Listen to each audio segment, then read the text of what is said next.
Hello. What's up, everybody? Wait a minute.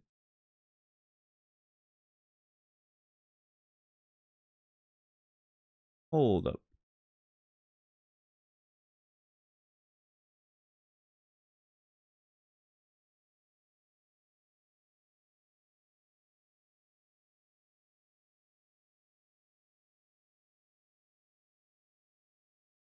Yeah, I forgot to turn this and this. There we go. Nice. How's everybody doing? Yeah, sorry about the counter coming back down. The lighting was off. It needed to be corrected. It was a fast 15 minutes. I know. We're back. We're back. How's everybody doing?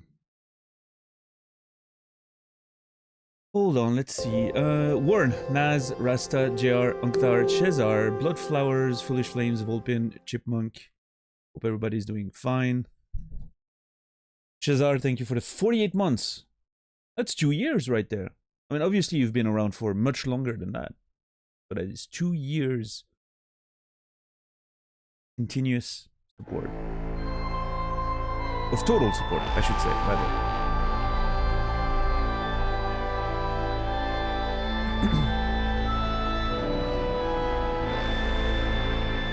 I said 2 years. I meant 4, obviously.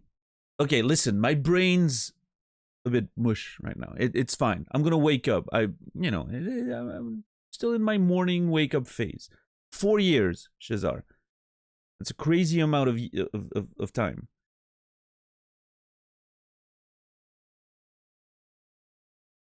I think there's one person that has more months than you, because if you remember V-Power from the old days, he let his sub run for like a few years after I stopped streaming for some reason. I think he wanted the emote, the creep emote.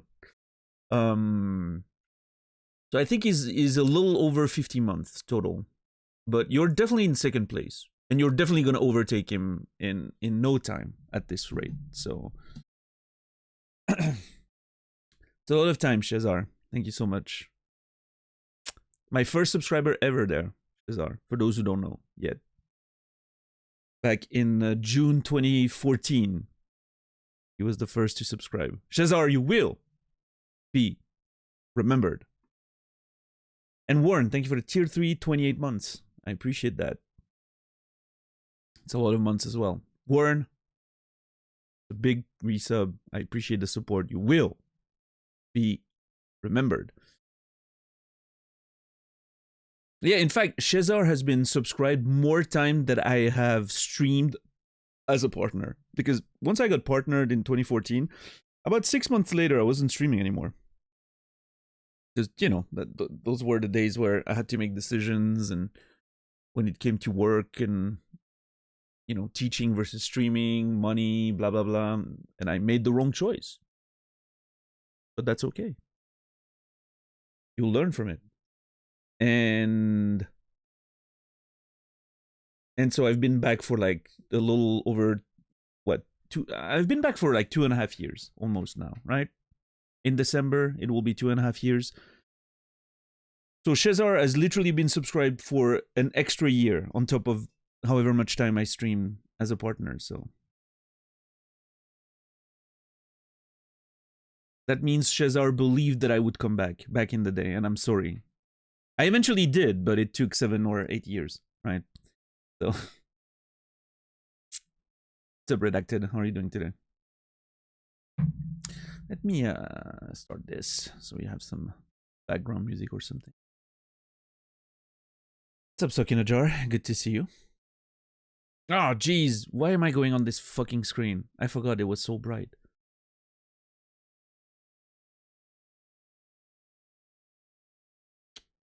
So, Bloodflowers, I've heard of Loath. I've never really listened to them, though. But I've heard of them.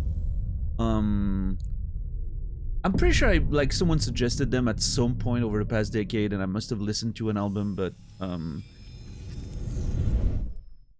don't know. My memory is that it's a little too I wonder if metalcore you for made the me, right but choices last time. Let's see what you'll do today. what do you Welcome mean? to Detroit. Are you Wait, okay? I detect something unusual. I'm sorry. I thought there was a problem, but everything's fine now. What is okay? That she seems worried. What the fuck is going on? Something unusual? Should I be worried? Is my console okay? Is my game okay? Why is she so confused? Also, I can tell her little light thing is bleeping a lot more. Oh, she knows it's the last day. She knows we'll never see each other again after today. Look at how shocked she is. She knows we're never gonna see each other again after today. She knows. She can feel the end coming. If you've ever been in a relationship, you can feel the end coming, right? Like, you know when that one discussion's coming, right? She's feeling it right now. Yeah, I'm sorry, blonde android lady. We have to talk. She's so confused. What's up, Faulty? What's up, Brainy? How are you guys doing today?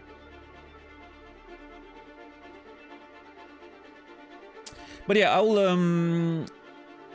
they have some melodic stuff too. I'm not a huge fan of melodic stuff, but you know, I'm. By the way, I'm an ST200 model. Oh, you seem fine suddenly. I mean, I thought you might be interested to know that.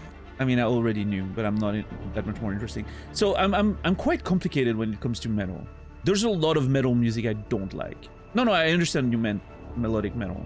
There's a lot of metal music I don't like. In fact, I don't like most metal music. Believe it or not. But my favorite bands are in the larger metal-ish spheres, which is very strange. Metal has too many notes for me. The song I played today is on the upper limit of what I can take in terms of the amount of notes. There was some like double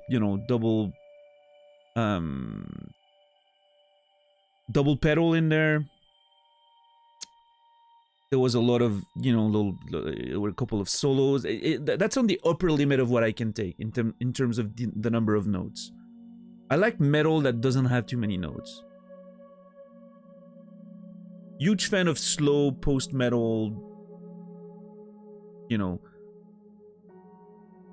doom-ish, black-ish, stuff like that, right? Like that sort of vibe.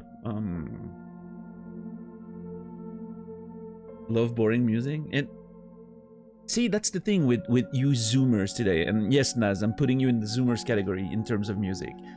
You guys need a lot of action to be entertained. I don't. Decorating. It really reflects your personality. 40-year-old Zoomer, yeah. You have a new hand now. You're like a young spring chicken.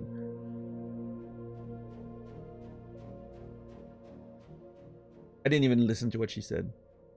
She seems very upset today. I don't know what's up with her, but... Accessing the extras section. That you can't use, but you will in time, right? Was there a magazine that I missed?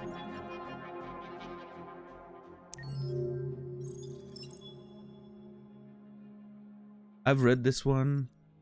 I can guess why she's pissed. I mean, my suspicion is that she knows it's the last day we're ever gonna see each other. So she's very upset.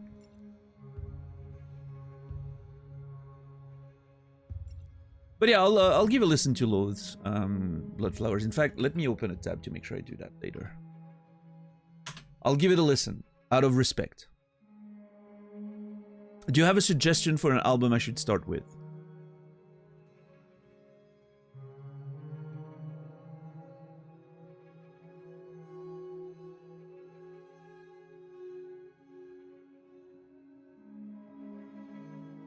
You know what? I'm gonna go with The Cold Sun, because I think that album name is amazing. And it's the first one, so it only makes sense.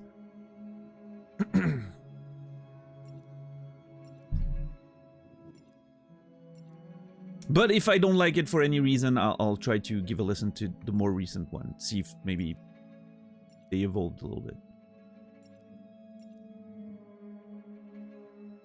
But yeah, I'm very I'm unfortunately very complicated when it comes to metal and music in general. I can really find stuff to enjoy in any genre. Really, I can listen to, you know, almost anything. But I'm still very picky. It's a weird thing.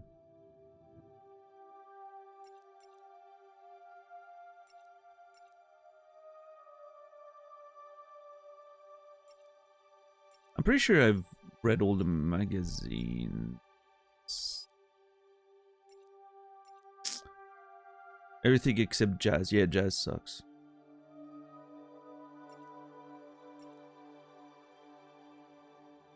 Wait, have I read this one? Yes, Bricks. I remember that. USS Iowa is missing?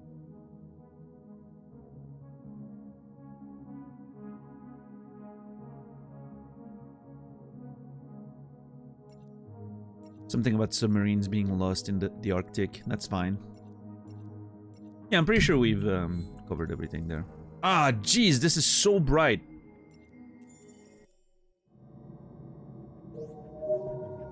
Oh, those are the models, right? Oh shit, there's a lot more characters I haven't found yet, apparently. I may not be as close to the end of the game as I thought. I mean, I can go a little later tonight if I need to finish the game today. I would really like to finish the game today, because I kind of don't want to stream tomorrow. If I don't finish the game today for any reason, I'll stream again tomorrow to finish it. But I would rather have my full 2-day weekend and then The Last of Us on Sunday. I'm very excited. Do you think one day machines could develop consciousness? That's a big question right there. We're gonna have to define the terms. You should make a Spotify playlist with your favorite tunes so we can learn. I could make a...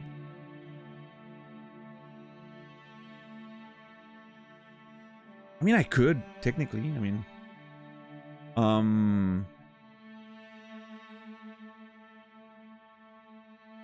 I wonder if I should make, like, different playlists of, like, you know, for... around different themes or genres or whatever, like, because I feel like otherwise if I put everything in the same playlist, it's gonna be a really messy playlist. I don't know, maybe that's the fun of it. It's a Book-a-Bear. It started yesterday, actually. Naz's disco playthrough started yesterday.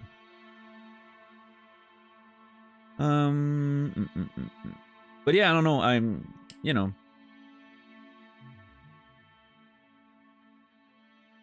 I guess if that's sort of the idea, right? Blood Flowers is, it's the whole philosophy of not having a Discord and not having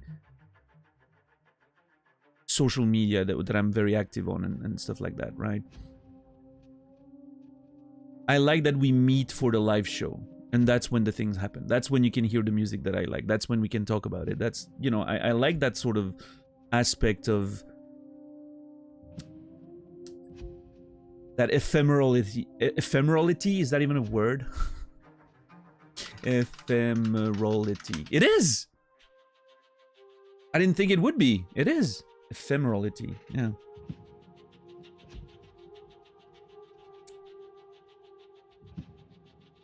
And so you can't have, you know, there's no playlist to be found where you can listen to all the stuff that I like, right? You come to the live show and you can hear one song every day that I enjoy and that I picked specifically for a specific reason on that day. It can be just because I wanted to listen to that song today. It can be thematically linked to what we're playing. It can be, you know, there's context around it. Not always obvious, but there's always a reason. It's never just a random pick, right? So I like that. I don't know. There's something about it that I find interesting.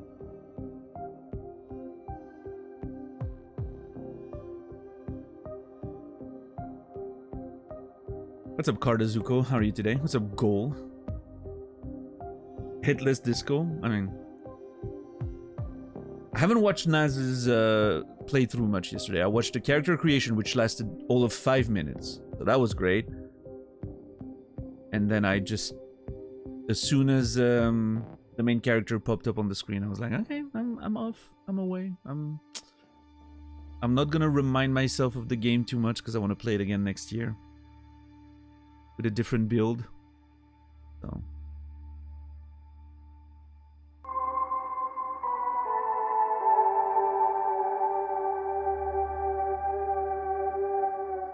Yo, Sorrow. I thought you weren't gonna be here today. Tonight's plan got cancelled, so I'm here for the finale. Hell yeah. Welcome in, man.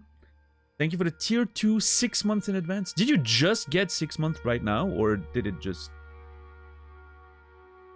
repeat because you got it during the September? Twitch is not very precise when it comes to that shit, so it's a repeat. Okay. I don't know why it does this way, like it's so weird. Anyway, thank you so much for 19 months. I appreciate it. Tier 2, that's a huge one. Sorrow, you will be remembered. Thank you.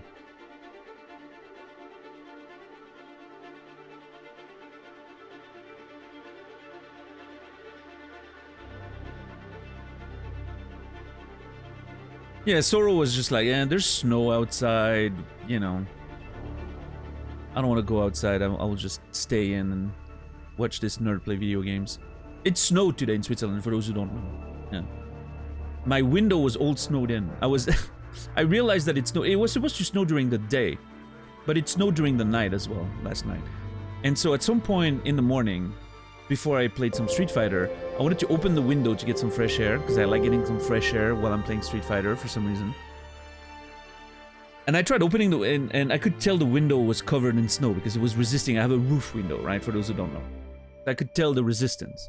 And then I just pushed through it anyway, and some snow fell in, and it was a whole mess. But I love it. Yeah.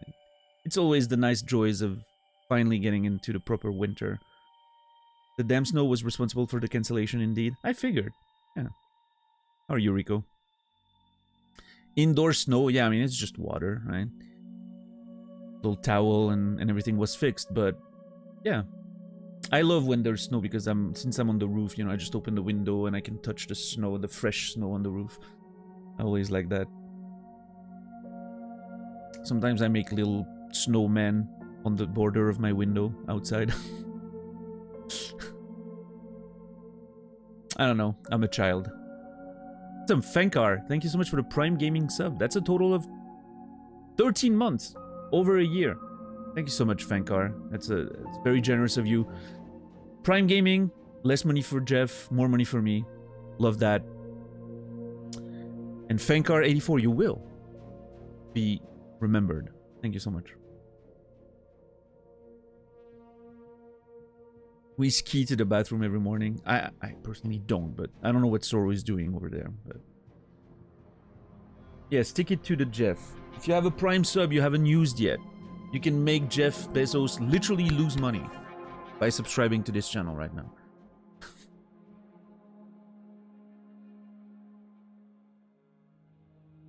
It's November, I'm trying to grow out a stash. After 21 days, I don't think I'm happy with the result. Doesn't get better. Will come off again at the end of the month.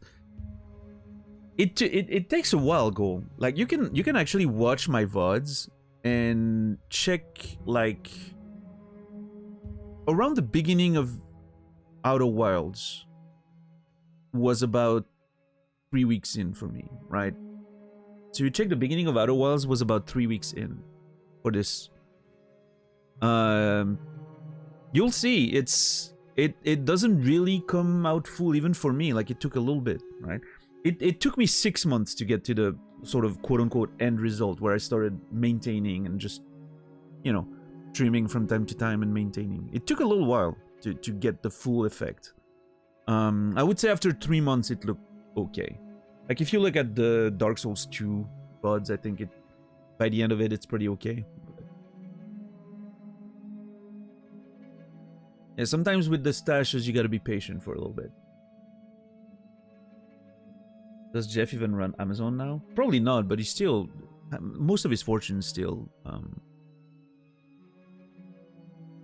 from the stocks, right? So... most of his wealth is still completely linked to Amazon, so... but obviously, spending your Prime is not going to take money out of his pocket, but... Kind of looks similar, but mine is a lot less dense.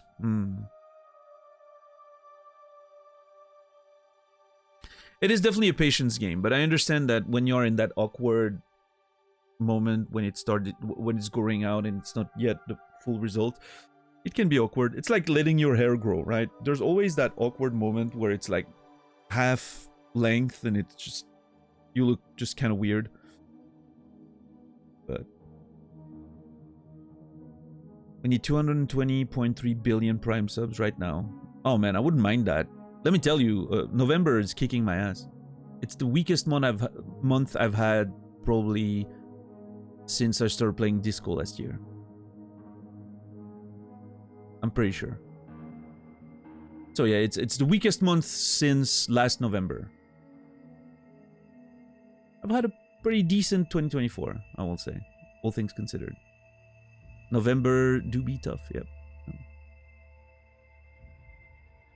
So I wouldn't mind 220 billion Prime subs. That'd be nice, but actually I wouldn't know what to do with all that money.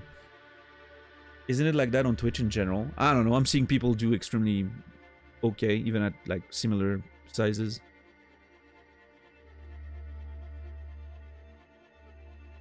But I don't know. I don't have any numbers for the overall, you know, state of the website. So I know there's a lot of bigger channels who are losing money because of the ad situation. There's like a bit of an ad situation on Twitch, but ads mean nothing to me. Like I'm literally making peanuts on them. Everyone is diverting money to going out for Christmas and hitting bills. Probably, yeah. I mean, that's probably it, right? The economy is in obviously shambles, and Christmas coming up, so people need to be saving their money for sure.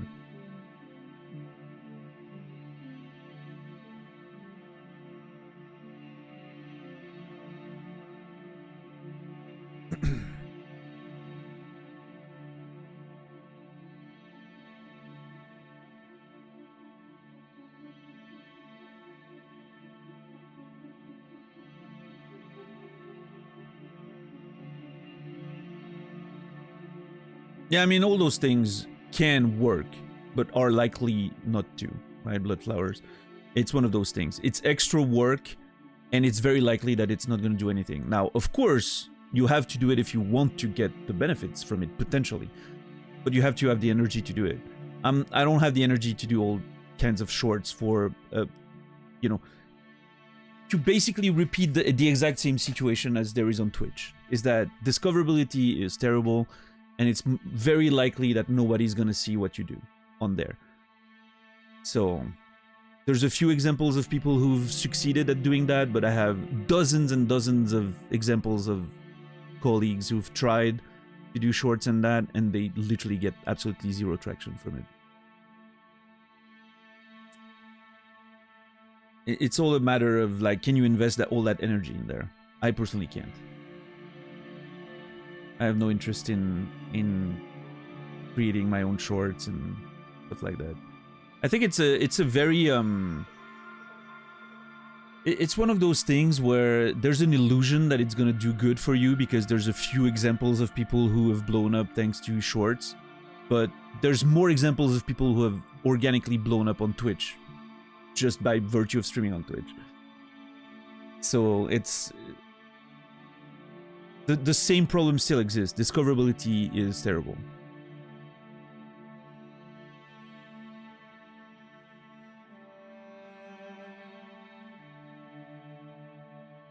So unfortunately, none of those like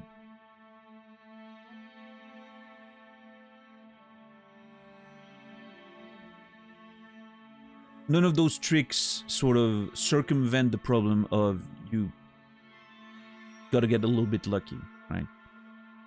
Now, obviously, I'm never gonna, you know, you're never gonna get your YouTube traction if you don't do YouTube, but that's okay. Again, it's a matter of how much energy can you spend. Yeah, I mean, hey, like I always say, right? Like I don't have the energy to do all that myself, but obviously what you and $10 have been doing with the YouTube playthroughs has already helped, right? We have a few people that have been coming in because they found like the disco playthrough on YouTube or whatever. So that's great, right?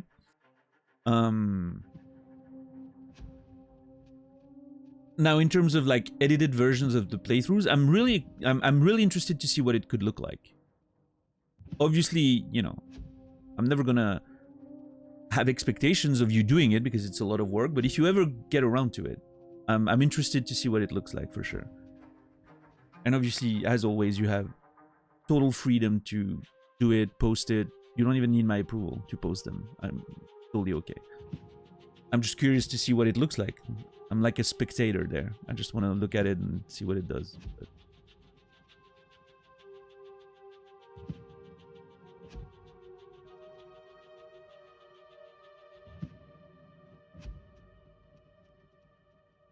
$30 minutes of gameplay.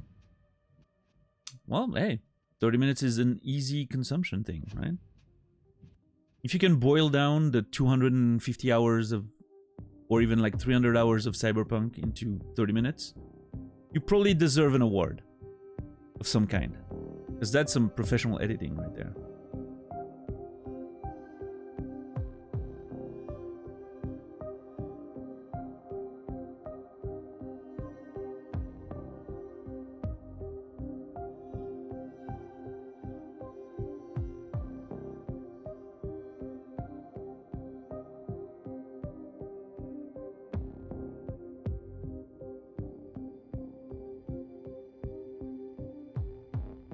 Well, the problem with that is that it doesn't reflect my content, right? Bloodflowers. Even if I could get an extremely popular clip out there of me reacting to a shocking moment, it could blow up and have a lot of people watching it. It would lead to zero retention, pretty much, because it doesn't reflect what my actual stream looks like, right? So... that's another aspect of it. Don't think I haven't thought about everything. I've been in this space for over a decade. I first became aware of streaming in 2009. I've been around. And I'm not saying I have all the answers. Clearly I don't. But you know, I've thought about most of it at some point.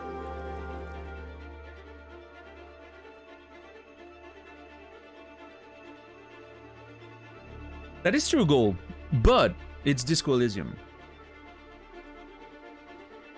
In general, I think people who come here from Disco Elysium are more likely to vibe with what I'm doing because of just the pace of the game in general, right? The same can be said about a lot of other video games, unfortunately. And also, I mean, there's a bunch of people who found us and followed thanks to Jamrock Hobo, but I never see them, right? They're never around, so to speak. I'm sure a lot of them will be when I play Disco again, but... and I'm not, you know, I'm not complaining, by the way, just to make it clear. I'm not complaining or blaming anyone. I understand how Twitch works, right? I understand there's a bunch of people I follow that I really love their content and I'm never able to watch them.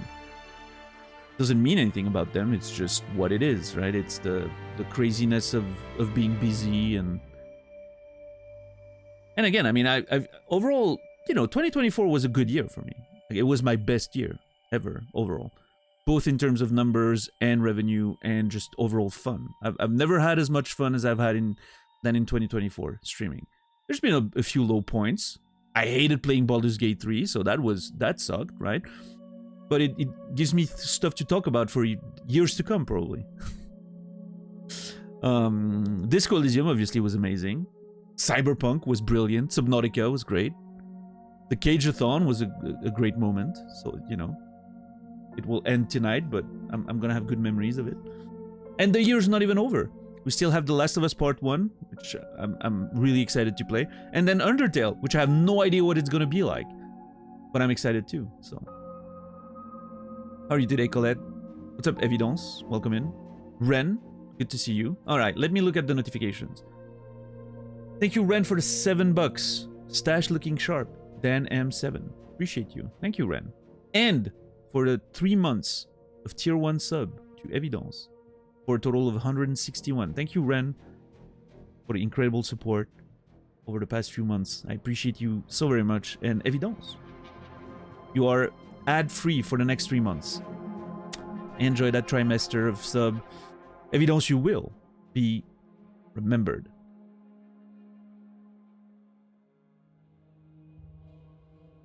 But yeah, no, I mean, again, like, I'm not complaining. I'm just, you know, I'm just talking shop. I like to talk. I like to be pretty open about the realities of streaming. Because I think not enough people talk about it. Too many people think you can, you know, just go live, stream whatever, and the money will flow. I'm sure not actually that many people think that, but I think it's an interesting conversation. The reality of streaming is... I'm not going to sit here and say that it's harder than, you know, working in a mine or even like having a regular 9-to-5 in retail or something. You're not going to hear that from me. But I wouldn't also you're also not going to hear that it's an easy job to do, because it's not. It looks easy. It feels easy some days. And especially I feel like when you start out, it seems like very simple. You just go live, play video games, and you're like, oh, that's cool, right? But it's grueling over the years. And there's a lot of stuff that goes on backstage that is hard to, as a viewer, to comprehend when it comes to and I know, Bluffer, I know you stream, right? I'm not talking to you specifically because I know you stream, so you know you have a bit more of an awareness of those things. But well, at least I think you stream. Do you stream Bloodflowers? I'm not even sure anymore. I think you do, right? But anyway, randomly, yeah. But there's a lot of you know, there's a lot of aspects to just even like what game you're gonna play next. For some people, that's not a big question. Someone like me who does variety and all that, it's a huge factor. What I'm gonna play next can determine so many things in terms of momentum, in terms of revenue, in terms of just, you know, it can have a huge impact on where the direction the channel goes. And if I'm gonna be able to put food on the table next month, right? I can't just stream whatever I want. Like, that's not gonna work. So once you get to a certain point, you can, but I'm far from there. Whenever I have to train groups at work, I always feel drained from talking all day, so that aspect of streaming looks difficult to me. I mean, it's you know, I'm a bit tired after a stream, right? Having talked so much and used my brain so much. Especially, like, I find that the Cageathon has been particularly tiring in the sense that it's mostly me yapping about narrative stuff, which means I have to think a lot, right? It was different when I was playing Cyberpunk. A lot of the time, like when I'm playing Cyberpunk or Subnautica, my brain sort of half turns off and I'm just, you know, focusing on the gameplay and stuff like that, which can be relaxing. But yeah, like the Cageathon has been extremely, you know, it's been a lot of mental work. Rating helps, gets you more exposure. I mean, you mean outside rating or inside rating? Obviously, people raiding into you, you can't control that. I personally get extremely few raids probably because of my streaming time. I stream basically during Twitch prime time, right? Everyone's live at that point, so more raid targets, more people actually streaming at that time. Not a lot of people ending at those hours, because it's a little off for everyone, right? I don't get a lot of raids. What's up, Bishless?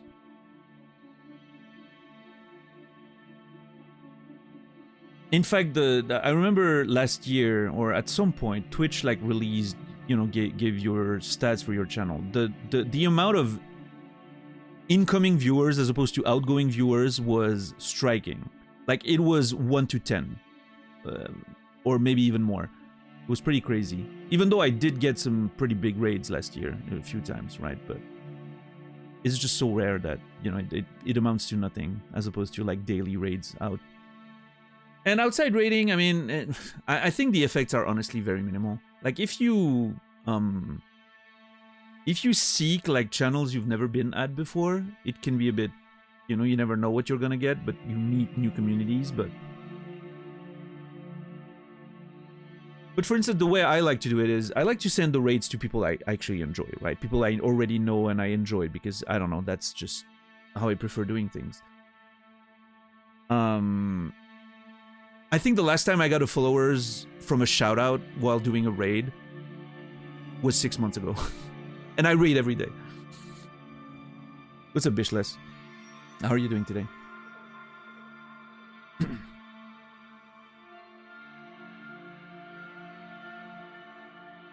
So at some point you have to go to places you haven't been before. And that's a bit, you know, that's a bit like, that's something where you can have good surprises and bad surprises. I'm not a huge fan of blind raiding. What I should do, in fact, is once I'm done with my stream, I should immediately look for channels that are online. When I'm done streaming and I've raided out, I look for channels that are online at this hour, right? And find those that I enjoy and put that on my list for people I can raid eventually, right? Which is sometimes happen. Like I you know, there's definitely an increased number of channels that I raid regularly, but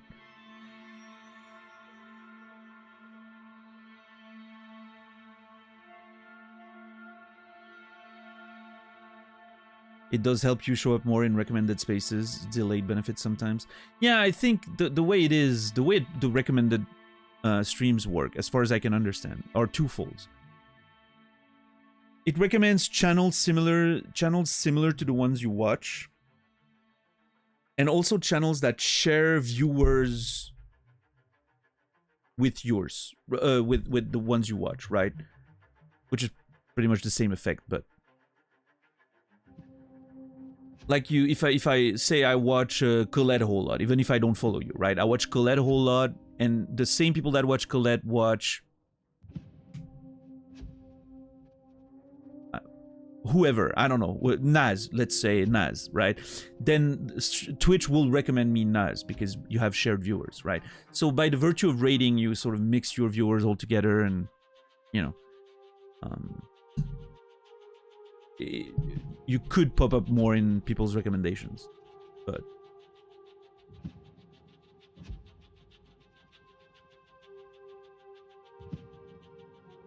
what's up, Bitkiss? What's up, Credo? It's nice to raid someone randomly, probably makes them feel nice.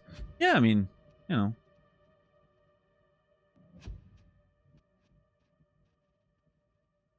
But here's the way I look at it, though. I never really look at raiding as a potential benefit for me, because I think that's just not the way it feels, right? I'm raiding someone because I want to show them appreciation, and I want to share my community to, like, hey, I recommend this person, that person's cool, watch them. Which is why I don't do blind raids, right? Because I can't sort of recommend someone I've never watched, right? Which is why I think I should, what I should do is do my research off stream. I should check for channels that are live when I'm done, right? And then raid those people, even if I've never been there before. I think that's a nice way of doing it. And I mean, again, that's what happened with a few people. Like, that's how I found Elisa Prey, right? I randomly was watching streams after my own, and I was like, oh, she starts not too late from my stream. So a couple of times when I got late streams, I was able to raid into her, and that's kind of how we met, right? But and how I'm sure a few of you have, I know Credo, I know you hang out there. That's probably how you ended up there, right? So yeah. So that's nice, but I'm you know, obviously I'm not like I'm not going like every day to a different person.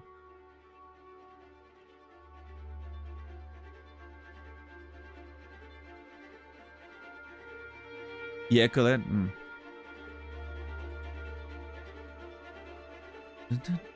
Raid random people who are playing the same game as you. Yeah, I mean, all those things are great, again, but you know.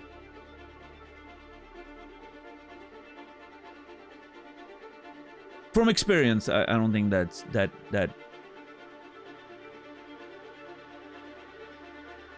I don't think that's a plan one should do for personal benefit. Because I don't think it does much, and I don't think it it's the right philosophy for raiding. But that's just my opinion, of course.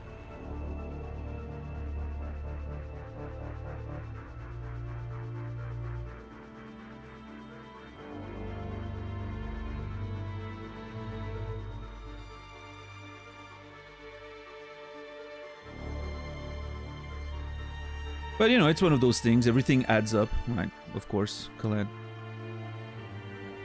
But Orphanator was a great recommendation. Yeah, Orphanator is amazing. Love that dude. What is he playing right now? I feel like I saw him play something the other day. What was it? Metaphor, maybe? I don't know.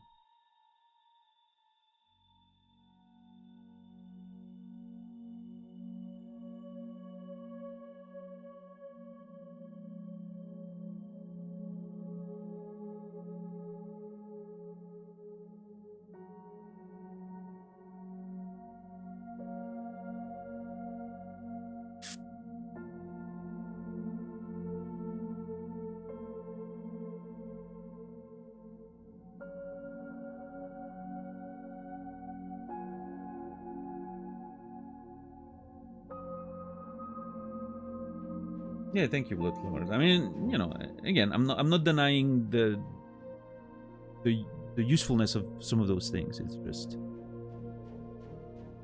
trust me, I've seen it all. I've tried it all. I've been around for a long time.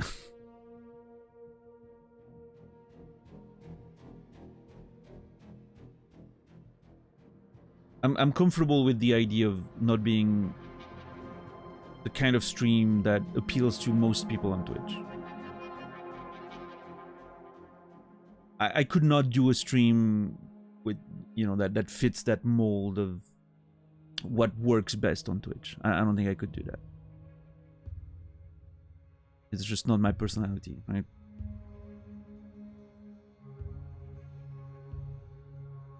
I'm just doing my thing, and whatever happens, happens. I did start Stalker 2 yesterday, Bishless, yes. Seems good. I've enjoyed what I played so far. It seems, the performance seems a bit...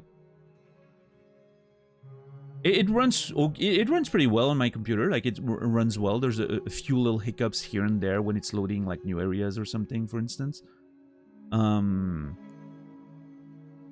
it runs well, but I can tell it's hanging onto a thread. It's Unreal Engine 5. I can tell it's... I can tell the game is holding with duct tape and, you know, and hopes and dreams. I'm sure it's gonna need a few patches to get polished and all that, but my personal experience has been great, but I can tell a lot of people are struggling with the performance and all that. And as far as the game goes, it's definitely Stalker. No surprise there. It plays like what I remember from Call of Pripyat that I played a little bit back in the day, but I'm excited to try it more. Anyway, do we think one day machines could develop consciousness?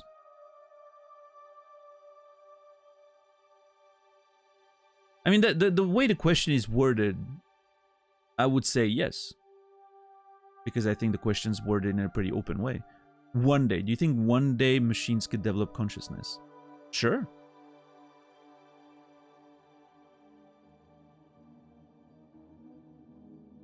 Yo, Brandon. Thank you for the raid. You're right on time for the big philosophical question of the day, Brandon. Do you think one day machines could develop consciousness? Up $10.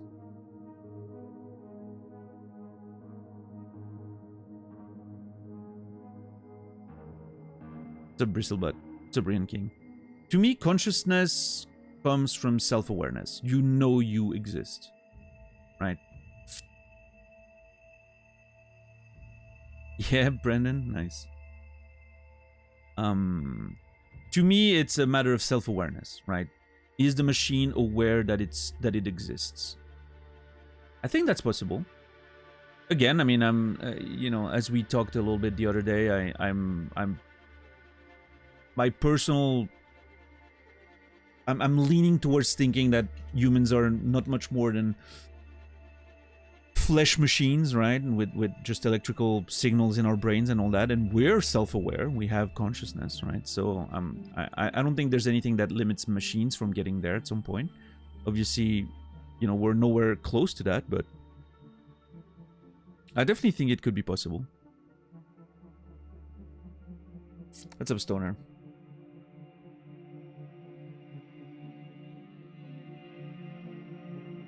It's like basically it's like the Turing test, right? How is the Turing test exactly defined?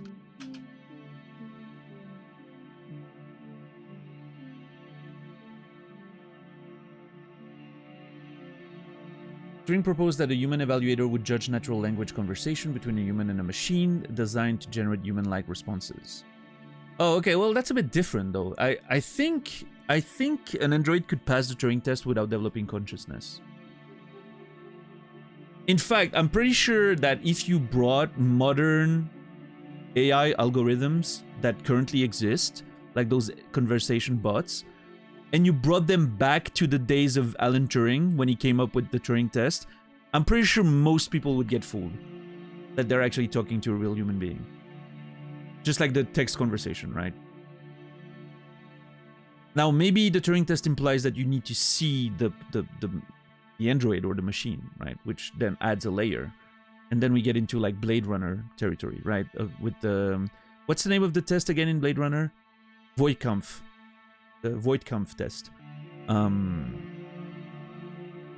That's a little bit more because like there's like retinal response and, you know, a whole lot of stuff to determine if the machine is human or not. Well, the individual you're talking to is a human or a replicant. But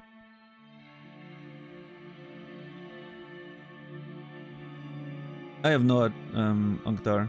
Believe it or not, I never ever hear about flight simulators except when you're mentioning it. You're my only link to that entire world. What's up, Timmy? How are you doing today?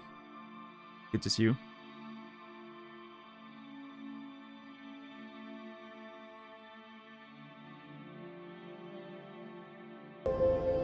Yo, Risa, thank you for 10 months. Appreciate the support. Risa, blah blah, you will be remembered. How was, what were you playing today? L.A. Noire. How was L.A. Noire?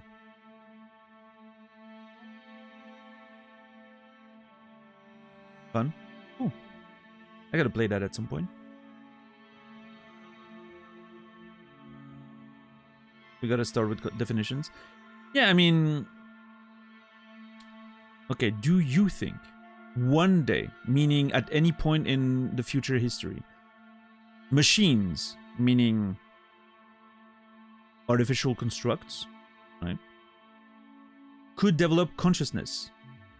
By consciousness, I'm pretty sure the limit is self-awareness. The machine is aware that it exists. It knows it exists. And it's experiencing the world, something, right? Let me check up an official definition of consciousness. See if it can add to the state of being aware of and responsive to one's surrounding. A person's awareness or perception of something. That's a bit of a low bar, I think. The actual, like, the Google definition is a low bar.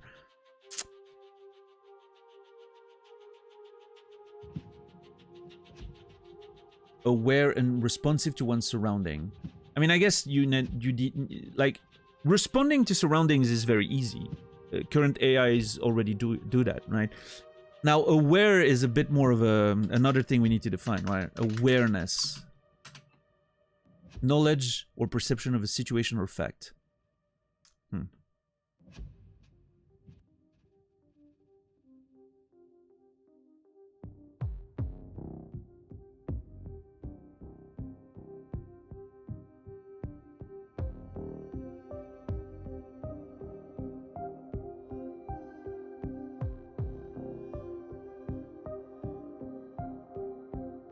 Yeah, Anktar.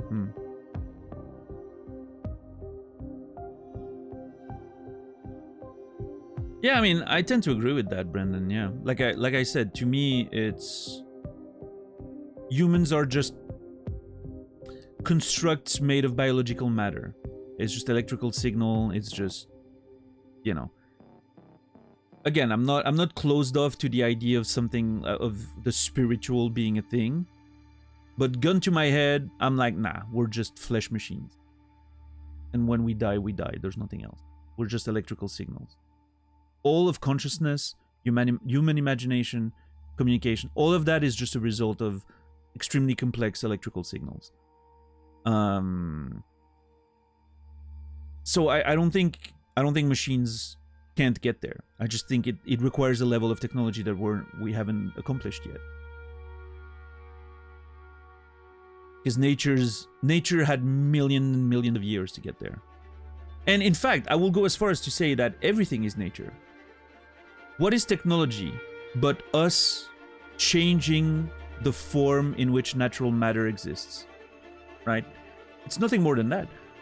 All the technological stuff that we do is just the way we change nature around us. In the same way beavers build dams,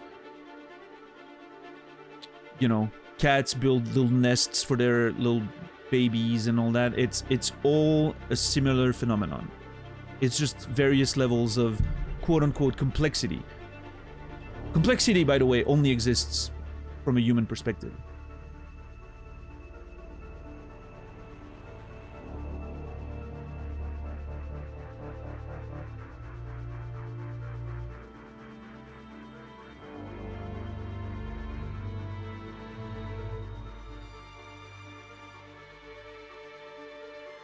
Everything's all natural, no one offers supernatural bread.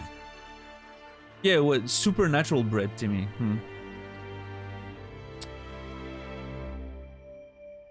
Bread that's already been eaten, but that's back in ghostly form, right?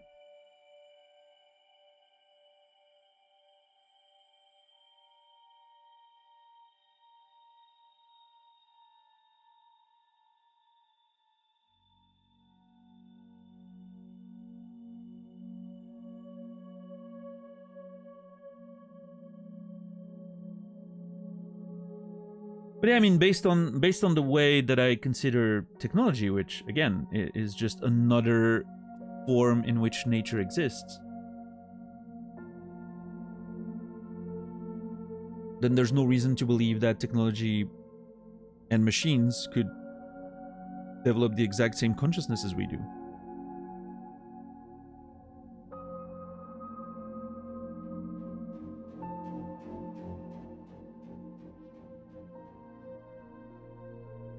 Yeah, I mean, we do create other humans by reproducing, right? We are capable of creating something else that displays self-awareness. Do we think animals have self-awareness and consciousness?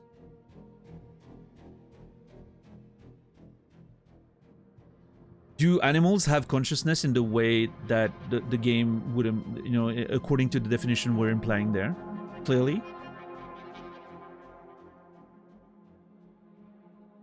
I mean, I do believe so as well, right? I definitely believe so, but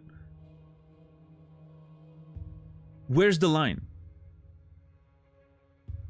Do plants have consciousness? What's up, Seven Toes? What's up, Sting Like Water?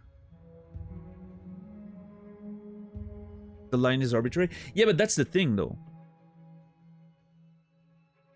If the line is arbitrary, what does it mean? In my opinion, it means that humans decide what has consciousness or not. Based on traits that are close enough to our experience.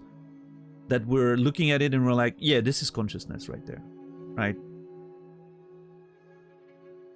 It is a human-made word. It is a human concept, right? So we obviously look at something and we approach it to our own experience. That's the only way in which we can define it. But I think if you look at an android like those displayed in this game, it's hard to look at them and be like, yeah, that thing doesn't have consciousness. It's showing more consciousness than a lot of animals do, right?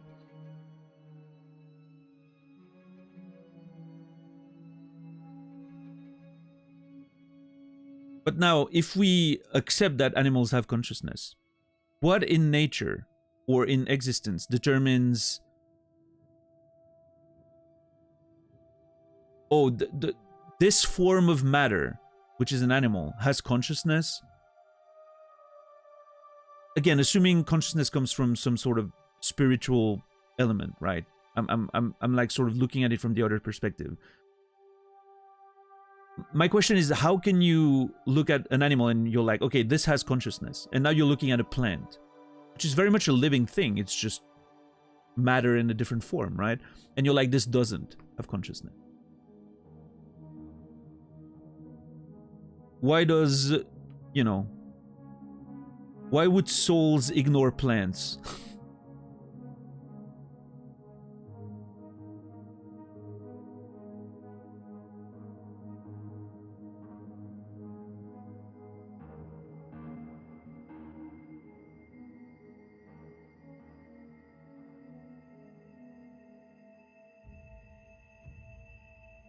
What's up, Kyo?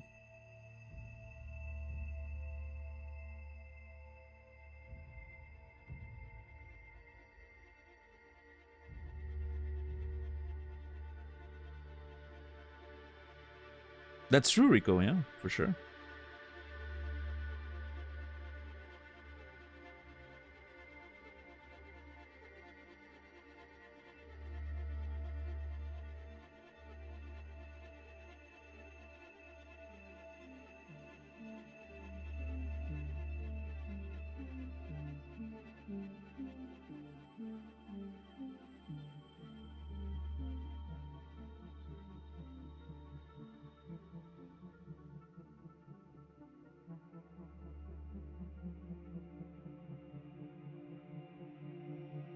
Can trees be sad?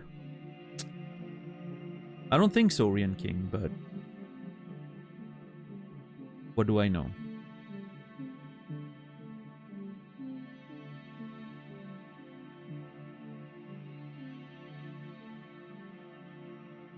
What did you guys think of the robots in Stray? Oh man, that was a good game. I don't remember enough about it for... That's the... See, that's what I mean when I say my memory is weird when it comes to games.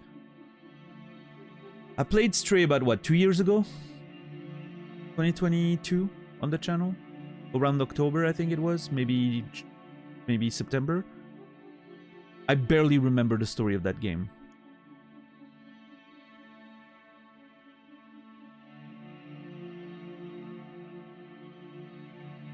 I remember the chill hangouts. I remember a little spot where you could park your ass and listen to nice ambient music for a while. I don't remember much about the actual, like, characters and all that.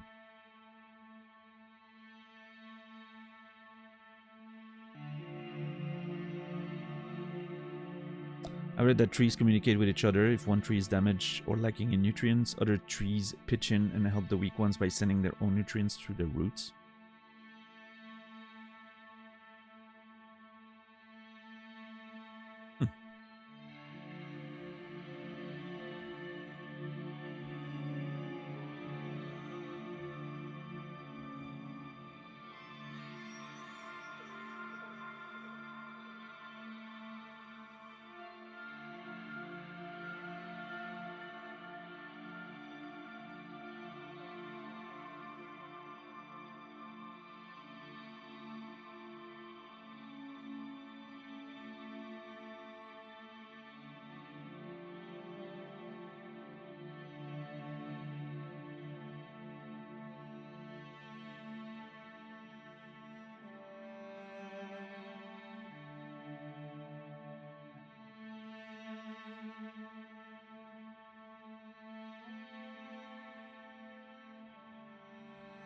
Yeah, I mean, to me, I'm not sure. I'm not sure if I would, you know, if I would, based on that at least, Bloodflowers. I don't think I would.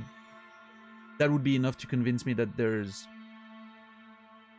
awareness and what you call like the need to help their kin, because I'm, I would be more likely to believe that this is just like an advanced sort of nature network. Like the nature has a way of sort of,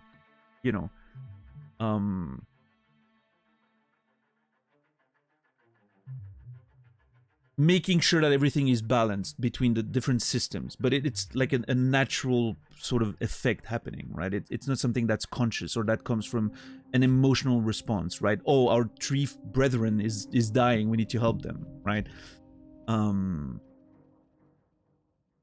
It's more of a like the way sort of nature will have all those elements flowing in a perfectly balanced system, if that makes sense. But obviously, I don't know. I haven't seen any of the studies you've mentioned, Bloodflowers, so I'm not sure.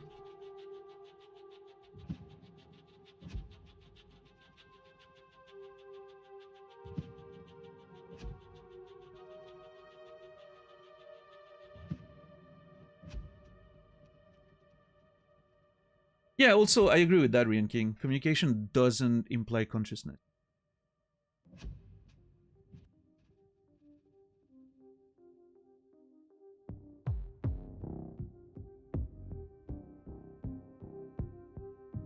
Communications basically, there's a message from... There's a message. There's a sender and there's a recipient. Nothing implies that the sender and the recipient need to be conscious, right?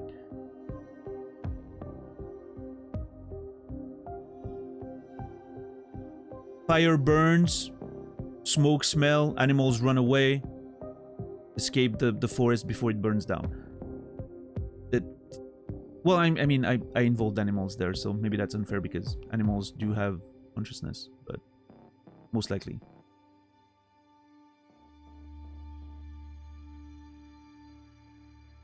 But you know what I mean, right?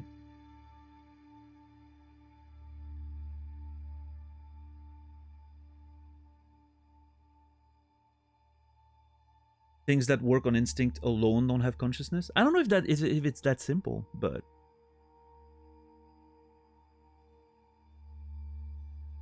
maybe if, well, you said on instinct alone, right? Which sort of restricts a lot of animals. And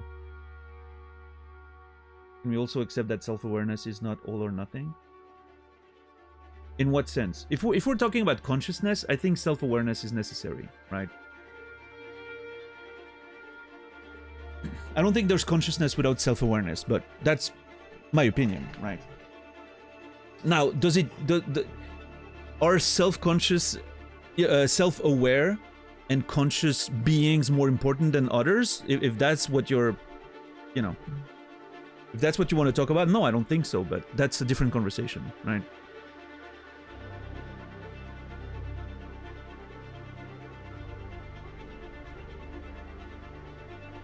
I don't think there's any superiority coming with with consciousness or self-awareness, right? I don't think humans are superior to any other form of matter in the universe. It just so happens that it's the only point of view we share, so we're sort of putting it ahead, we're sort of putting ourselves ahead because that's the only point of view we have.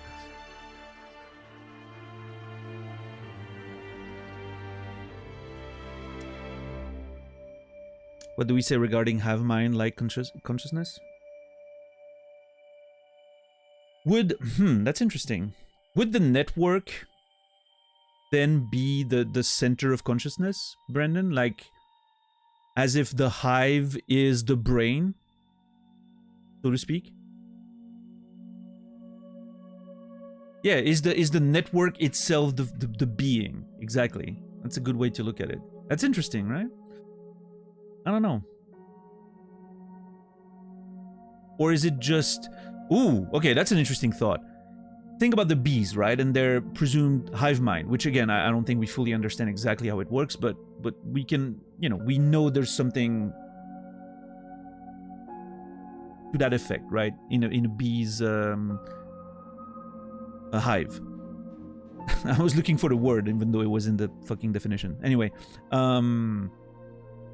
what if the internet is kind of like that, but for the human race? Except we're on a very early stage of it. What if ultimately this sort of social network we're creating over the internet is gonna turn the human race into a sort of hive mind system, right? Where every entity, us humans, are just a little piece of that general shared consciousness. What if it's not already sort of the case, even? Maybe the bees don't look at themselves as a little part of a bigger system, right? Maybe they're just doing whatever they do, right?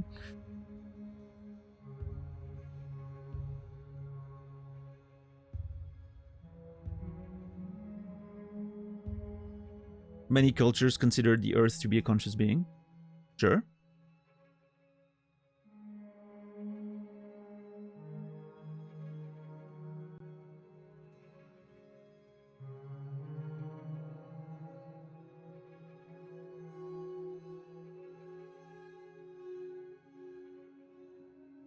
I'm not trying to imply superiority, inferiority. Then in that case, I don't understand what you meant by self-awareness is not all or nothing. Oh, right. You're talking about like different levels of self-awareness. My bad. Sorry. I misunderstood that.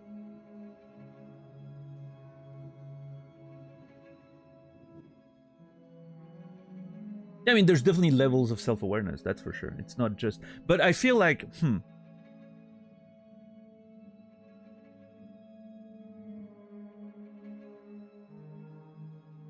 I think there's an interesting question there, and it immediately connects to what we're trying to answer here. Is there a threshold, right? Is there a threshold somewhere of you reach into self-awareness, and as soon as you like cross that threshold,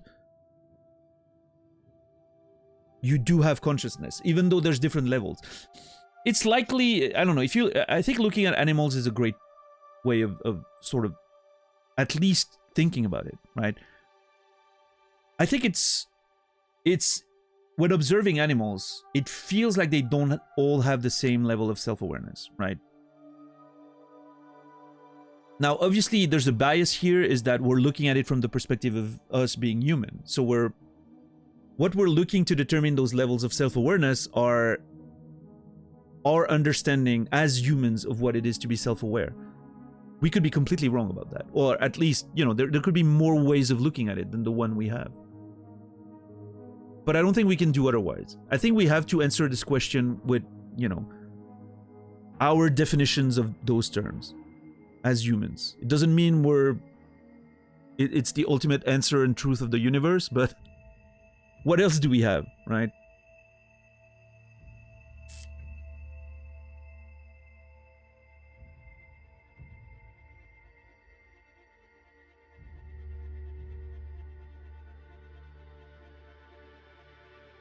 You don't think there's a threshold?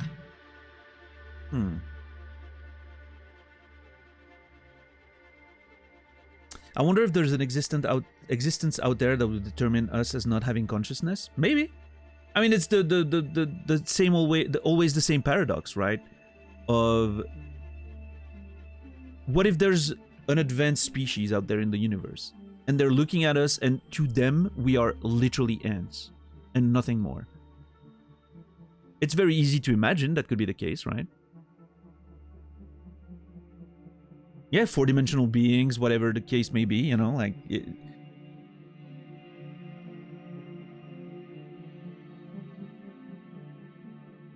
We could be meaningless... we could be meaningless insects on a little dot somewhere that they barely would consider. Because they're perceiving reality completely differently than us, and they're looking at us and they're like, pfft. Those things have no sort of intelligence whatsoever. But here's the thing, even thinking about it this way, I'm still applying human concepts to them. The concept of intelligence maybe doesn't even mean anything to them. Maybe it's something completely different that we can't even imagine. And what we call intelligence to them is just... it's meaningless, like it doesn't have any impact whatsoever.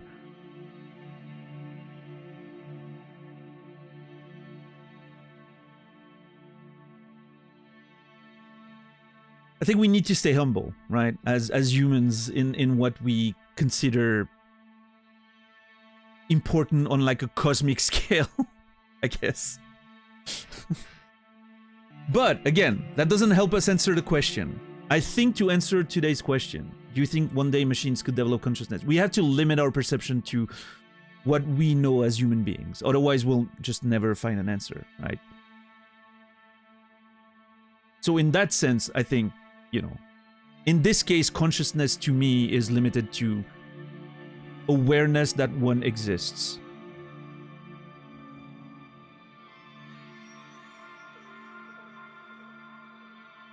And in that sense, I'm pretty sure machines, since we're, and there's a bias here, is we're building machines, at least, androids or AIs or all that stuff. We're building them in our image. We're trying to make them like us. Right? So obviously at some point in the evolution of technology, unless again we destroy each other before that, I think we'll get there, right? There's no way technology at some point doesn't reach that level. Well, that's the thing, Sorrow. If you think there's no threshold, which again I don't personally agree, I think there's a point where self-awareness kicks in. And then there's various levels of that, but there's like there is a basic level of entry, so to speak. But even assuming that doesn't exist, if we keep trying to develop artificial intelligence, artificial beings, based on our understanding of what is intelligence, we're bound to get to the, to as close as possible to a human level, which is, regardless if there's a threshold or not, will be well into self-consciousness and self-awareness.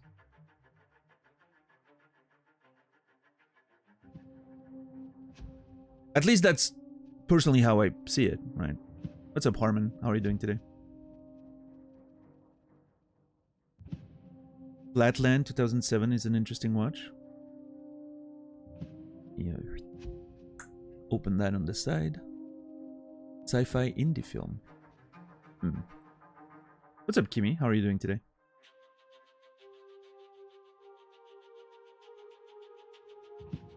I mean, in a way, the ending of Interstellar is pretty interesting when we talk about like 4D beings, right? It doesn't go super deep into the concept, at least not on the surface level of the movie, but there's some really interesting thoughts in there. I'm still in the camp of the last act of that movie is very underrated. I think there's a lot more to think about than just what appears to be on the surface level of that movie. But I understand also why people didn't enjoy it.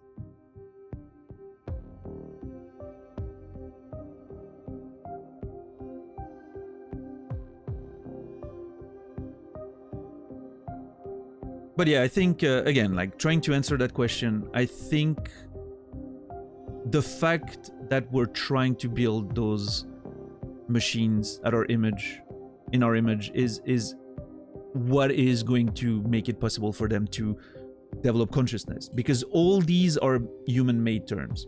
We decide what is and what isn't consciousness. So by continuing to build them in our image, we're gonna get them there, right? Because that's what we're trying to do. And it will reach a point where we'll look at them and we'll be like, that is consciousness. And we'll be very happy with it.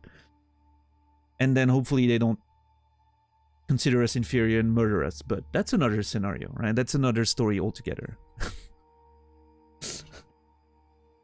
That's personally not my belief. And I've mentioned that in the past, but my second novel actually has a self-aware AI in it, right? And my take on it was that if it's capable of self-awareness, emotions, and all those things, it's also capable of feelings, love, and all that. So why would it murder mankind? Probably gonna fall in love with us.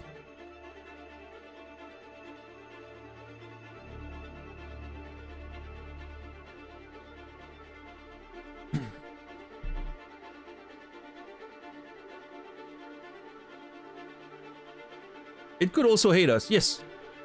or decide we're useless and actually being a risk to their own existence. Because we're gonna keep using the resources that they also will need to survive. So, you know.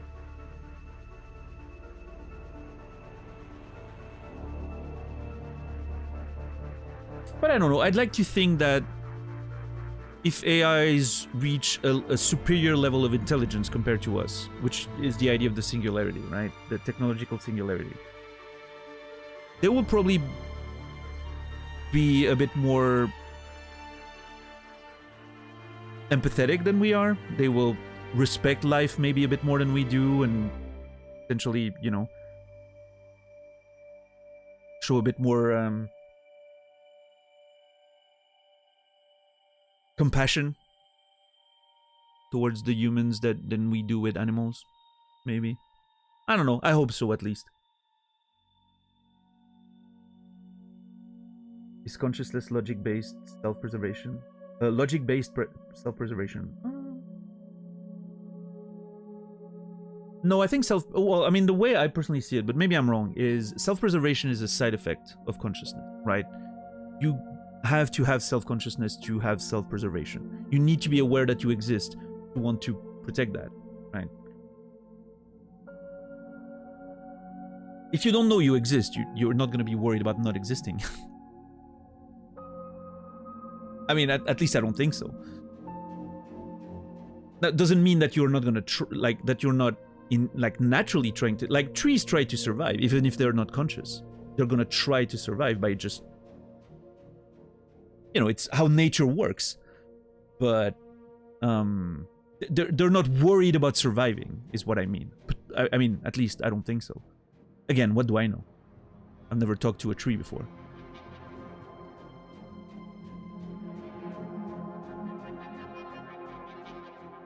Maybe, JC, who knows?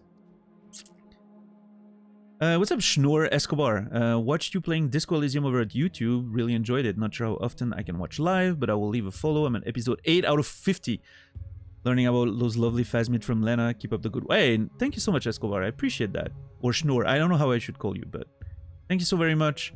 8 out of 50. You still have a long way to go. This playthrough was... man, I hope you're going to enjoy watching it as much as I enjoyed playing that game. It is the best video game ever made, in my opinion. So... But yeah, thank you for leaving a message. I really appreciate that. And I'm glad you found us through YouTube. You can thank Warren and $10 here in chat for the YouTube stuff. They deal with all of that. I don't touch anything. I don't know nothing about the YouTube side of things. I'm just letting it happen. And I'm lucky enough that some people are willing to take care of that for me, so. The positive outlook, thinking that intelligence will result in compassion. It's an evolved behavior that helps us survive because we're weak individually. If AI could sustain itself without human help, I don't know why it would become compassionate.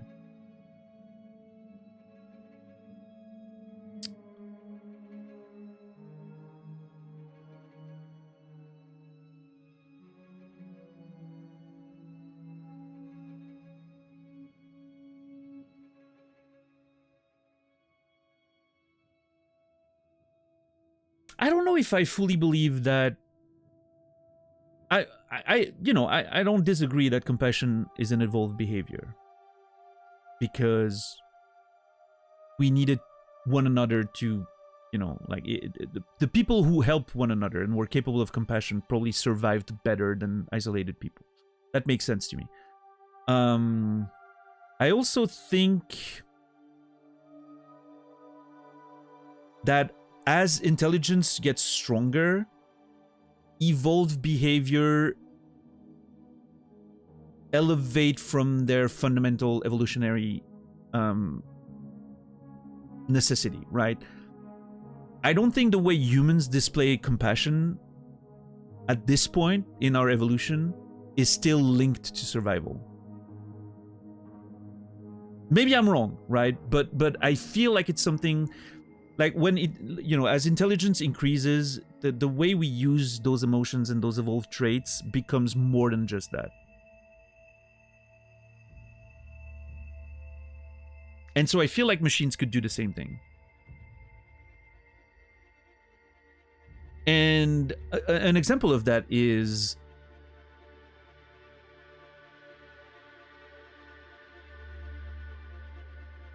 do you think the compassion that humans show to their pets is only nested into their need for survival?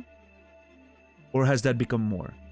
I mean, it could be, right? We need like emotional support from our pets and all that, which maybe helps us survive and all, but I feel like there's more than that.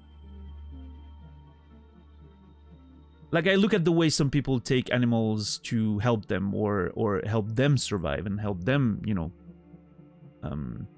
heal or recover, and I don't think they're benefiting from it, you know. In fact, you could argue that they're investing a lot into it for basically zero returns.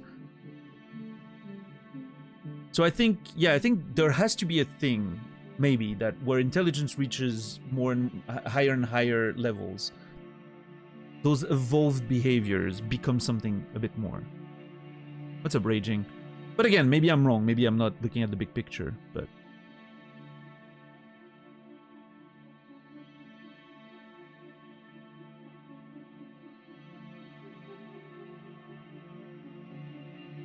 Talking about pets, I'm taking Boo for a walk tomorrow. Nice. Are you like leashing him and everything while you go around the town and everything?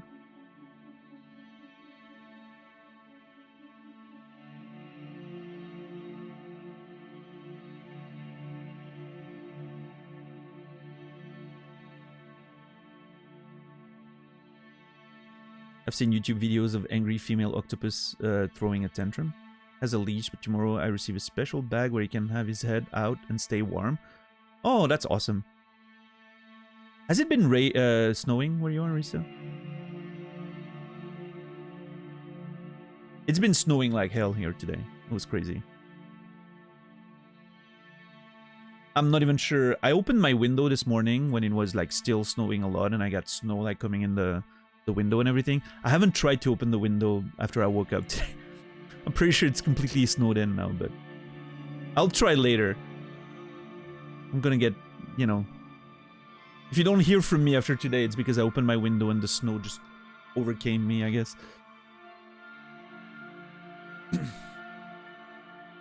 It did snow most of... Yeah, I heard it snowed most of the day today, so... I'm so excited for summer. Oh yeah, you're on the other side of the world. Like, I'm preparing for the snow and Kimmy's like picking her bathing suit for the next few months.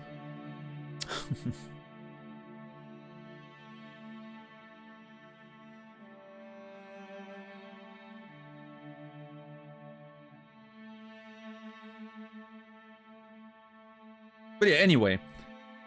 If I want to finish this game today, we're gonna have to get into the gameplay. So, you know, even though the conversation is fascinating, I don't think we'll find an ultimate answer to all of this. Obviously, this is way too philosophical to even start finding a proper guaranteed answer, right? Consciousness alone, we could literally do a full week of streaming just talking about the concept of consciousness, and we probably still wouldn't agree on the definition. So do I think one day machines could develop consciousness? According to my personal definition, yes. I'm pretty sure eventually we'll get there, unless we, you know, destroy ourselves before that. So I'm gonna say yes. I strongly believe that. And that was the last answer of the survey. Oh, we have the answers! Holy shit. Would you consider having a relationship with an android that looks like a human? 59% say yes, 20% say no, 21% say I don't know. What's up, Brybood? How are you doing today? My answer was I don't know. Wait, was my answer I don't know? I think my answer was yes. But I clicked I don't know because I wanted to see how if I could go back then on the... I don't remember. Would you consider having a relationship with an android that looks like a human? Actually, I think my answer is I don't know. I don't know. I legitimately don't know. I would need to see... I would need to feel it, right? It's one of those things. It's already hard enough to know if you want a relationship with a human. And you're asking me about androids? Come on, man. Do you think that technology could become a threat to mankind? 68% said yes. 19% said no. What a bunch of naive idiots. I'm kidding.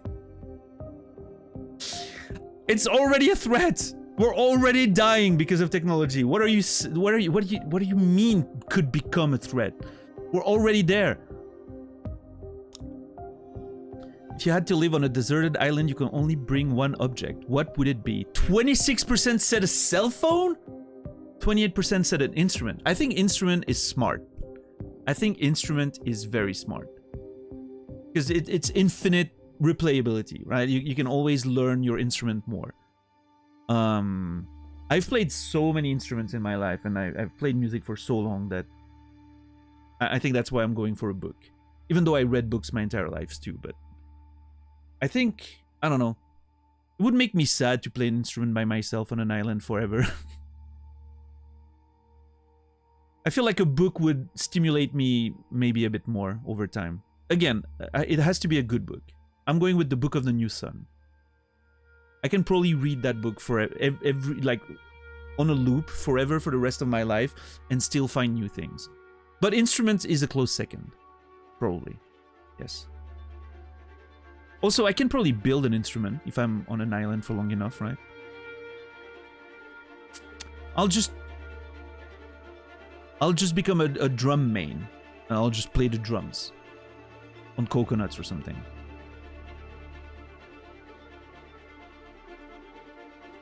Yeah, that would actually be cool, Rico. And other demographics, maybe like age demographics, you know, cultures, maybe like different continents and all that. I'm pretty sure the answers would be very different based on age, gender, and a whole lot of other parameters.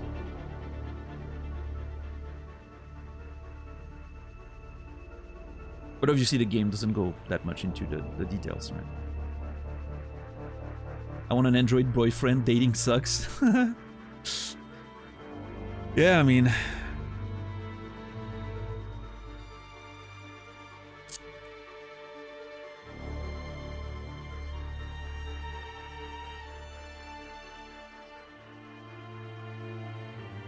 Everyone agrees, yeah. I mean, that's the ideal situation is skip the dating thing.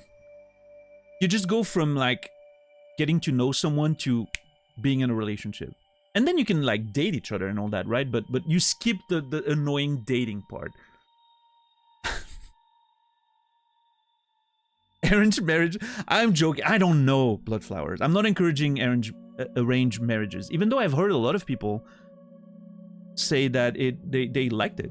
They liked that their culture had arranged marriages because it made everything easier.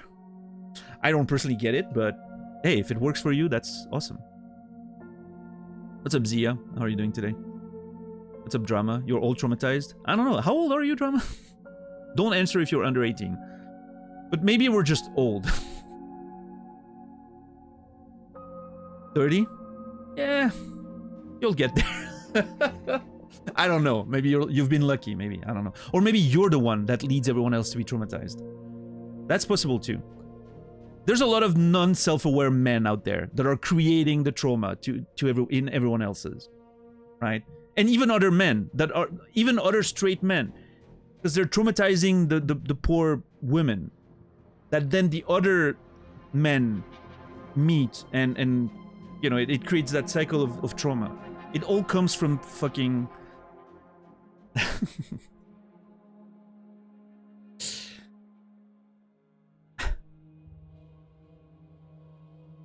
It's all our fault. We need to accept it.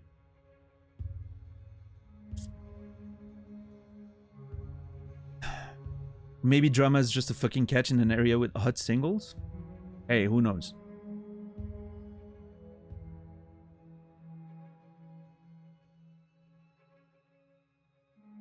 Oh, that's cute, Kimmy.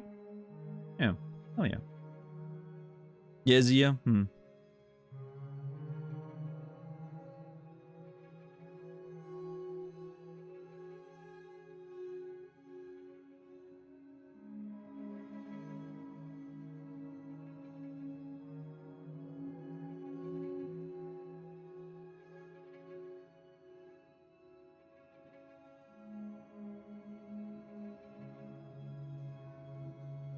I'm just dating myself right now by playing Street Fighter 6 and Stalker and all that all day.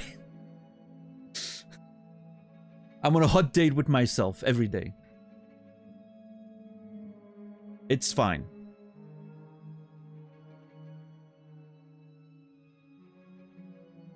I'm dating my PlayStation. I'm not playing any of those games on PlayStation. What do you mean?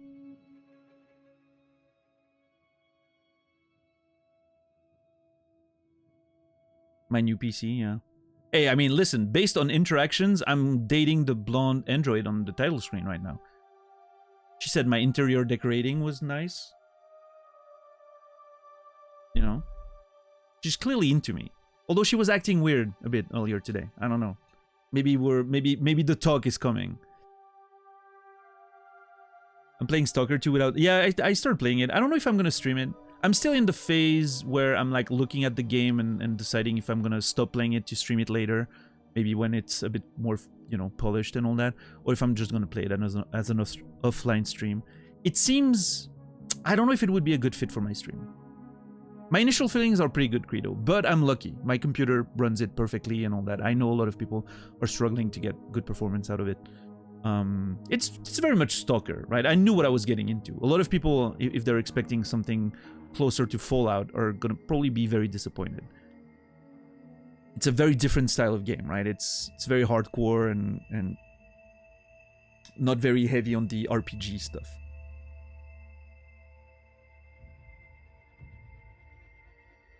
Yeah, blood flowers.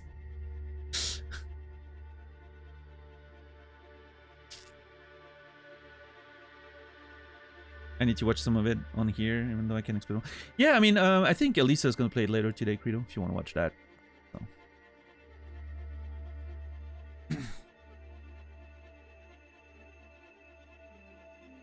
Hopefully your computer can run it well.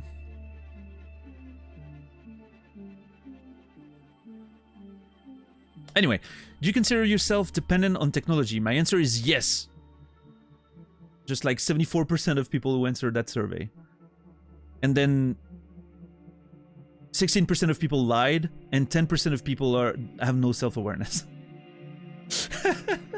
I'm being an asshole right now, but come on. It depends on definitions, right? I think a lot of people answer that as, do you consider yourself addicted to technology? Which, in my opinion, is very different than dependent. I think we're all dependent on technology just because of the way the world works. Like, you can't really survive without technology in today's world. Now, if you look at this question as, are you addicted to technology? That's a bit different, I think. Yeah, Bloodflowers? Who is that? I want to know who's your video game crush. Do I have a video game crush currently? I don't know. I have a new celebrity crush. I haven't talked about it to a lot of people, but I have a new celebrity crush. And I didn't know anything about her until I watched Hot Ones. I watched an episode of Hot Ones with Rosé from Bloodpink. The energy of that woman is incredible. I could never be mad at that person. I legitimately think I could never be mad at that person. She has such an insane energy of just kindness and positivity. I mean, she's amazing. She's cute as hell.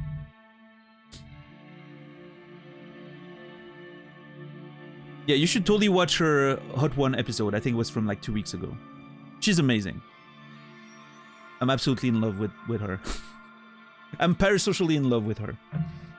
Rosé from Bloodpink, Stoner. It's a Korean band. I've never listened to them, but I just... Legitimately, I had no idea she existed until I watched the Hot One episode.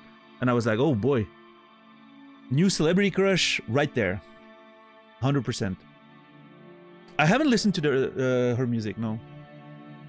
I'll listen to her new album. Yeah. Let's set up a date for Daniel. I think she's a little young for me, but I don't know. How old is she?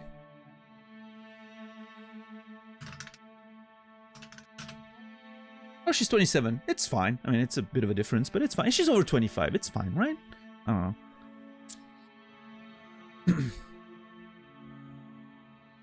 How are you today? Troubleshooting? Shooting, sorry. Oh yeah, Aurore from Cyberpunk. That's an interesting gaming crush. Yeah. I mean, listen, I grew up having a major crush on Tifa from Final Fantasy VII. So that was my gaming crush for a long, long time.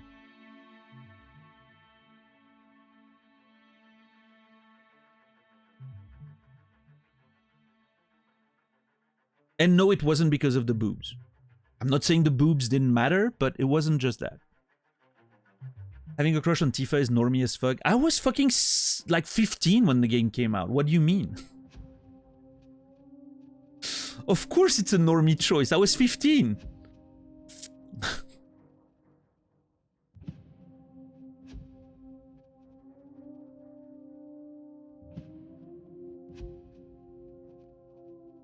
Video game crushes. Yeah, I mean, I don't know.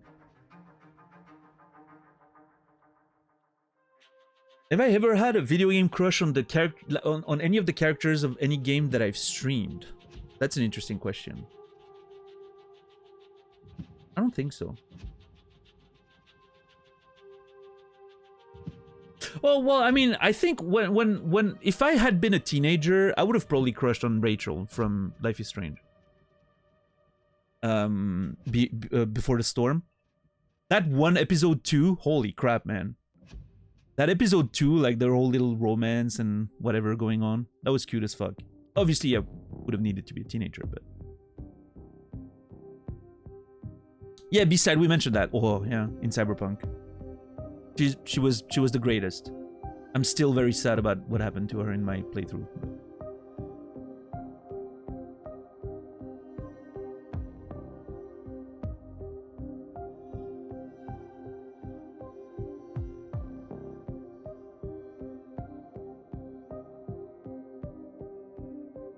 I mean, I will say, growing up playing video games in the 90s and all that... Hold on, I need to cough. It was harder to have video game crushes back when I grew up, right? It's much easier now, because a lot of video game characters look a lot more realistic, right? They have more personality, they look more alive, so to speak, and all that, so... It's easier now. You know, who's gonna fucking have a crush on a bunch of pixels? Or a, like... Well, I was gonna say a couple of triangles, but then again, Lara Croft in the first Tomb Raider, right? Maybe I'm wrong, I don't know.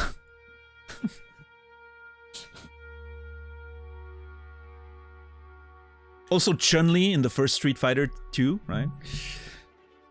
I don't know, maybe I'm wrong, actually. Never mind. What's up, Glegor?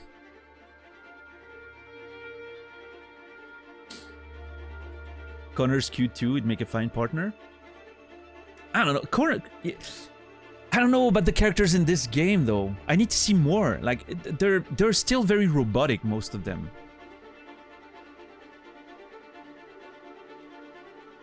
Anyway, what technology do you most anticipate? I said brain-connected device. 31% agrees with me. 35% says androids. They just want to fuck something, right? Anyway, 15% says flying cars. 90% says space tourism. You won't be able to afford it. There is not 19% of billionaires playing this game. None of you will be able to afford it. They want other people to be able to enjoy that. Hear me out, Sarah Kerrigan from StarCraft 1. Yeah, not a bad pick. Now, am I weird if I liked Kerrigan better when she was the Queen of Blades? I don't know, there's something about the spikes and the pseudo-tentacle stuff. Never mind, let's not talk about that. That's private conversation, Daniel. Private conversation.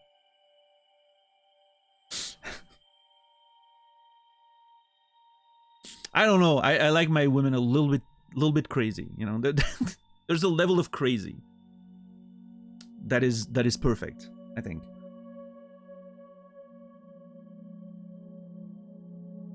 Kerrigan was maybe above the line. I mean, she literally genocided a whole fucking species. Well, tried to, at least. So, I don't know, maybe she's over the line, but...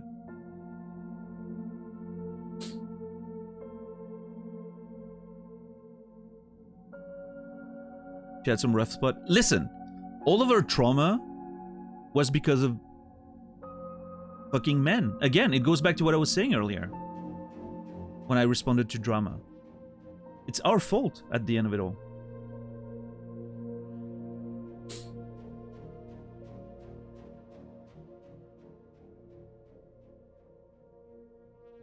I've been called insane and a spawn of Satan before.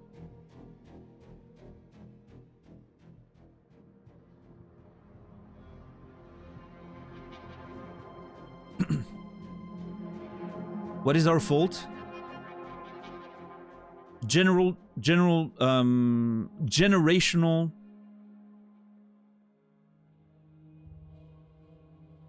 global trauma in women. Trauma is our fault. I'm willing to take responsibility for most of it.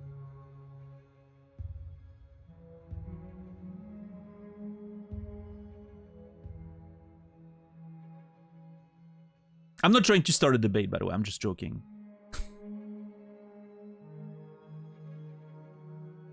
I don't think I'm wrong, but I'm mostly joking. Do you believe in God? 48% said yes, 35% said no, and 17% said I don't know. I will say I'm surprised by this. I'm actually surprised by this.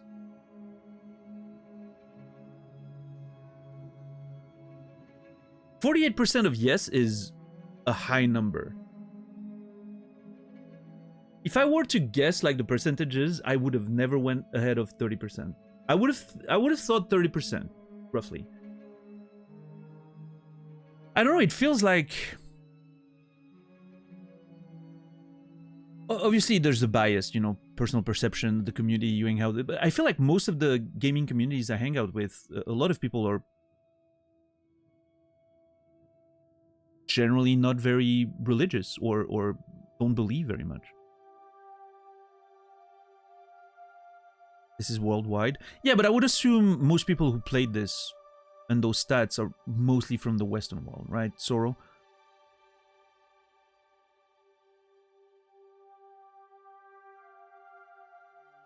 A lot of people are afraid to say no, even if they don't. I mean, I don't know. Maybe, again, it would be interesting to see more demographics there. But I don't know. I don't think this game was extremely popular in the East. So.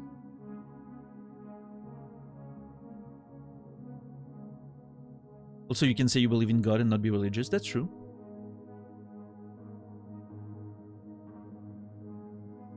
No, I you know, obviously that's true. I'm just saying that I would have expected more people to lean atheist or agnostic, right?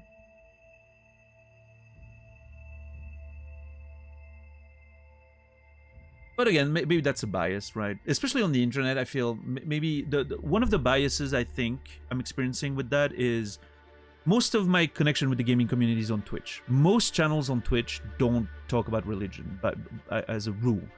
So I think there's a lot of, you know, people that are potentially religious and all that just never talk about it. So you assume, I personally assume that well, I don't assume, but my default thought is, you know, they probably don't believe in God because that's the way I see it, right? So it's like the default sort of standard.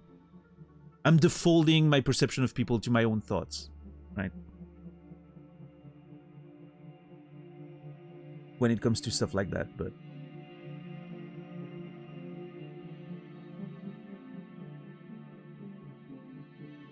yeah, I guess there's a lot more believers than I thought. Everyone's a heathen, yeah. Hey, we're gonna go to hell. It's fine. We'll throw a party down there. Don't worry. All the best bands are gonna be down there with us. What are they gonna do up there? In the good place? Come on. They'll just eat froyo and shrimps. And we'll have all the good stuff.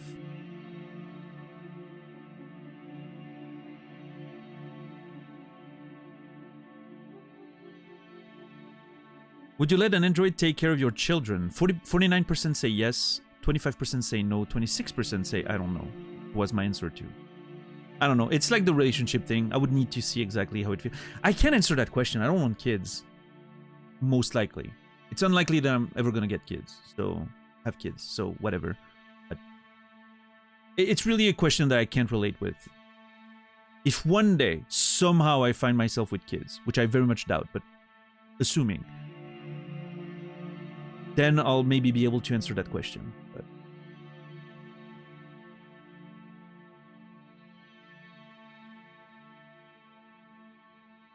I'm not going to hell, I'm an angel. I have bad news for you, Kimmy.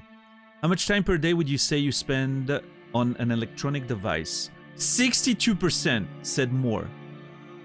Just like I did. 21% 4 hours. 8% 2 hours. 2% 1 hour. 7% I don't know? How do you not know?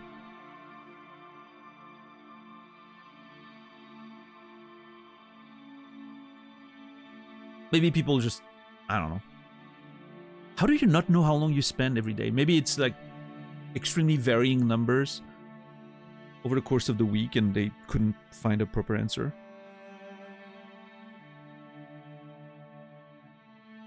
Yeah, I mean, that's the thing, right, Goal? So many people already work in front of a screen for more than 4 hours a day. So even without the entertainment aspect of it, right? It's so easy to get there. I legitimately spend probably 16 hours per day with a screen turned on somewhere around me, even if I'm not directly looking at it.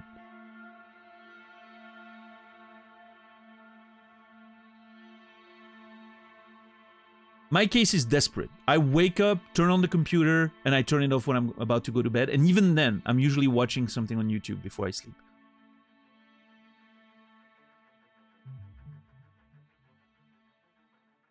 It's over, man. If one day there's an EMP or a fucking solar flare or something that burns our electrical grid or whatever, I'm doomed. I don't know what I'm gonna do. I'm gonna be forced to write another book. Can you imagine? On paper. On actual paper with a pen.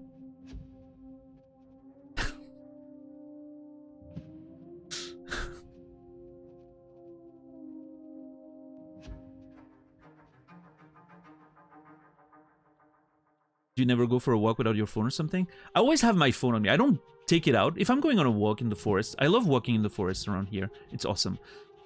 Which I've done a little less since my mom's dog passed, so I'm not taking care of him. Like I usually would go specifically on walks when my mom was traveling, and she would, you know, I would have to take care of her dog. She would give me her dog to take care of while she was away. Now the dog has passed, unfortunately, earlier this year. So I don't have that sort of. I go less on forest walks as I used to. I should probably do that a bit more, especially now that there's snow everywhere. It's going to look really cool. So usually when I do that, I have my phone with me in case of an emergency, but I don't take it out, right? It's just in my pocket.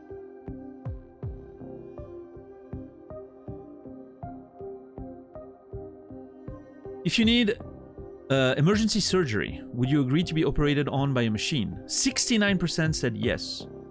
Yeah, I mean, honestly, come on. If you need emergency surgery, you're taking whatever you can get.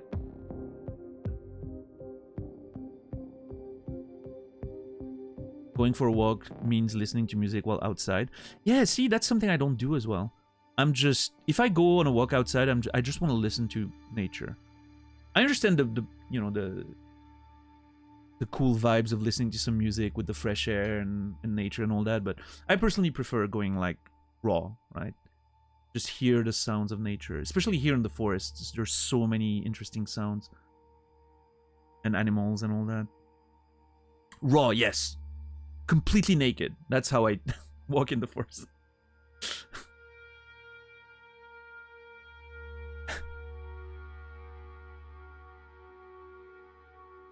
Listen, legitimately, I probably could and get away with it. I think the last time I crossed someone's path while walking in the forest around here must have been like 2 years ago, during COVID, when more people were going outside. Since then, Every time I went on a walk, I never saw a soul. Now, that being said, I often go during the night because I'm awake at night, right? So sometimes if I go for a walk in the forest, it's going to be extremely early morning or at night, which means nobody's out, right? There's already nobody around here. I legitimately live in the middle of nowhere, so...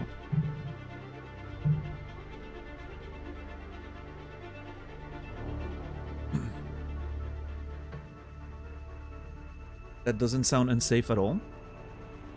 What would be unsafe about it? I mean, unless a fucking boar comes out of nowhere and gores me, which could happen, I guess, but... Walking in the forest in the middle of the night? What could hurt me? There's literally no one around here. I live in a village with 500 people. Most of them nowhere near my house. Or the forests that are near my house. The most animals you're gonna find are foxes that are scared of you and deers that are also scared of you. In fact, the other day I was walking outside, there was a family of foxes surrounding a tree that was just chilling there. And they didn't run away when I approached them, which was really funny. And then I took out my phone because I wanted to take a picture or a video of them, and that's when they skedaddled, unfortunately, but... The only risk that I could have would be a boar, because there's boars around, so that could be a problem, but that's why you listen and you know, pay attention. And potentially wolves. We've had wolves at some points in the past few decades that are coming down from the mountains, and they're just, you know, circling around here, but usually you hear about it before, you know. There's like, the farmers are, you know, talking about their animals getting attacked and all that, so we usually know when there's a wolf around. But yeah, I'm not too worried. Do you have bears? As far as I know, no. Yeah, I am the danger. No, I mean, honestly, I barely see any animals when I'm walking. They're hiding. So I hear them, but, you know, they don't want to cross paths with humans, so. Ren, thank you so much for gifting a sub to Sock in a Jar. Appreciate that. Thank you so much. 162 total. Very generous of you. Thank you, Ren. Sock in a Jar, you will be remembered. Enjoy those ad-free experiences.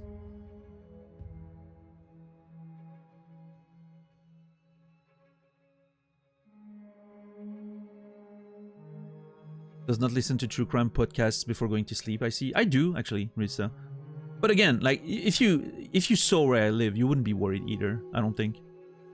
I mean, you know, as a woman, you probably are naturally more worried, and I get that. But really, like, the place where I live, there's...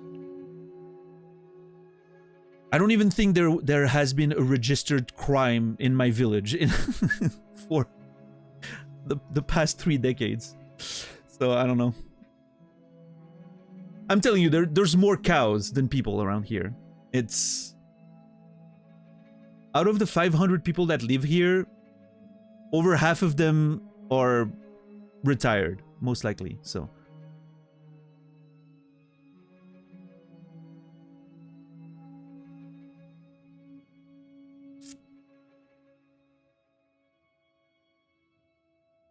The only crime in that village is you playing cage games. Yeah, I'm actually not playing right now. And I planned on finishing the game today. Whoops. You do? We should really go to sleep together, have the best ones? True crime podcasts? Wait, we should go to... Okay, Risa. Are you hitting on me right now? How many of those 500 could you beat in a physical confrontation? There's a lot of farmers around here.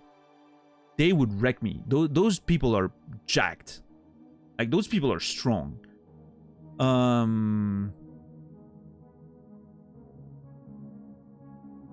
Yeah, I don't know.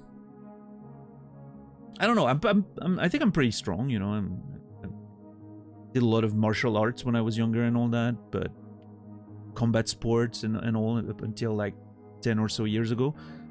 I don't know, I think I would win a fair few of them, but there's a lot of, like, really strong people. that would probably just toss me around.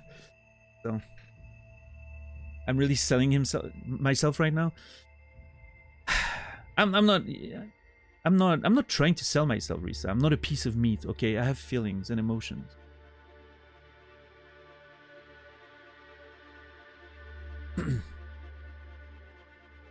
There's statistically one retired, extremely dangerous guy gal in your area, and according to the internet, they're hot and single. Aryan King. Sure. That's how I know those ads are false. There's no hot singles in my area. There's literally no one in my area. I know, Soro. They're strong. He's wearing a black shirt to the date, just a heads up. Yep, that is true. You see, with me, you know what you're getting. You're getting the black shirt. You're getting the stash. I don't come with the black background, however. I haven't found a way to transport the void with me. We'll find darkness later. It's fine.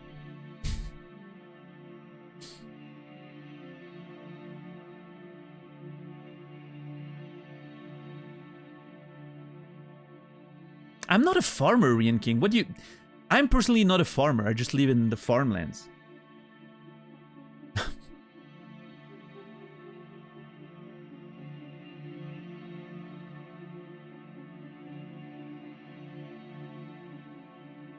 I did a whole bunch of them drama actually, but the main one I trained when I was a teenager and a young adult was Taekwondo. I did that for a while. But I did get into like some grappling, mixed martial arts in the early 2010s. Before I became a gym rat, because I don't know, I was getting a bit tired of the herding, so I was like, you know what, I'm just gonna be a gym rat for, you know, I'm just gonna hit the gym to stay in shape. I'm done with trying to punch and kick other people. But yeah, I did Taekwondo for the longest time when I was a teenager and a young adult.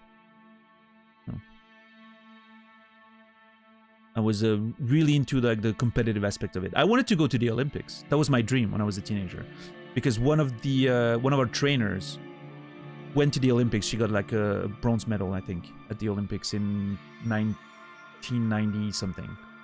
And she was like a European champion as well. And so, you know, it seemed realistic. It seemed accessible, right? Having someone that was at that level in our dojang, and I was very excited about trying to get to that. I never got there, but I did win some competitions here and there. I just wasn't putting enough effort into it.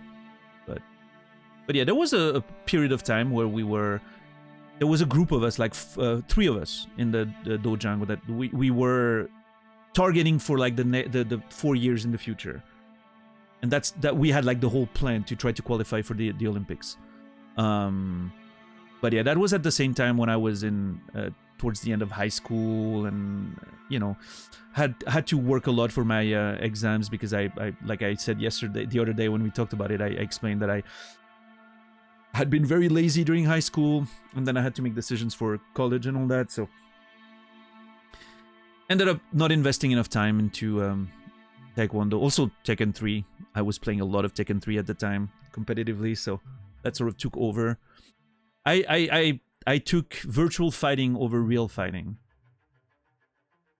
which I don't think I regret too much, but it would have been fun to have that Olympics experience. I think one of the 3 people that we were ended up getting there. I don't think they did much. They qualified, but they got eliminated first round, I think. But still, it would have been fun, right? And I don't think they were much better than I was at the time. I could have maybe got there if I had put in the time and effort.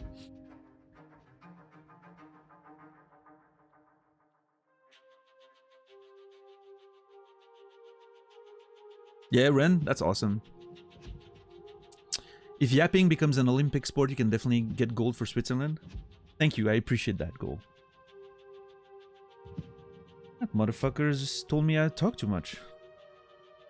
Alright. Do you think one day machines could develop consciousness? I said yes. Just like 66% of people. 17% for no, 17% for I don't know. All right. Well, that's the survey there. I really wish the survey led to more in terms of like demographics and all, but I understand why they couldn't compile that information, right? I'm not sure why she's so worried today. Look at her. She seems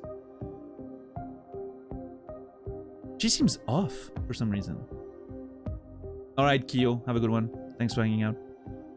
I rejected her as a friend.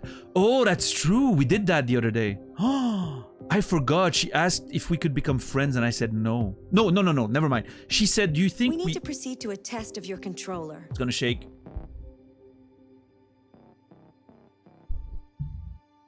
The test is now complete. I don't know if you could hear it. Thank you for your cooperation. She asked me yesterday at the end of last stream if I thought we were friends, and I said no. Because I don't think we are. We never talk about anything. How could we be friends? She seems very, very, very broken about it. Look at this. Anyway.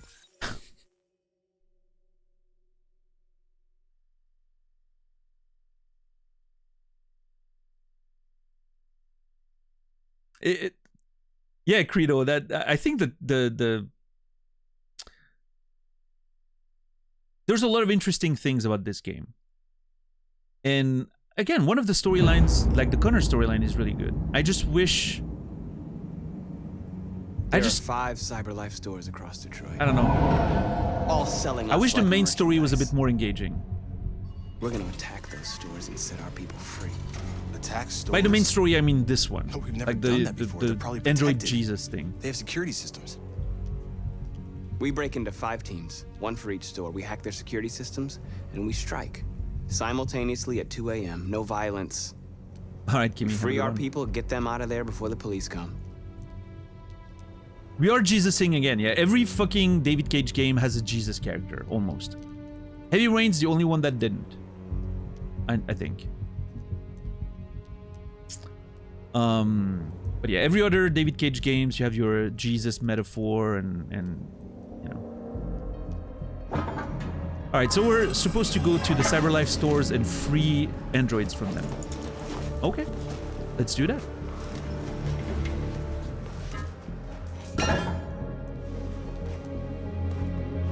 This is a night our people will remember. Okay. Alright, Marcus. Sure. I've been waiting a long time for this. Hell yeah, North is on board. I'm telling you, there's gonna be an unnecessary sex scene between North and Marcus before this is all over. I can feel it already. I see the threads David Cage is, you know, pulling. Look! This way! Quick!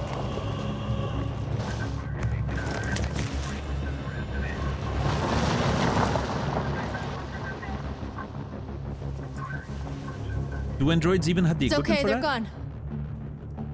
Okay, so North does, because she was a sex bot, right? She was like one of those sex androids. So she does, for sure. As far as Marcus goes, I don't know. That's an interesting question. I would assume they do, right? Because just, you know, it's an added value for consumers, I guess. I don't know. Because they're human, Rian King. That's the whole point of the story. They're becoming human. That's a sugar hiccup. How are you doing? No standard issue? I don't know. Maybe the cheaper ones don't. And that's a price difference between them? I don't know. We're spending way too much time thinking about this. I think.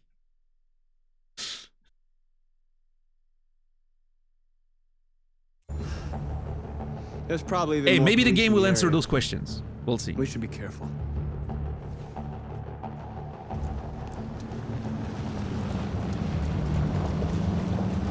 The store's over here. Oh, that's the square where we first were. Wait. No, it's not. Never mind. Wait, is it? It looks like the square I was... Yeah, it is. Is it? No, it's not. Never mind. It looks a little bit like it, but yeah. Can I activate this one? You're free. You're free.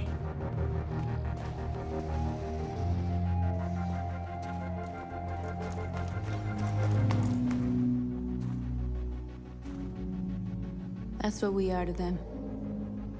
Just merchandise on display in a shop window.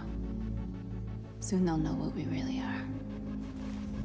Let's get them out. We'll stick to the... I think North is super on board with the genociding all humans plan. She really seems intent on like revenge, like the hardcore way. plan. We'll neutralize the alarm systems and secure the area. There's 10 minutes until all our teams attack. Oh. What are we waiting for? Ah, god damn it, another fucking timed section. Great. We're gonna sweep the plaza. Make sure we're not disturbed. This game hates me. This game legitimately hates me. And how do you want to deal with the shop window? Not now, one problem at a time. Okay, now what's next? Wait, hold on. What did the objective say? Scout the area. Oh, convert.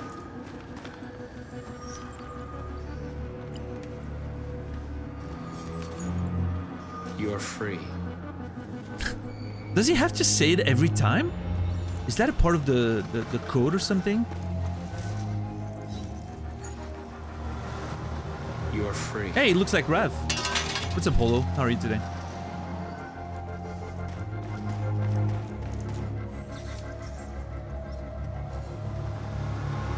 You're awake now.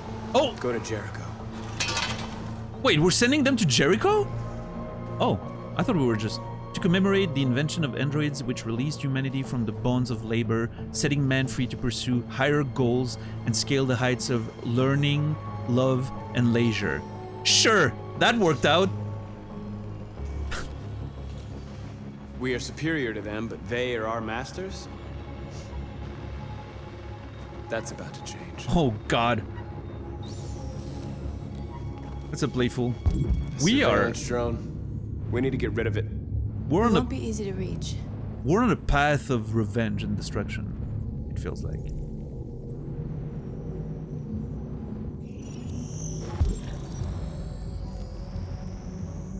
Reconstruct route.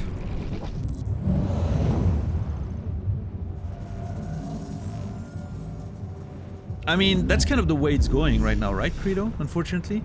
Because all the creative shit is expensive for corporations to acquire from humans. And it's very cheap to acquire from robots, right? So...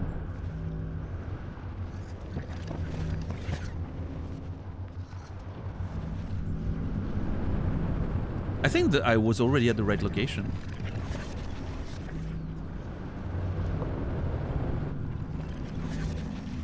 Oh, maybe the... Simulate? Let's see. Drone can be reached from there. Okay.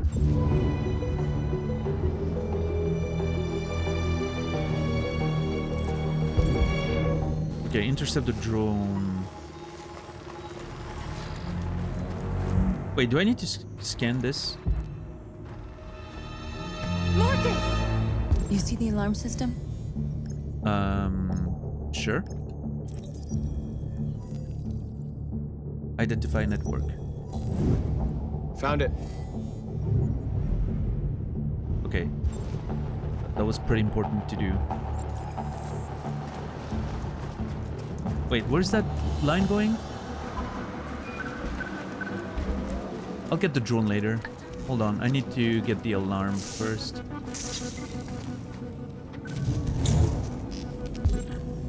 Network access located. Ah, nice. This is actually pretty cool. I like this setup so far. The way you're just working around and trying to secure the area and all. That's pretty cool. Touch them, Marcus.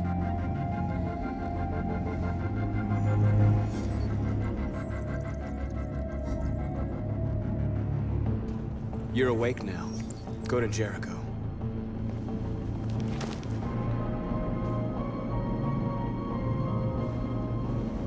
You're free. Net ID. Is that gonna be a freaking minigame or just a...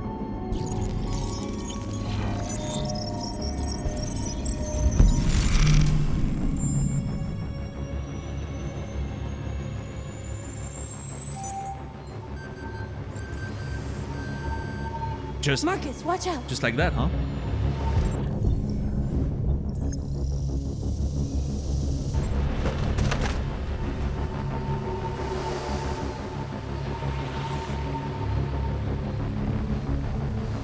He's more like Android Moses. You assume David Cage would know the difference. I'm calling him Android Jesus. It's catchier, right? I don't care about religious accuracy.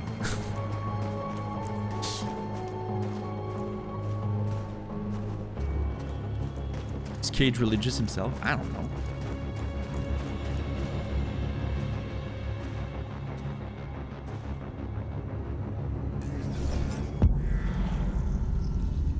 He definitely has a fascination for the, you know, for the Jesus myth and everything, that's for sure.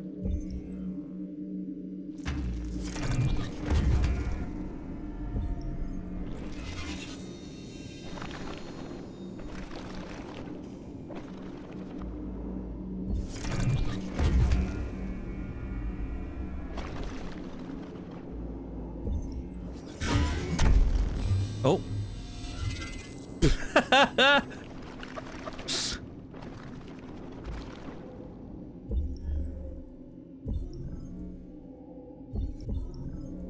Oh, wait.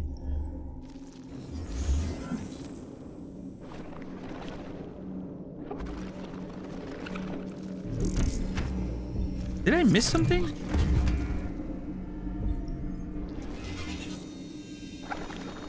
What the? Oh. Never mind. There we go. I did play Final Fantasy 16, yes. The game was good for a little bit, and then it got just a little too repetitive in terms of the side quests specifically. And I think the story started well, but then devolves into just, yeah, nothing too interesting. I hope it didn't have time to call the cops. We'll soon find out. There's traffic on the road. We need to block it. It's one way. Shouldn't be too difficult.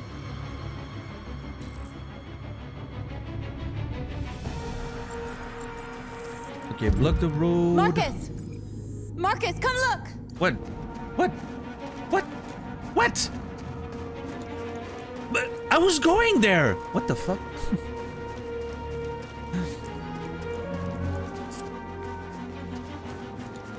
Yeah, Stranger of Paradise seems interesting. That's the Neo team creation, right?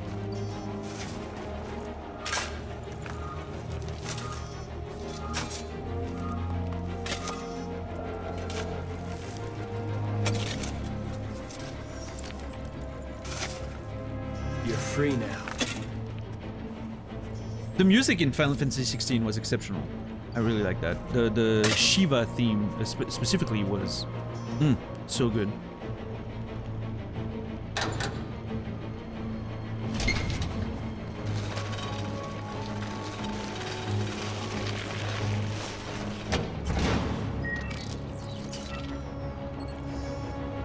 There we go. There. Nobody should bother us now. The hyena. Looks like the plaza's secure. Now we can get inside the store. And how do you plan on doing that? We need... Yeah, I don't think that's a very flattering comparison based on, you know, Dr. Disrespect's behavior, but I you know, he's a handsome man, so I'll take that as a compliment. Some people usually go for Freddie Mercury, but I don't see it myself personally. Just mean by looks? Well, thank you then. I don't know. I don't have the mullet or the glasses or all that, but you know. And my stash is, well, actually, his stash is real too, I think. Mine's better though. Come on, no comparison.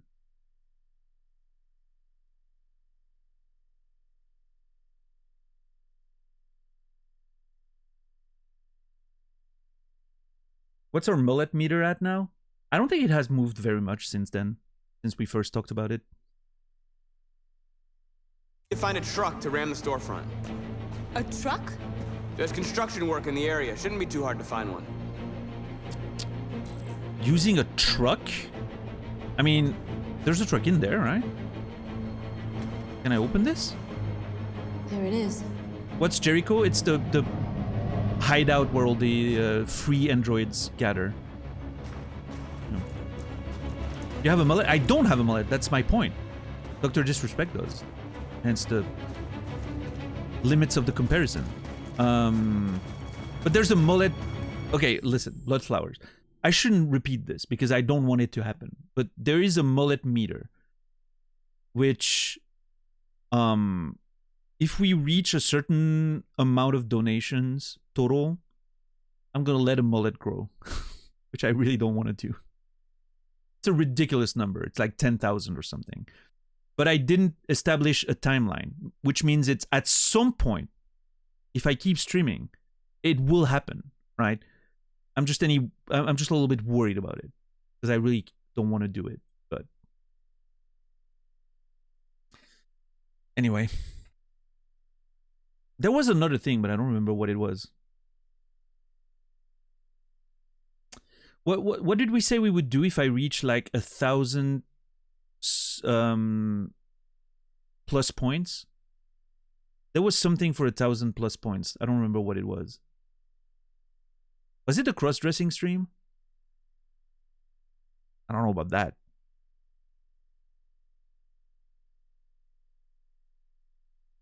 Chug a bottle of maple syrup live on stream? Is that hard?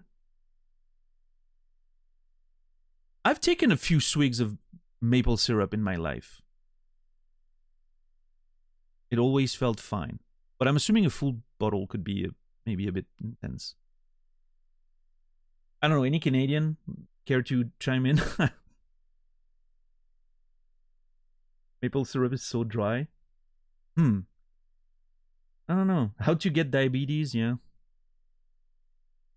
Can we make it a nice goal, like, I don't know, eat poutine on stream or something? And now that's a goal I'm willing to go through. Poutine's the food of the gods. Literally the best food ever.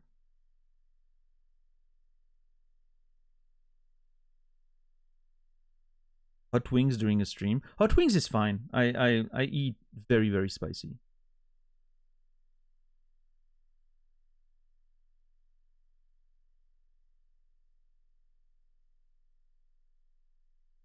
I could probably go through the hot ones thing, barely reacting to anything outside of the bomb.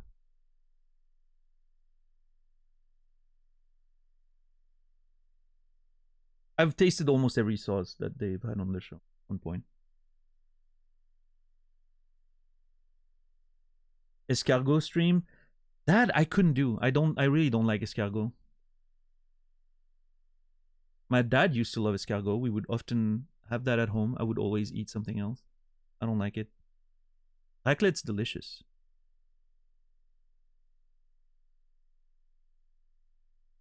Surströmming? No thank you. I hear it's pretty good though. It smells like hell, but it's pretty good.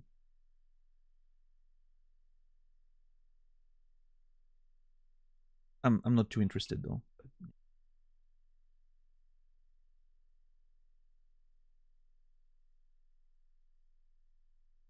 Raclette IRL party. Well, hey Risa, you know I'm trying to start a streamer house, maybe potentially for next year. If you're interested in joining the project, let me know. Maybe we could do raclette parties there. Yeah.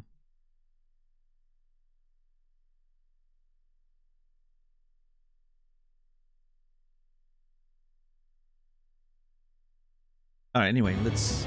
Can I open this? What are we waiting for?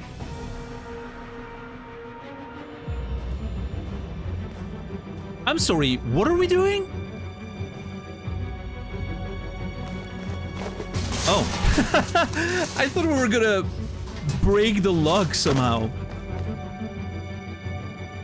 Okay, now we're in. Let's get that truck out. I was very confused by what we were doing. Why couldn't Kara do that? Or maybe Kara could, but not Alice.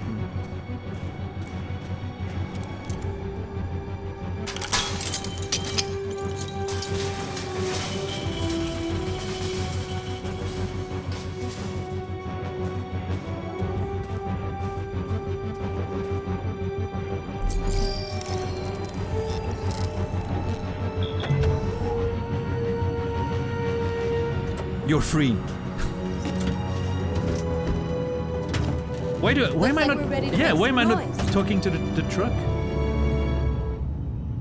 Wait, what did you just say? Hold on.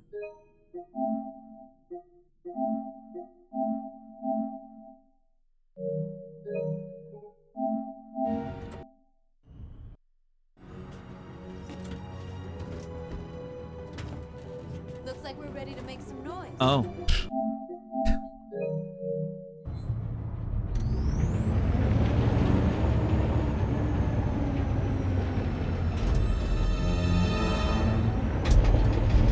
Wait, what's different with the German raclette than the Swiss one, Antar?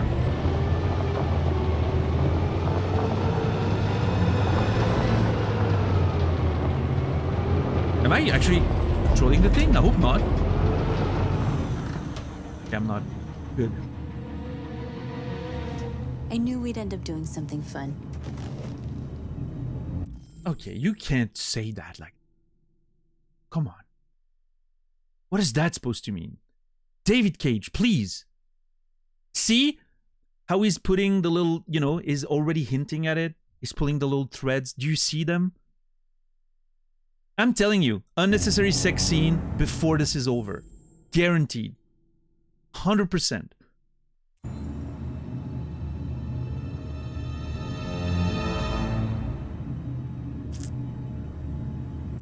What Germans do is weird. Yeah, I don't know. I'm waiting to see what a German raclette is. Raclette where I'm from is like fondue, just a bunch of different stuff you fry in a bunch of small pans. Are you from Germany? I don't know.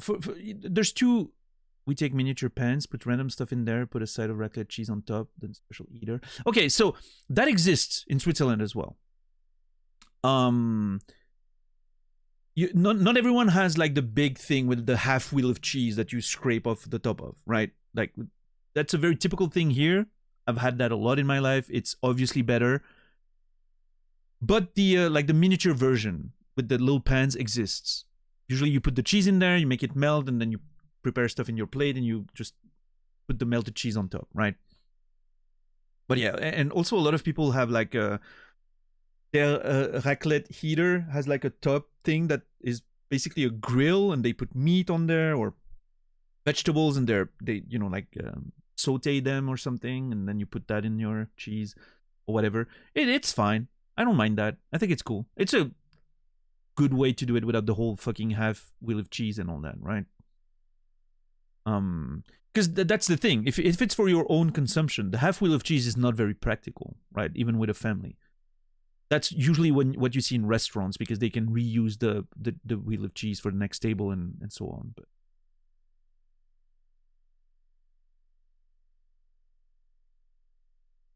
yeah, I mean, I also pour raclette on potatoes. That's usually what we do in Switzerland.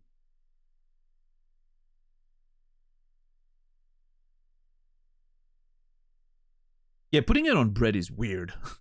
The bread part is the weirdest part. Potato is fine. Potato is the way to go. I mean, listen, I'm not saying melted cheese on bread is bad. It's great, but yeah. Yo, Captain Dax, what's up? How are you doing today?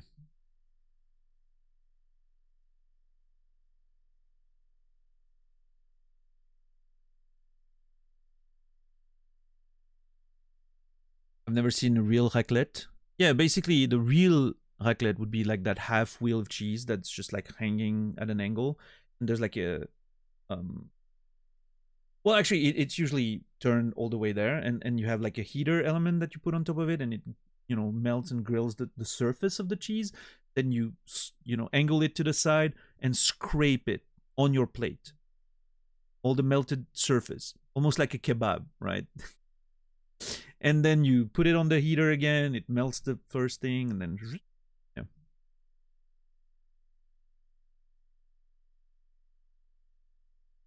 Yeah, exactly. Thank you, Soro. That's a good example of it. Right, I get that, Anktar. Yeah, that's kind of weird. I think the pouring is very important, but yeah, that's disgusting. Sounds shit. I love Brendan. Like Brendan with the most American reaction possible. Sounds like shit.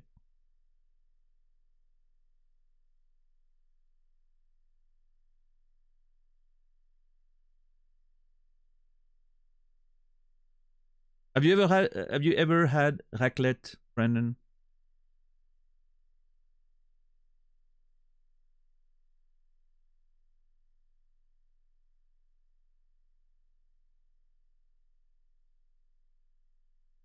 Never heard of it. All right. Well, there you go. You don't know what you're missing. I'm telling you, Brendan. Streamer house, raclette every day. That's the play.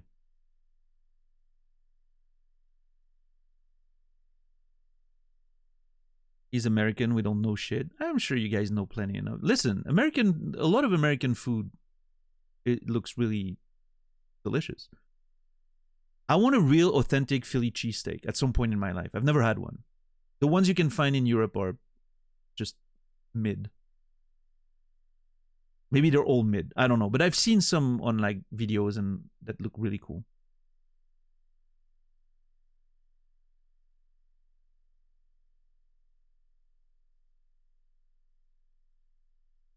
Cheesesteaks.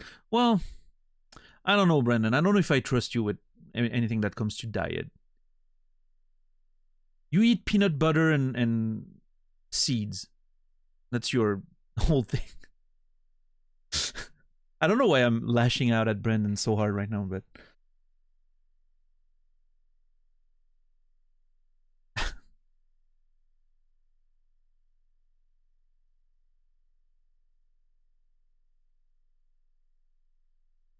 all right, anyway, I have to free some androids.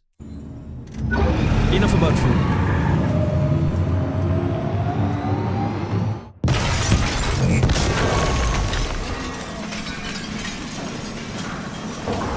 Very cinematic. Congrats, David Cage. Also, we don't have seatbelts. We should literally be through the fucking windshield right now, but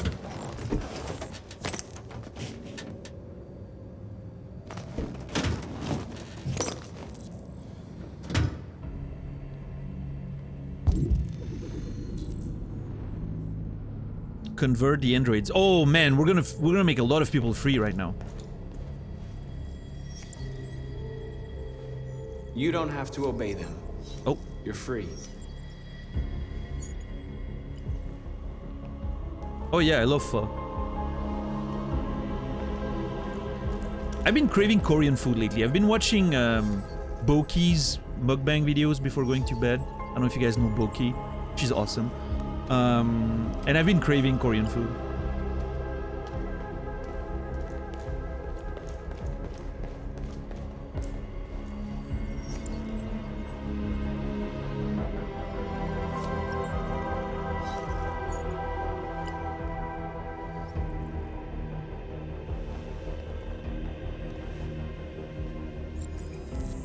Talk to them?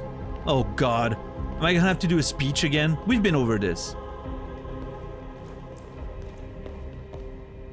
Oh, she's seeing one that looks exactly like her. Herself.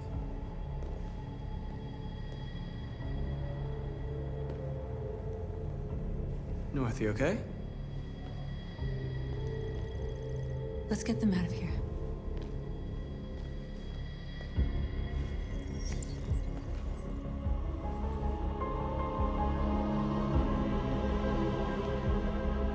Wait, why stoner? Not something I expected?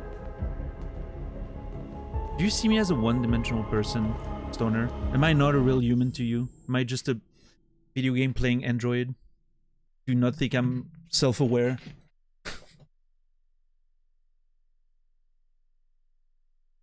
Daniel Matt, become human.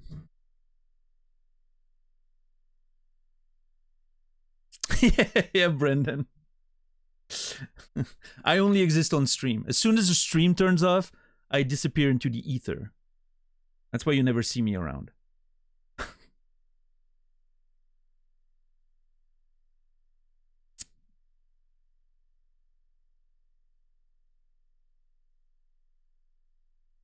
Back into the void, yeah.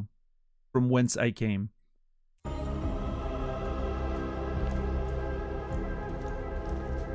Talk. What's up, Kirelia? Thank you. Appreciate that.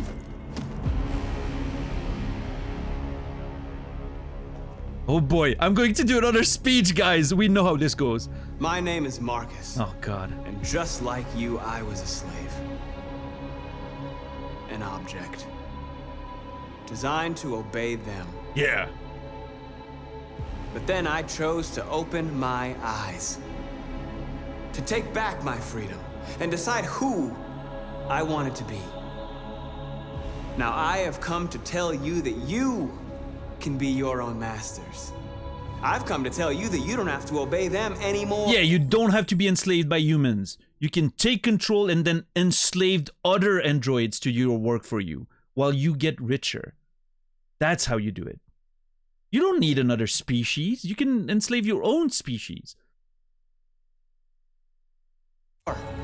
From this day forward, you can walk with your heads held high. You can take your destiny in your hands. Jericho is a place for those of us who want freedom. Now, sure, you can stay here and continue to search. Okay, low-key, Jericho is a fucking abandoned boat. I don't know why he's talking it up so much. Everyone's talking up that Jericho thing like it's a beautiful, like, promised land. It's a fucking abandoned boat. What the fuck? Like, I would go there expecting something crazy and I'd be like, huh, that's it? Fuck, I'm going back to the store.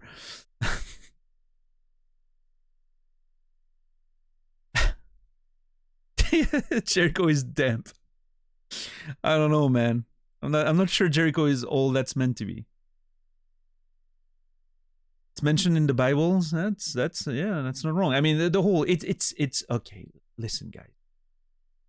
We know what it is. It's symbolic, right? It's the Android Jesus metaphor. It's not that deep, okay? This is a prime example of You Tried David, by the way. It's gonna get a You Tried David. Actually, in fact, I'm already adding it because it is a You Tried David moment.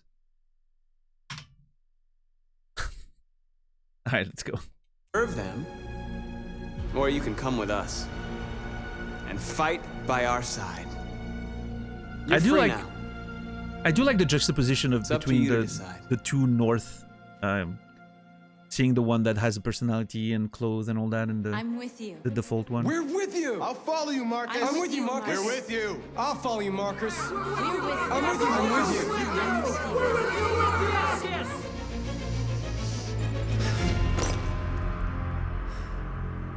Then follow me. Okay, I'm not gonna lie, the way they all just repeated the same thing does not make a great argument for them being actual people, right? Felt very robotic. What's up, Abydos? How are you doing today? Wait, am I actually gonna walk with them and they're gonna follow me? Oh! Actual Revolution gameplay! Let's go! Marcus, what are you doing? I'm gonna send the humans a message. Oh shit! Be pacifist or violent. Transform Capitol Park. Okay, first things The first. screens, Marcus. No. First things first, the fucking statue. Wait. Decide our first action, be pacifist or violent. Yeah, I'm gonna get the statue down. What the fuck?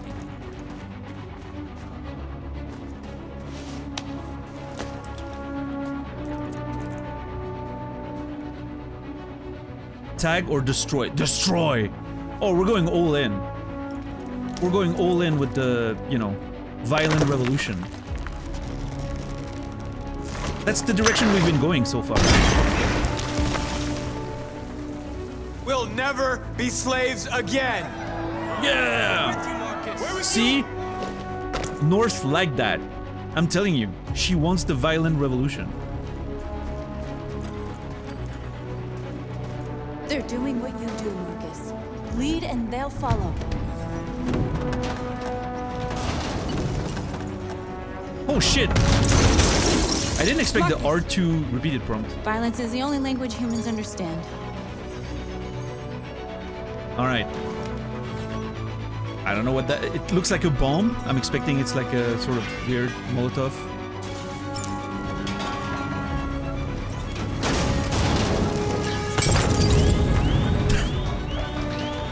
That was kind of lame. That was underwhelming, yeah. I thought he was gonna throw it in like a house or a store or something. Break the window! Hell yeah!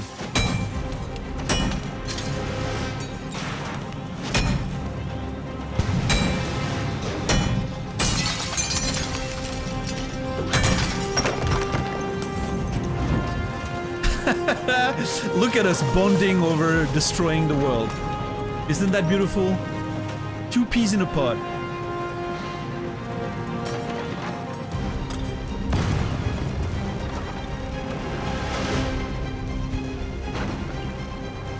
Hijack or turn off? Hijack? Oh, let's go. We will fight for our rights because we believe our cause is just. No human will live in peace until we are free. No, that's the message, Risa, right? Violence will get you the hot girl. Let me help! What a great message for the youth of tomorrow.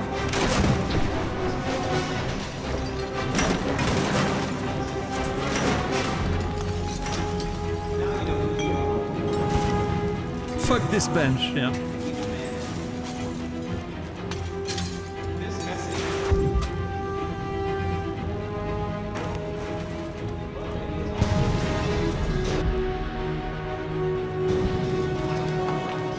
Kiosk. Build pyre? Need a hand? Okay. That's kind of, I'm not gonna lie, that's kind of rad.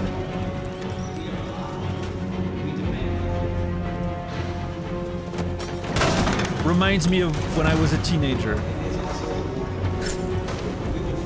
I'm gonna leave it at that.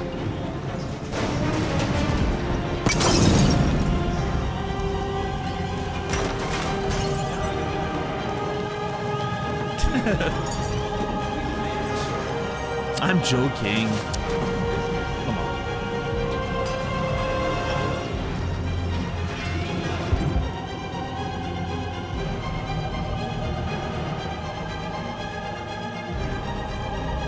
The music slaps though. Holy crap. The music is going hard. What's up, Kaiser? How are you doing today?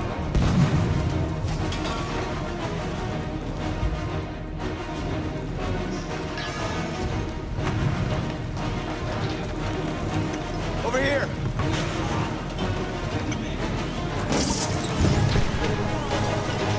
Man, North and I are really working on that destruction. This is like foreplay for us. I'm telling you, this is foreplay. Next scene, we bang. Guaranteed.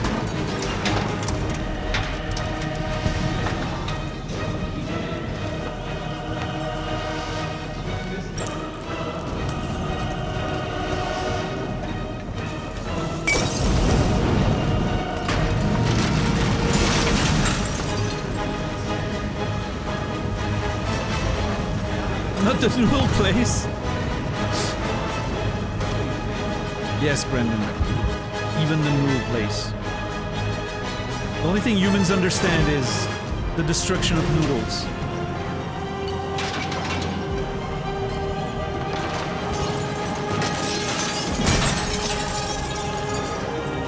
Oh, I'm a leader now for Jericho.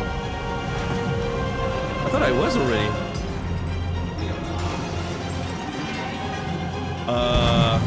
Wait, what am I doing?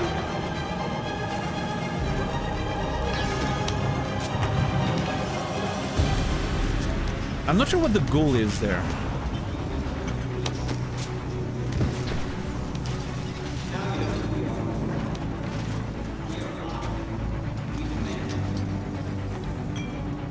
Chose our symbol. Oh shit.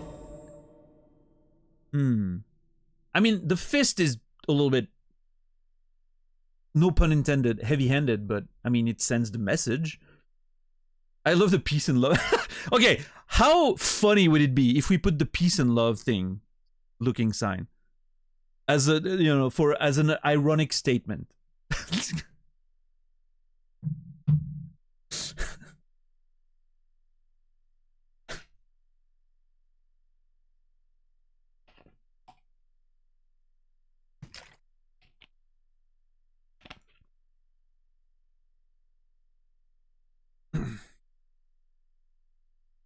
That'd be pretty funny, yeah, I think. I'm gonna go with the fist, I think. The triangle thing looks pretty sick too. Feels very like futuristic, futuristic dictatorship. But I think the fist works well. I'm gonna go with the fist. We're just gonna lean into the ham-fisted, again, no pun intended, nature of the video game, right? Let's go for it.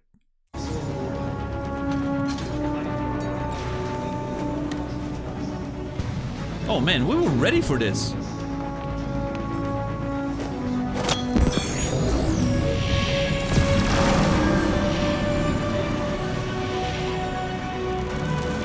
Yeah, very Rage Against the Machine. Yep, I agree.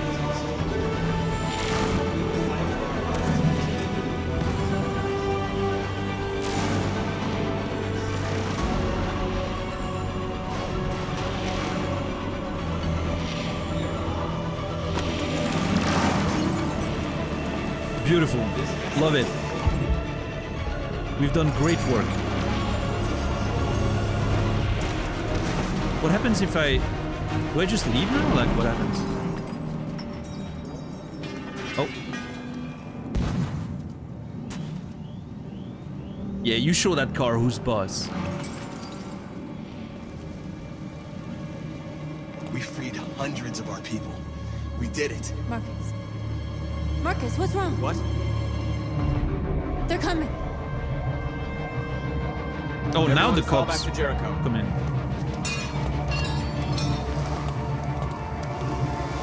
Now humans will have no choice but to listen to us. They'll be afraid. Fear feeds hatred. I'll take hatred over indifference. Oh shit. Okay.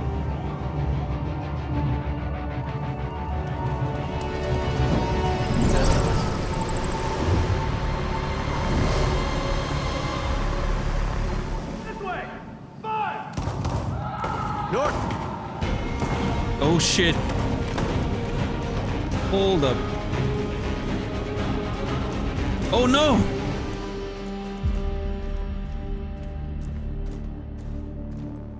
North. You alright? What happened? North! They killed them. They slaughtered them like animals. Who did? Who? Oh, I see what's gonna happen. Some cops killed us and we captured them, and I'm gonna have to decide what to do with them.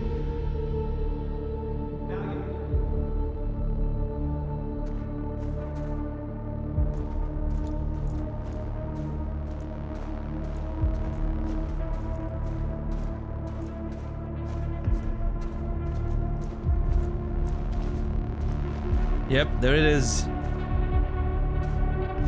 They killed our people, Marcus. We want justice, Marcus. They have to pay.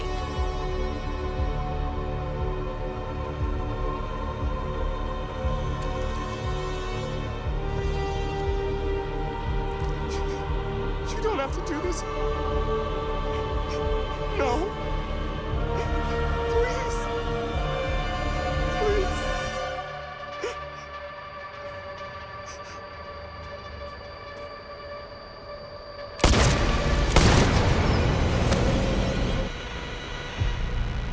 crime against an android shall go unpunished. That's what we said.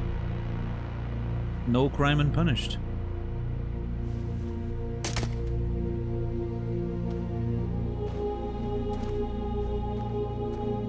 I mean, at this point, I'm committed to the, you know, full-on, like, violent revolution, right? We interrupt this broadcast with breaking news. This just in. At exactly 2 a.m., several CyberLife stores in Detroit were raided. Different locations were hit in what seems to be a coordinated terrorist attack. Numerous storefronts have been broken, with cars vandalized and set alight, leaving many Detroit neighborhoods in chaos. Property was damaged, and fires continue to rage in several major districts Whoops. across the The city. bodies of 2 policemen patrolling the area were discovered near one of the CyberLife stores. According to our sources, the 2 officers were executed with their own service weapons. This is an alarming David Cage situation. really enjoyed Could our machines now the be turning news against montage us? in this Have game, androids right? become a threat to our security? Is this the beginning of a terrorist campaign conducted right here in the United States?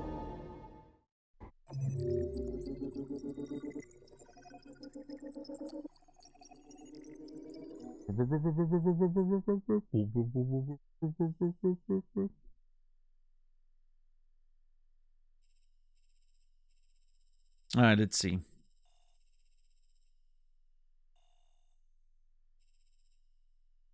I missed something there. I wonder what.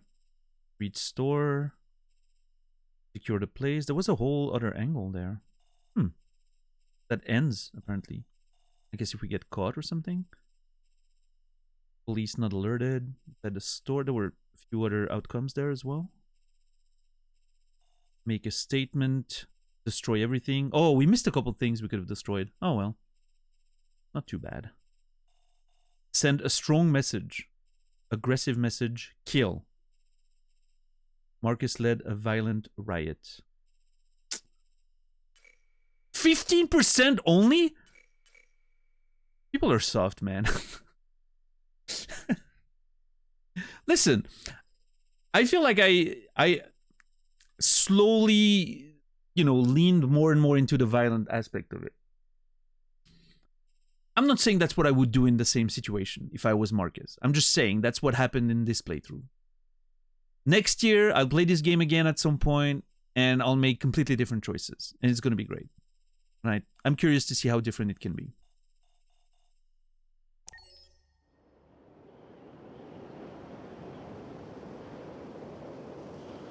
$11 a.m. Oh, Connor.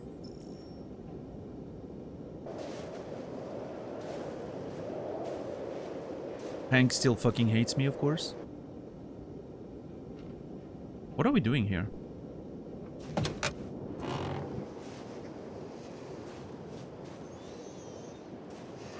What the fuck is this place?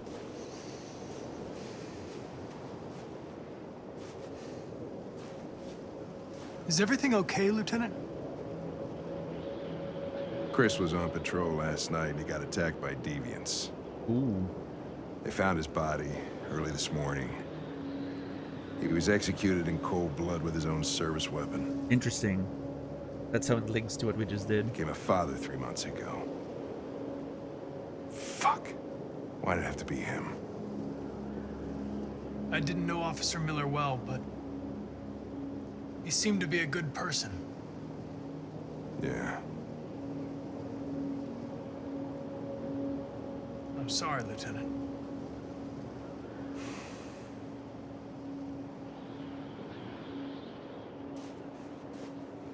Instinct lead Kamsky. Kamsky? Kamsky left CyberLife 10 years ago. Ooh. Why did you want to meet him? Oh. This guy created the first android to pass the Turing test. Oh. And he's the founder of CyberLife. Anybody can tell us about deviants, it's him. Oh, we're gonna talk to the founder of CyberLife? Oh, that's kind of rad. I'm excited for this. Yeah, Connor was repaired, I guess, when he came. Yeah. Hi. I'm Lieutenant Hank Anderson, Detroit Police Department. I'm here to see Mr. Elijah Kamsky. Please, come in. It's her! okay. She's real!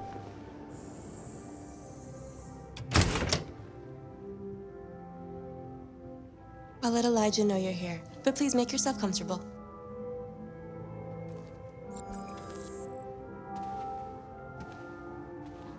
Huh. Interesting.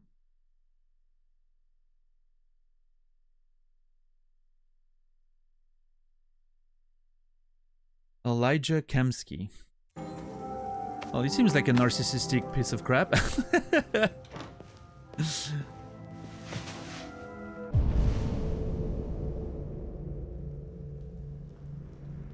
Yeah, I think that's Astarion. That looks like Neil Newbon for sure. Yeah.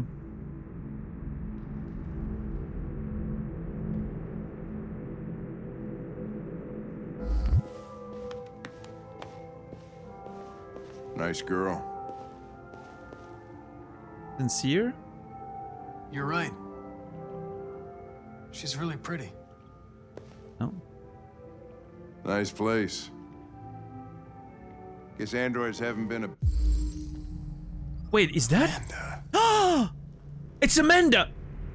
Died? Whoa.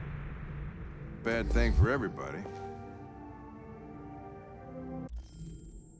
Hold up. Is the Amanda I've been talking to an android? Sort of like a replica of the real one or something? Interesting. You're about to meet your maker, Connor. How's it feel? Impatient, distant, indifferent. Impatient? Kamsky is one of the great geniuses of the 21st century. It'll be interesting to meet him in person. Sometimes I wish I could meet my creator face to face. I'd have a couple of things I'd want to tell him. I'm playing with that coin again. That's been a while since we saw the coin. I'm really curious what it's about. Space tourism on the rise. Luxury holidaymaker turned to the stars. With the advance of reusable space shuttle, space tourism becomes a reality. Clear skies. I'm reading fast because I don't want to, risk missing stuff. 3-hour orbit on the moon. Spectacular views. It's nice. The 10% I enjoy in the Earth from space, the rest of us are down there suffering from pollution, famine, and poverty. Clear skies was not available for comments. Interesting.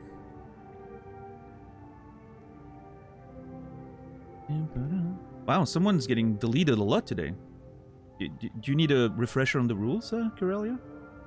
Or is everything okay? Stabilized fortune teller's computer.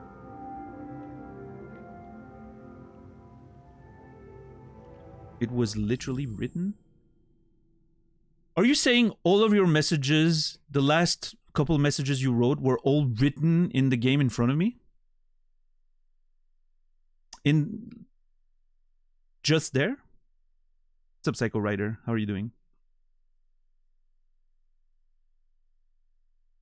The last one, yes, but what about the one before that you got deleted for?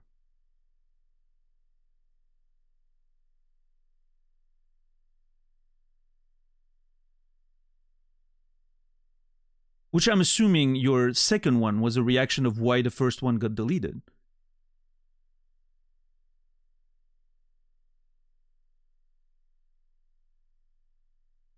That's what I'm wondering, Brendan. I'm wondering if we're going to get to the roulette.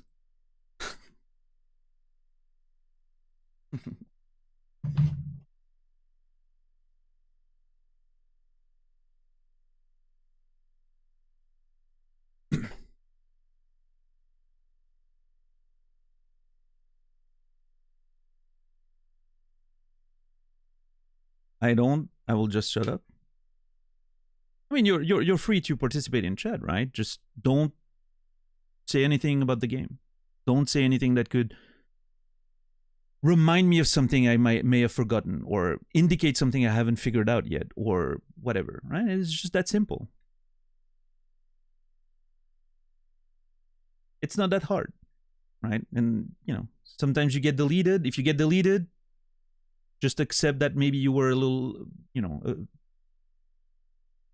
little too far. And that's fine. Nobody cares. Like, it's literally just protecting my experience. It's no hard feelings whatsoever, right?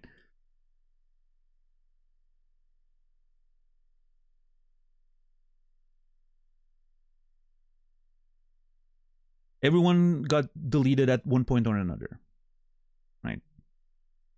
I didn't mention what is going to happen at all. So you're saying that every one of your message was stuff that I should already know and already know. Because we can verify that. I'm willing to click on your message and see if it's something I know or not. 100%. Are you willing to bet your presence in chat on that? I'm going to click on your previous message. If it's something I didn't know, you get banned instantly. If not, we're going to admit that the mods were wrong. That's what we call the roulette around here. And you are free to participate in it if you want.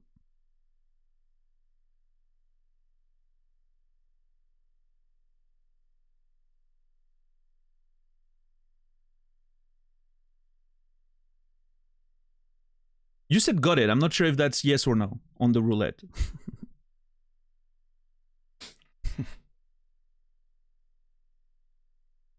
That's a yes? Oh boy. We got a roulette, ladies and gentlemen. Here we go. I don't have a special music or anything for it, but... Alright, so the last two, right? Only the last two. I'm just going to look at the last two. Go, I want to get banned. Oh, so you know you're going to get banned. If I look at the messages. So you're already admitting that you know, that you said something that I didn't know, right?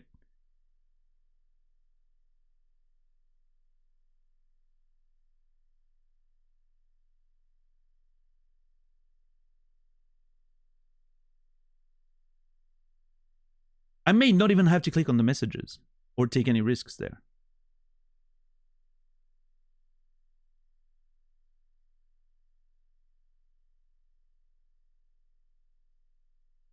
Who Wants to Be a Millionaire? Serious music works here. Oh yeah, the like tense music before the final questions or whatever. That's funny.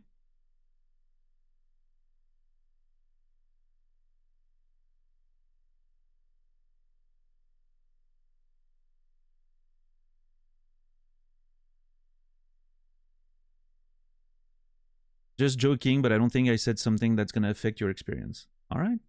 Well, let's figure it out. Okay, so the first of your message that got deleted, like the most recent one says, dude, just saying she died in 2027. Okay. That, we talked about it. Yes, we talked about the fact that she died in 2027, which led to my assumption that maybe the one we've been interacting with is an Android replicant of her, right? Replicated version of her, right? Now let's see the previous version, the previous message before that.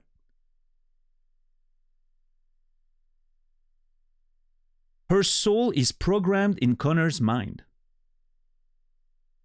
I never thought about that. That's possible. It's also a gigantic spoiler if you're right. And it's not something I thought about. How is that not you potentially spoiling the experience? I'm waiting for your explanation. Yeah, that sounds a lot like new information, right, Captain Max?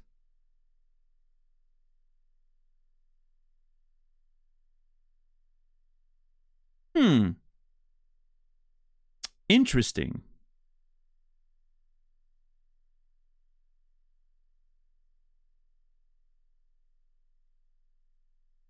Now, obviously, nobody confirm or deny if that's actually a thing in the game, but it could be, potentially, right? It's something that I haven't thought about. My verdict is guilty.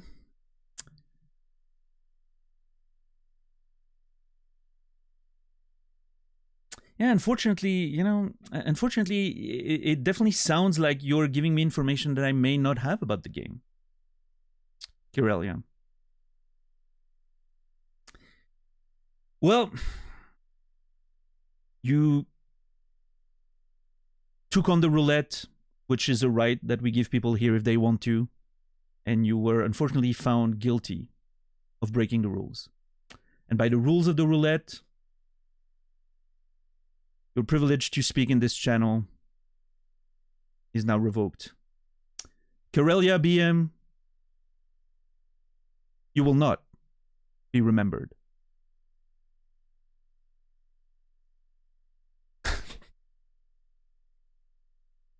Anyway, moving on. What's up, Blast? How are you doing today?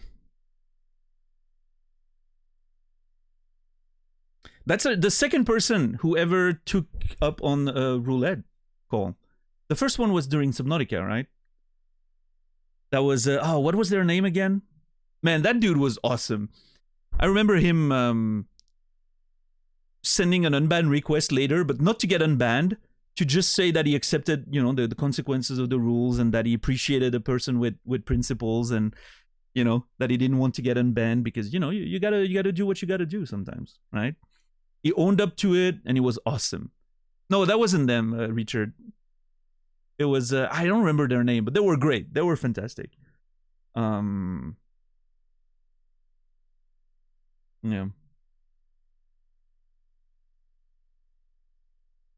No, Thirsty for Thick Latinas was a whole other piece of work. Holy crap.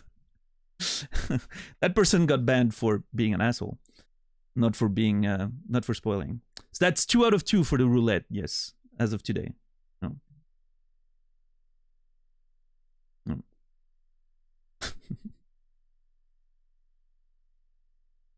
Oh, well.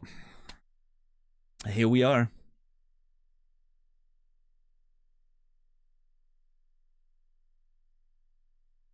CyberLife's fortune teller computer. CyberLife develops world's most powerful quantum calculator. Hackers target solar panels for latest ransom scams. But yeah, just to clarify, if anyone's new around here, you don't have to worry. We're not like banning people at the, you know. In fact, we're pretty hard. It's pretty hard to get banned around here. Like, we don't ban a lot of people. But if you get deleted, trust that the mods know what's best for me, right? It's all about, the rules are all about protecting my experience of the game. I don't want to know anything. I don't want reminders. I don't want speculation from chat. I really want the experience to be my own and just my thoughts and my experience with the game, right? That's the only way to do it the way I like it, which is very pure, so to speak, like as if I wasn't streaming, right? So if sometimes you get deleted, that's totally fine. It happened. Literally everyone in this channel has been deleted. Even the mods at some point or another, right? It happens. You talk in a chat, you're gonna sometimes say something that maybe crosses a line, especially if you like the game, you want to react about the game. That's fine. That's more than fine, right? Just if you get deleted, just consider it a safety measure for me. It's never personal. It's never about you. It's just to protect my experience, right? So, you know, if by any chance you get deleted, you can just feel free to ignore it and keep interacting with the chat. Nobody's ever going to remember it because literally everyone has been deleted at least once around here. It's kind of a rite of passage, right? So now if you're going to argue and be annoying about it, that you know, that's a different conversation, right? We don't want to spend too much time arguing with people who are annoyed because they got deleted. And yeah, I mean, it's not just for me, right? It's also for, like, people are watching me because they want to watch that experience. So we like to protect, we like to protect that the best we can.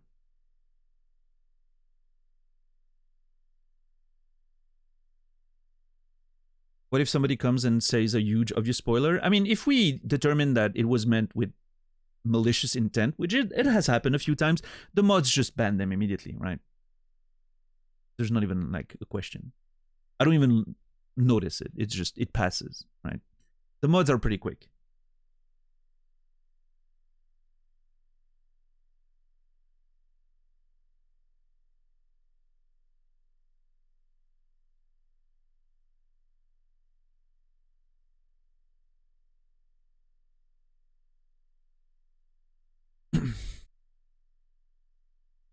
Anyway, resume.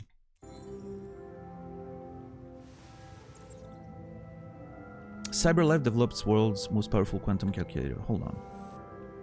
CyberLife has unveiled a new quantum supercomputer capable of exaflops 1 billion operations per second, the equivalent of several human minds in a single machine. The computer was specifically designed to analyze vast data from various sources and generate predictions. Philip Seymour, CyberLife's director of futurology, is highly confident. We've been testing for a while and the results are going to wow people. The computer will be used to calculate the probability of a mass extinction events, such as aggressive alien invasions or global climate disasters like meteor superviruses. Can we talk about like Mayan prophecies of eternal winter and all that? Is that a thing that it can predict as well? Also, I definitely pressed down there. I don't know what it's doing, but the computer can help us to anticipate and prepare for such calamities, ensuring humanity is never caught off guard. Despite doomsday predictions from those fearful that AI is gaining too much influence already, many experts are hailing this as a quantum leap in applied artificial intelligence. All right. Oh, I mean, in Fahrenheit they did, Rian King, right? In Fahrenheit, the whole point was like a prophecy that, you know, that came with a bunch of snow and all of that, so. No, I want to look at him. Elijah will see you now. Thank you, lady.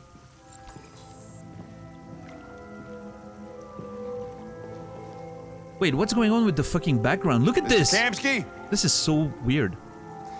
Just a moment, please. Oh! What the fuck? Wait, hold on. He has several of the same models and a red pool. A pool of red water. That's kind of crazy though. Why would you want a pool of red water? The three girls I get, whatever, right? A pool of red water, that's weird.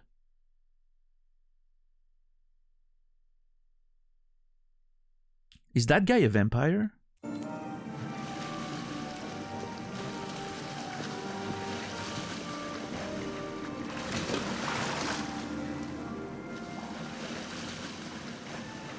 Oh, dude's doing his swimming. No, I mean, it's not wine. The water itself is just water. It's just the pool is red, right? But it looks like red water.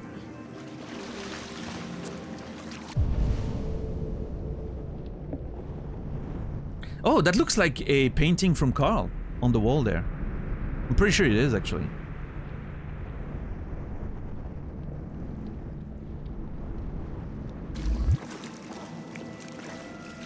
Look at this fucking place. What the? Oh! Wow, that's amazing.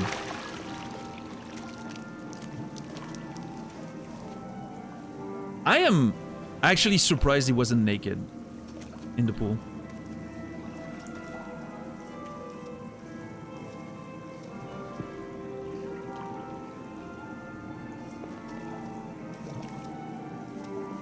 I'm Lieutenant Anderson. This is Connor. What can I do for you, Lieutenant? Sir, we're investigating deviants. I know you left CyberLife years ago, but I was hoping you'd be able to tell us something we don't know.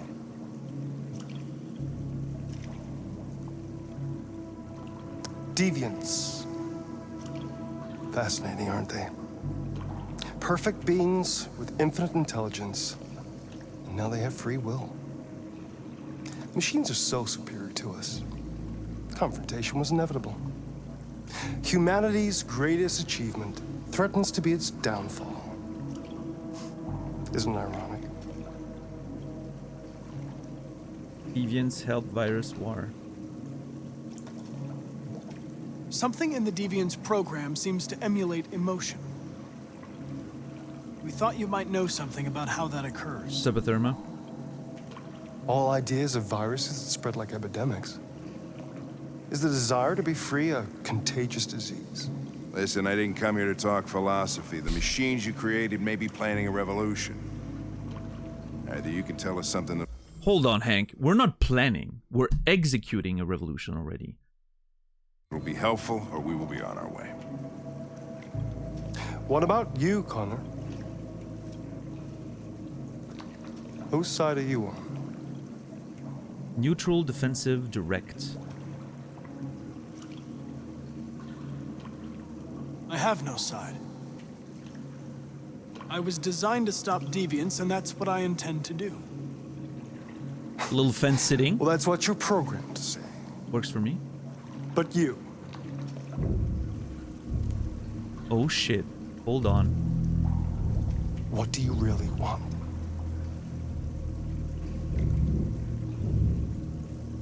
Troubled.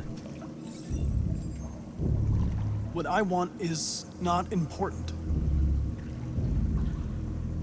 Chloe? I'm sure you're familiar with the Turing test. Oh, her name is Chloe.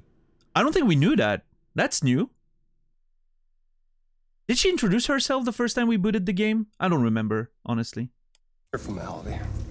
Simple question of algorithms and computing capacity.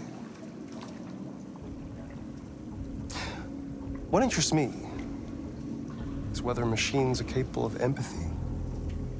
I call it the Kamsky test. It's very simple, you'll see. Oh boy. Magnificent. I have a bad feeling about this. One of the first intelligent models developed by CyberLife. Young and beautiful forever. A flower that will never wither. But what is it really? A piece of plastic imitating a human? Or a living being? If he pulls out a gun, I swear to God. With a soul. Yep, there it is. Oh my God. Oh God, okay. I saw that coming, unfortunately. It's up to you to answer that fascinating question, Connor. Destroy this machine, and I'll tell you all I know. Or spare it, if you feel it's alive. But you'll leave here without having learned anything from me. Okay, I think we're done here. Come on, Connor, let's go. Sorry to get you out of here. What's more important to you, Connor? Your investigation or the life of this android? Decide who you are. An obedient machine. Or a living being. Endowed with free will. That's enough. Connor, we're leaving. Pull the trigger. Connor! Don't! And I'll tell you what you want to know. Oh my God! Okay, this is... Wow. Whew. Okay, hold on. This is definitely a Cage moment. That's for sure. Is this a woman by Cage at the same time? I don't know. But, I mean...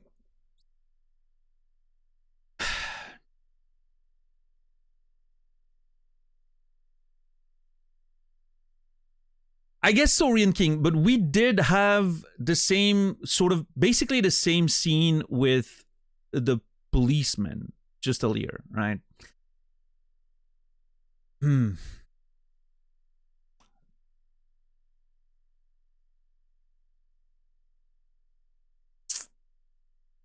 I mean, it is an attempt at sort of humanizing a woman and then asking us to kill her, right? Immediately. I do think it kind of counts as a woman by Cage, right? Is Chloe a woman by Cage? I mean, she's been on the title screen all this time.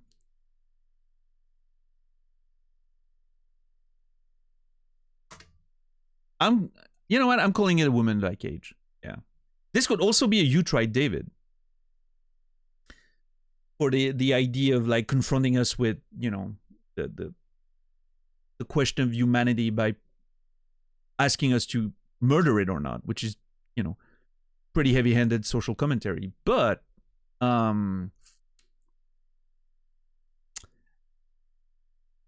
I also kind of want to give a kudos to the scene because I think overall I do like the performance of the character of Kamsky, and I think the tension is pretty interesting, and I like the way Hank sort of reacts with it and all that.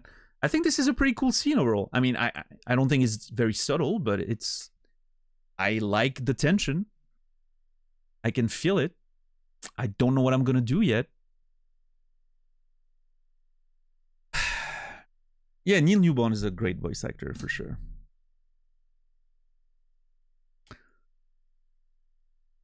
Now, am I shooting or not shooting? Hank says don't shoot.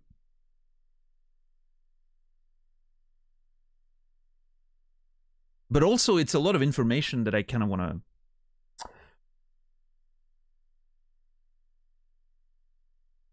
It's everything but a strike. I didn't give it a you tried, David. I don't think it's heavy enough on the social commentary there. It can get there, but... We're hated, Suck in the Jar. He hates us. I think, Soro, the way I'm looking at it is I don't think Hank likes to be tested in this way. I think Hank doesn't like the manipulative aspect of that asshole, right? And also I feel like Hank, despite hating Connor and having those issues and all that, I think Hank is starting to warm up to the ideas that the androids are not just pieces of metal. I think the couple really sort of shook his beliefs, right? I think, actually, I would go as far as to say that maybe Hank shooting us was a way for him to prove to himself that the androids were just that, androids. He kills us and we're back the next fucking day, right? It's a way for him to sort of prove to himself that we're not human. At that point, he's doubting so much that he's willing to shoot Connor to prove that he's not real and not human, and that he will be just back the next day with all of his memories and nothing will have changed, which clearly is not a human thing. But deep down inside, I feel like there's doubt. I feel like his fundamental beliefs have been shaken at this point. I don't think we get to see a lot of it because of our relationship with him as Connor, right? We clearly don't vibe too much. I think a different playthrough with Connor and Hank getting along better will be a little different. But now, do I listen to Hank and do I not shoot? Or do I follow my directive, which is to obtain information? And Connor shouldn't think that androids are real. Humans. Shouldn't think that androids are human. But he's doubting, of course. But he shouldn't think it. His directive says you have to stop the deviants. So... Connor's murder traumatized Hank a bit? No, I don't think that's related. I think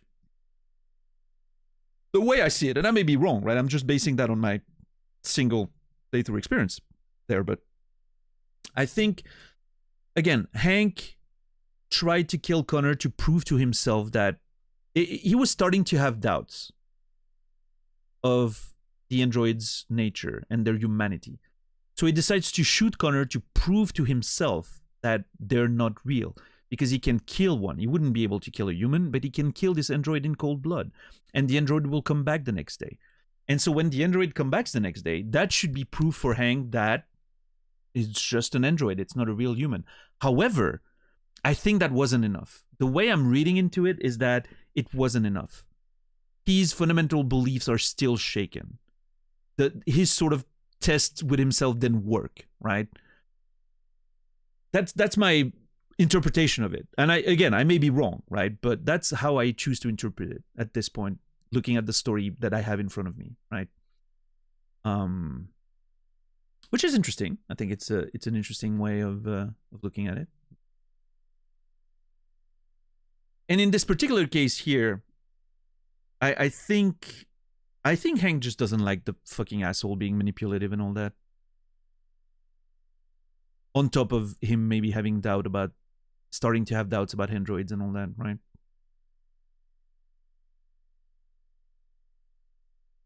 I think it just doesn't like the manipulation aspect. But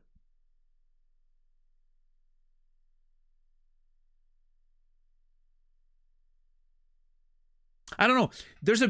I'm not gonna lie. There's a big part of me that's tempted to shoot because I'm really intrigued by the information this guy could give us. I'm really intrigued by the amount of information we could be getting from him.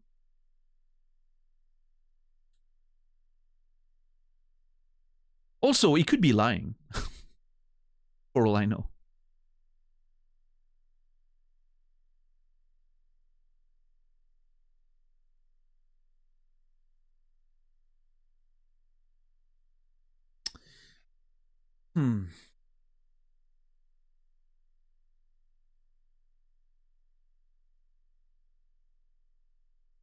Don't you want to be consistent? I mean, sure, but Connor, I've been skirting a line with Connor, right?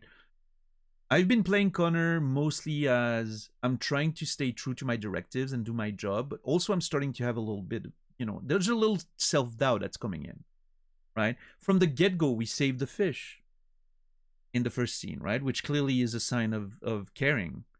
There's been a few moments of like doubts, right? And even in the conversations with Amanda, I was not always being like, oh no, I'm gonna do what I need to do.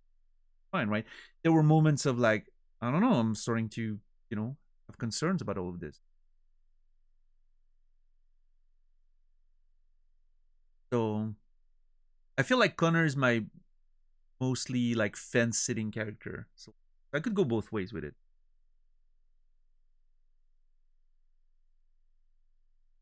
There's no fence here though. I have to shoot or not shoot. There's a part of me that's tempted to just go with what Hank said. That would be.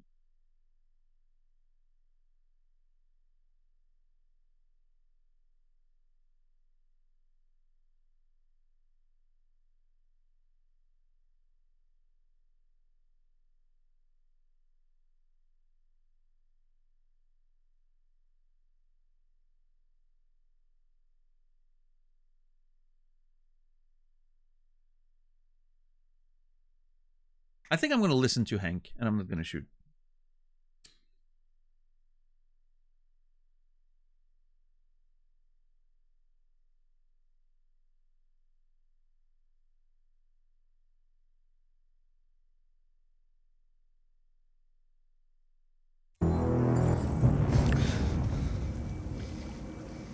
Which, interestingly, leads to more software instability because it shows that I'm showing sort of remorse, right? Or concerns. Which he finds fascinating.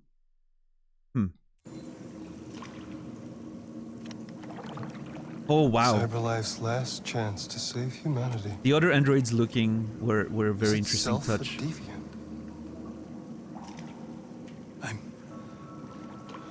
I'm not a deviant. You prefer to spare a machine rather than accomplish your mission. You saw a living being in this android. You showed empathy. This is an interesting take on the replicant, not replicant dilemma of Blade Runner, right? A war is coming. I don't think it's as well executed, You'll have to but choose your side. It's interesting. Will you betray your own people or stand up against your creators? What can be worse than having to choose between two evils? The music is great. Let's get out of here.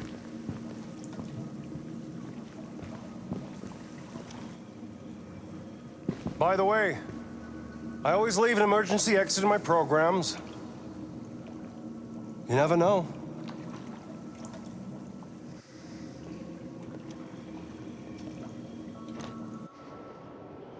What an asshole. Why didn't you shoot? I just saw that girl's eyes, and I couldn't. That's all. You're always saying you would do anything to accomplish your mission. That was our chance to learn something, and you let it go. Yeah, I know what I should have done. I told you I couldn't. I'm sorry, okay?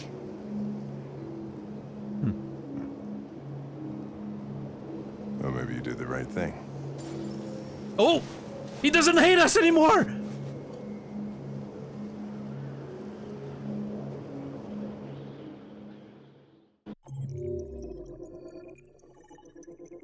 Yeah, that was a solid scene overall. I liked it.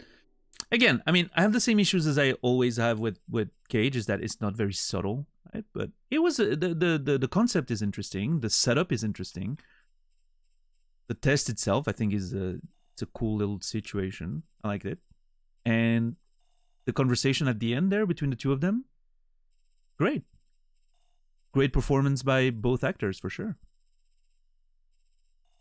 It feels, yeah, I agree with that. With Kaiser there, I wish this whole thing had been longer, extended over more than maybe just one short scene like this. It feels like the character of Kamsky should have been introduced maybe earlier in the story. I don't mind seeing it towards what I'm assuming is the final act, right? This feels like a transition into the final act, like proper right now.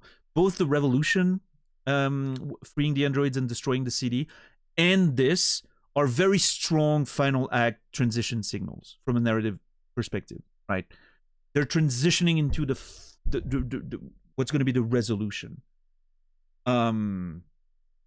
So that's cool. That you know, it's a great way to transition, I think.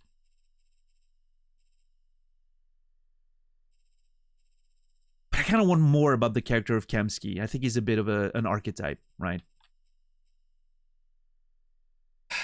Yeah, Chipmunk, I agree. That's exactly what I was thinking. He's a little bit of an archetype more than a full-fledged character. But the performance carried him, right? It's very well performed, which helps in those games for sure. So, how are you, Pool Noodled? Been watching your Disco Elysium playthrough. Nice. I wonder if this guy has played Detroit Become Human. Have great timing. Yeah, well, there you go. We're finishing it tonight, more than likely. I'm trying to finish it tonight. Because then tomorrow and Saturday are my days off, and then on Sunday we're starting The Last of Us Part 1. Very excited about that. But yeah, so I should be finishing tonight. If for some reason we don't finish tonight, I'll be streaming tomorrow to conclude the game. But what's up, DJ? But yeah, no, that was interesting. Thank you, Soro, for gifting a tier 1 to Pool Noodled. I appreciate that. Thank you so much. 30 total. That's awesome, man. Thank you, Soro. And Pool Noodled, you will be remembered. You can now enjoy everything without ads. I'm sorry that there's pre-roll ads on my channel. I wish they didn't exist, but unfortunately, I would rather you guys have to watch ads when you come in, and then you don't have to watch them to watch ads anymore for the rest of the show, right? That's my preference. But thankfully, with the amazing generosity of this community, most people get gifted subs when they show up. So most people don't ever have to watch ads, and that's great. Thank you, everyone. Hope you're doing well, DJ. What's up, Scratch? What's up, Pitsy? So, do Android dreams of electric sheep? I'm not sure yet.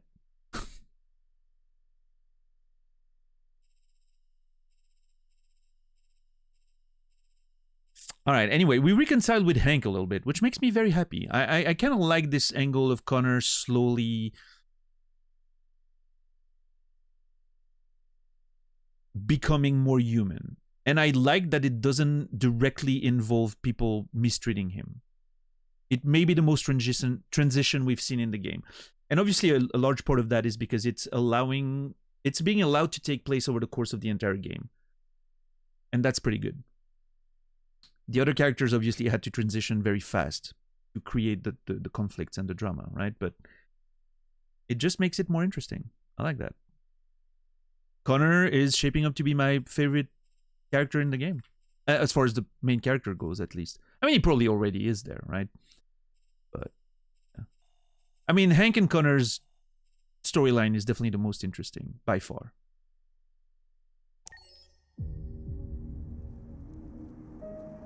November 9th, 12 p.m.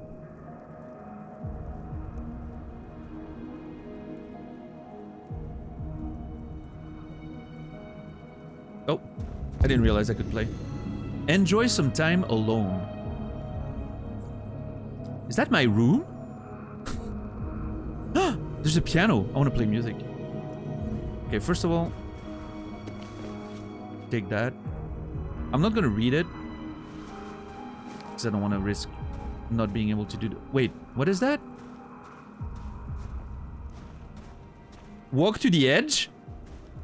Okay, hold on. First of all, the piano.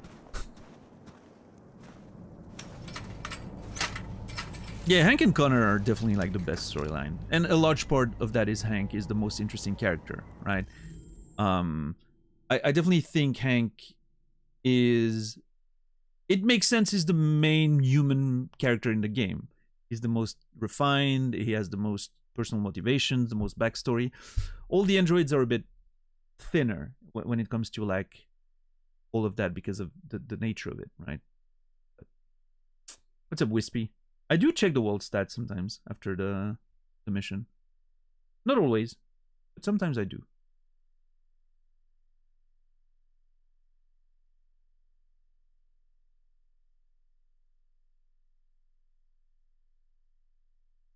That piano should be out of tune. Yeah, let's see if it is.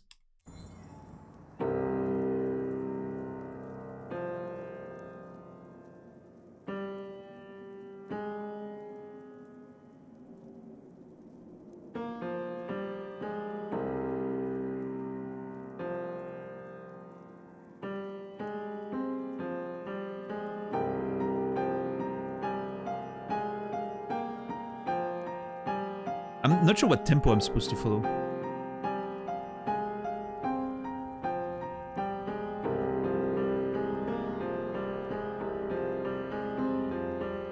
It feels like it needs to be faster.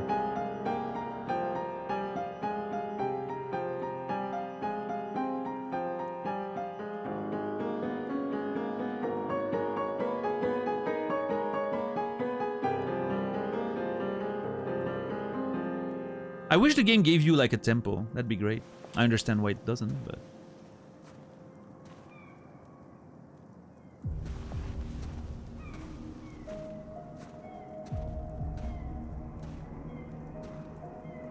Oh! I was wondering where you were. I was here, on the edge. Think alone, daylight. Think. I needed to think. I like it here. I come here often. It's like being alone with the world. We freed hundreds of our people, and they're still coming from all over the city. Those who dream of freedom come to Jericho. I want to say, I do like that there was a little callback to the piano stuff, right? I think that's pretty interesting. At least we didn't completely lose the character of Marcus.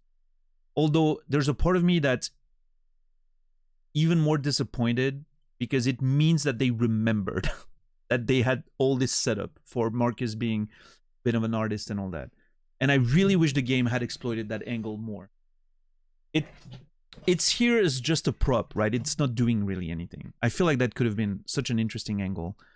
Maybe next time I play the game, if I play like a more pacifist Marcus, maybe there will be more of that. I don't know.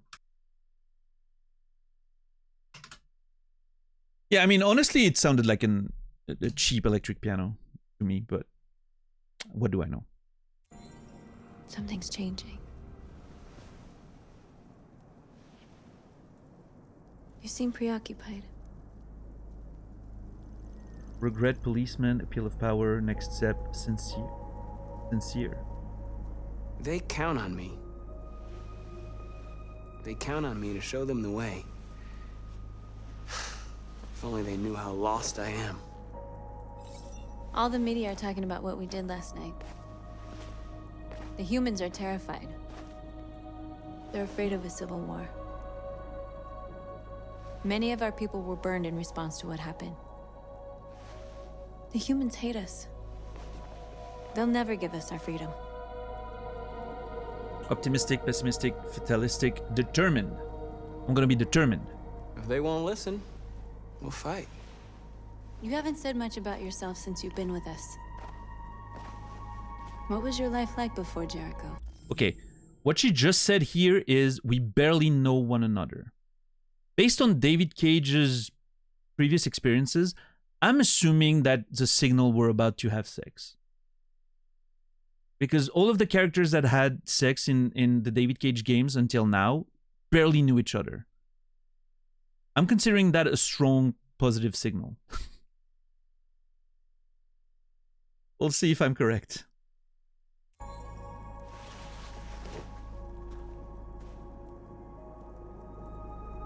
Truth, sincere, avoid, not important. Sincere.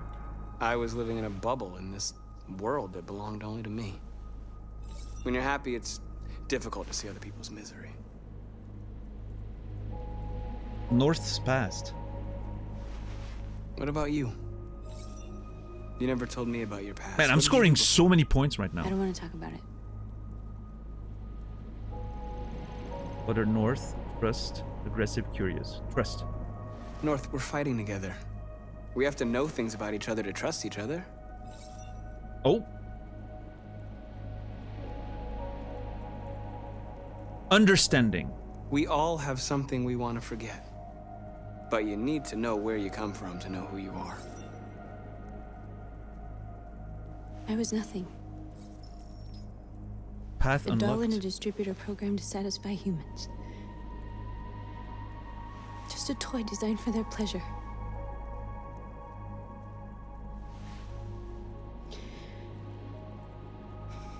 One day I was with a man who rented me.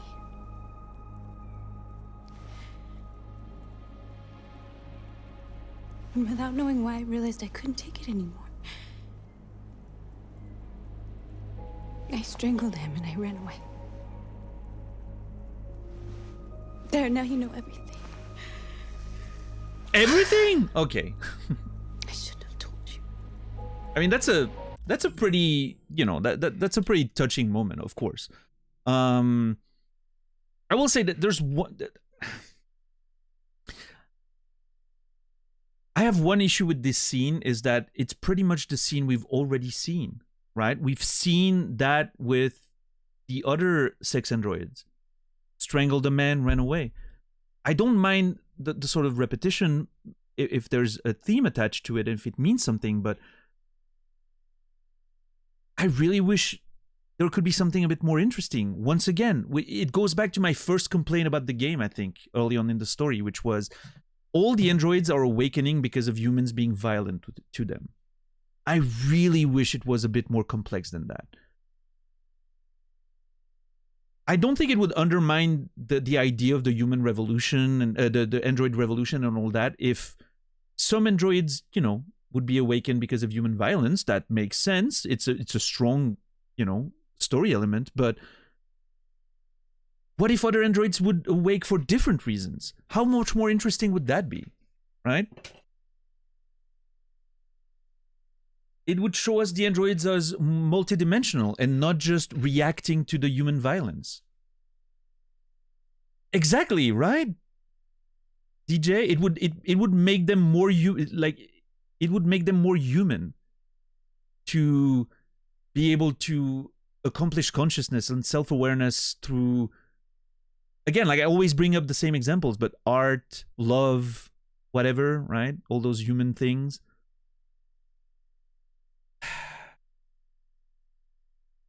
So like when I see another example of exactly the same thing that we've already seen, I feel like there's missed potential there. It could have been so much more. Even though that scene in itself is obviously touching and very sad, right? But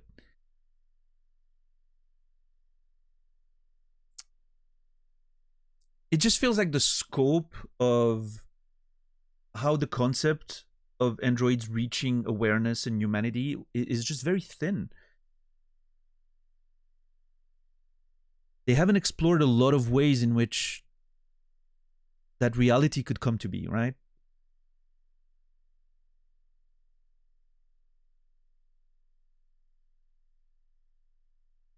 Sure, goal, sure. Hey, I'm not against a little bit of friendly strangulation. That's totally fine if you're into it, with permission, right? But I'm just saying, I'm looking at it from a narrative point of view right there. I'm trying to continue, you know, my narrative analysis of all of this. So.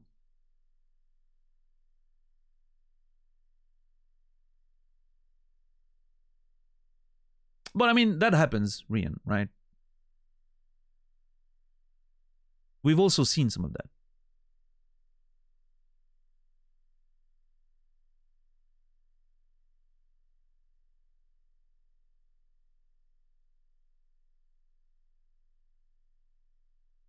Anyway, connect.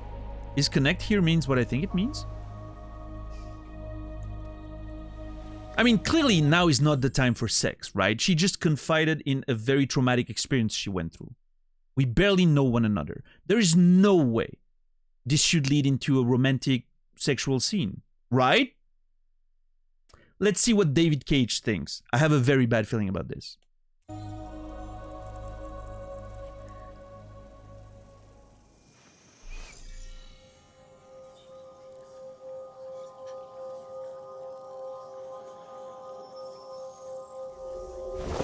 Oh! I saw your memories. Lover? Carl's house. What do you mean?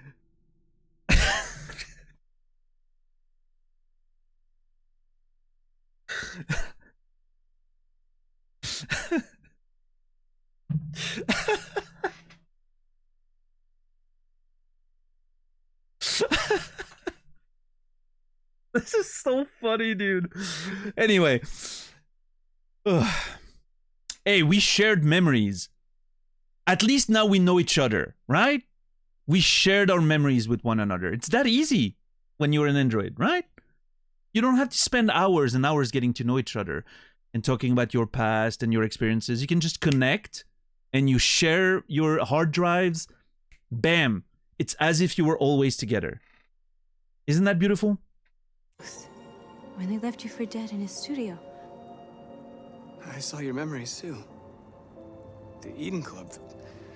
The death of that man. I felt like I was there with you. So romantic.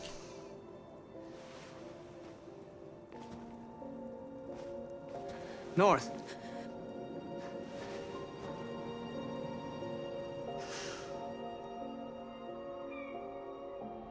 Well, consider me proven wrong.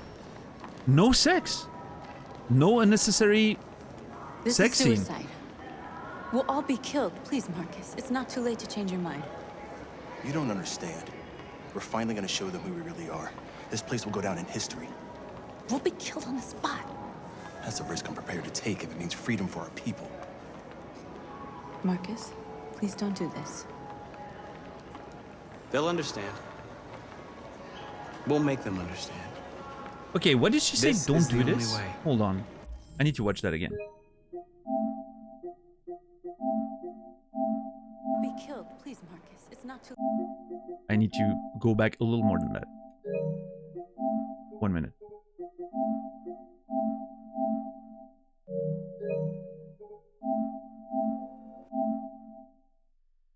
Is there any scene you don't have a problem with? I mean, it's David Cage, but you all sound like overly critic average Reddit user with such remarks. Oh, that's not very nice of you, Wispy. I mean, I personally can only speak for myself. There's been scenes that I've been very happy with. In this game, a couple. In Detroit, in Beyond Two Souls, quite a few more. I liked it quite a bit. In Heavy Rain, I think the beginning was pretty strong. Fahrenheit was a trash fire all along, but that's, you know, it is what it is. Now, yes, I'm personally pretty critical of games in general, and especially the goal of the Cageathon was me dissecting the David Cage games. As, you know, with my experience in writing and all that, I wanted to confront those games with my understanding of narrative and see what it felt like. Because I have I always had a huge preconceived notions about David Cage being a complete hack, right? Based on my past experiences with some of his games in the past. And I wanted to see if it was maybe unfair. And so I was like, you know what? I'm going to play them and I'm going to see what happens all in a row. And I'm going to really go hard on the, you know, narrative analysis and try to figure out what's going on in those things. And yeah, I mean, I think the guy's a fucking terrible writer, but there's some good stuff. There's definitely some progress over the course of his career. He's gotten a lot better at directing, that's for sure. His music choice are always fantastic. You know, again, he's not responsible for all of it, but as a game director, he takes the brunt of the criticism and the credit, right? And now, as far as, you know, the writing of the scenes itself, yeah, I mean, I'm going to be critical. Like, writing is literally, you know, that's That's my profession. That's my job. That's my passion. That's everything for me. So obviously I'm going to be very critical. If you don't like people potentially not being completely in love with the games you enjoy, this is probably not the channel for you. It's rare that I go through a game without having at least some sort of criticism about it.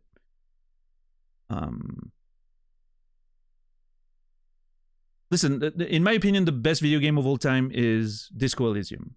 I think it's the best written game I've ever played.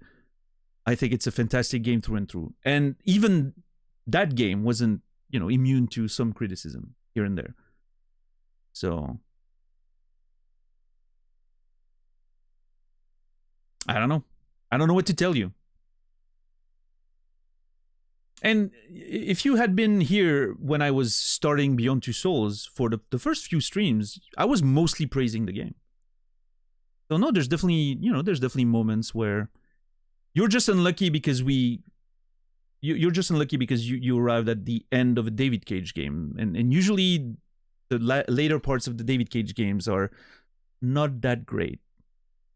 And I fear that this one may be another one of those not that great video games, but we'll see. People are incredibly critical of most games these days. I mean, that's true. Now, I think there's levels to this, right? There's also like the mindless review bombing criticism that basically is just people reiterating the same points they've heard even though they haven't played the games themselves. Or people being just upset about the performance, or people being upset because, oh my god, they put trans people in our games. What the fuck are we gonna do? We're doomed. Right? People that literally can't take any game having some sort of representation because it's an attack on their personal cisgendered white male nature. So that's a bit different, right? There's levels to this. Now, personally, the way I like to do it is I like to play the game and talk about my experience, right? And when it comes to writing, I feel like I have a bit of legitimacy to talk about it, right? So I like to make up my own mind, right? I don't like to just reiterate points that I've heard around the internet and mindlessly repeat it, which would be the Reddit way, right? But, now you're free to not enjoy this, Wispy, and if you don't and you don't want to watch it, that is totally fine. Nobody, at least I hope, is forcing you to be here. If anyone's forcing you to be here, please blink twice. We'll send help.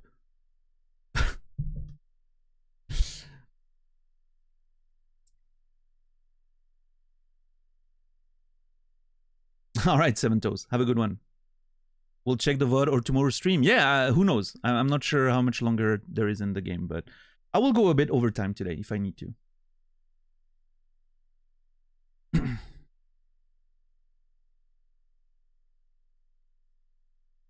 Yeah, Bloodflowers. There was this whole thing I remember about people losing their shit because Aloy in Horizon Forbidden West had facial hair. She had a bit of like that nice little fur that every human being has, and it was so well modeled in the game.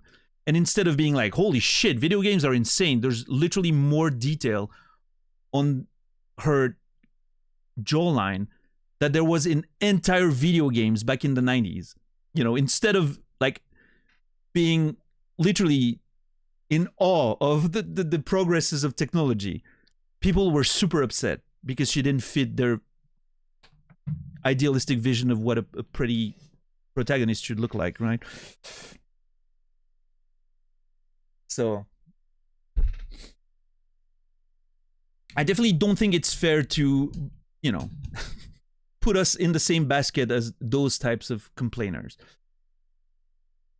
So I take great offense to that comment, Wispy. But I appreciate you speaking your mind.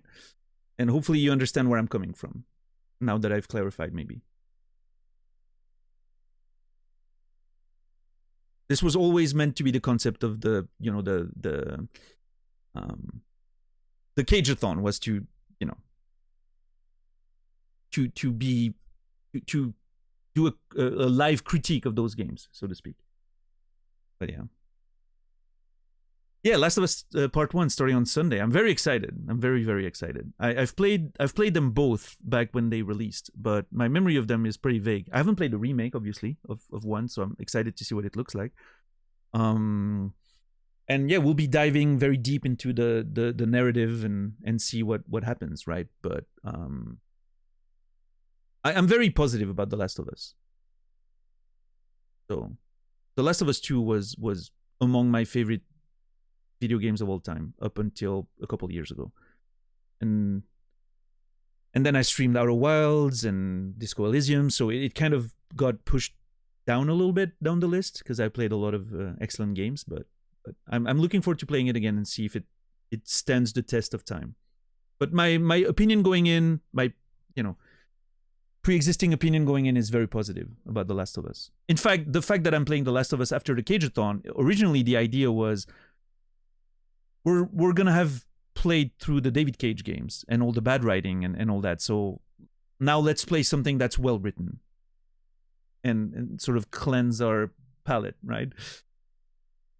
So hopefully it will, be as good as I remember.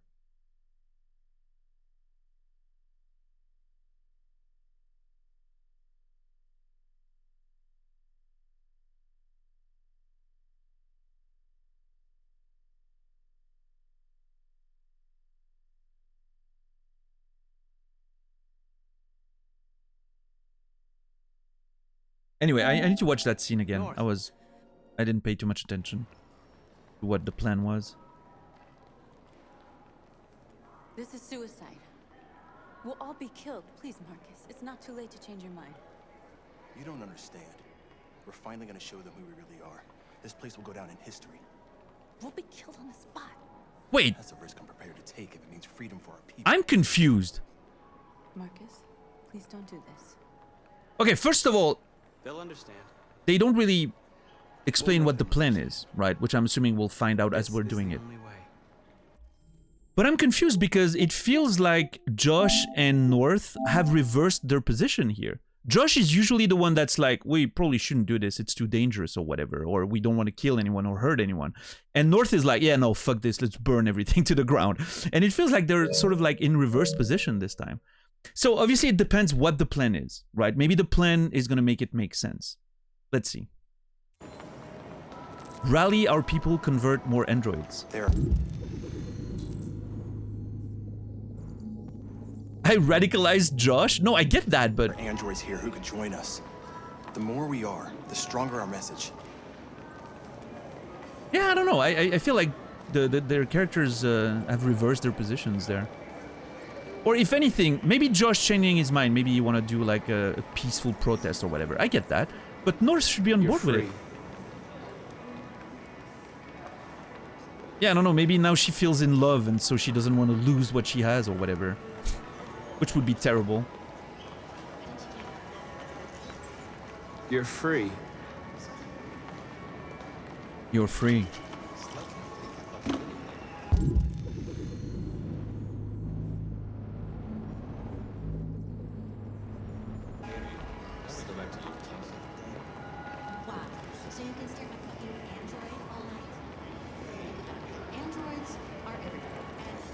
Come with us. She's just dropping the groceries and following us. That's nice.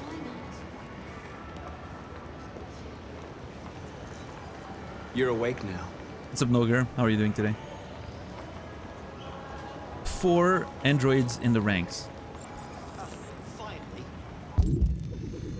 Wait, rally your people, convert more androids, prepare to march, go to the street, block the road.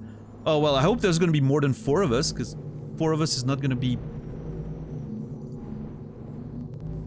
a very impressive march. Let's see. Yes. I'd like to make a complaint. You're free now. Hey! Where do you think you're going? Oh. You're free.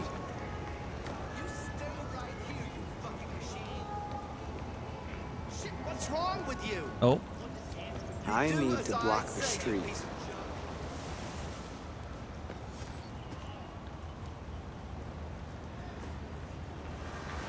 Oh, nice. They're gonna block the streets with their truck. Cool.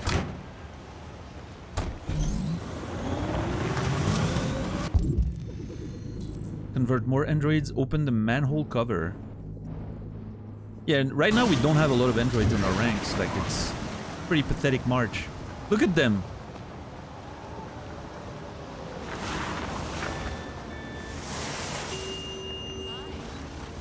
You're free. You're free.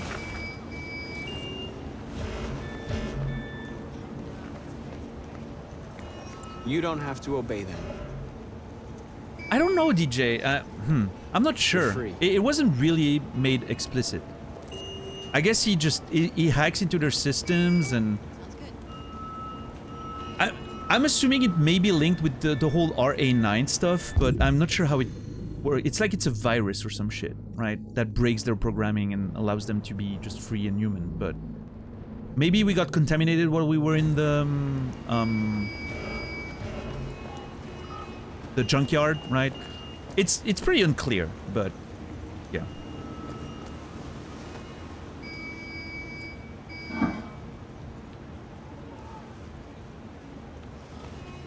Wait, are other people gonna come out of this? Like, what's the deal there? Help? Oh, hey! Why did they have to come through the sewers and not just wherever we came out of ourselves? I don't know. Convert more androids. Convert. Oh, it's a Kara. Oh, I can do it in the... I don't even have to touch them anymore. Oh. Okay. Full-on Android Jesus, including the music now. Wait, plus 15? Oh, geez, okay. We're mass converting people right now.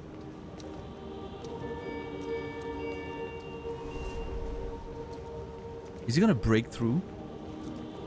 Please tell me he breaks through.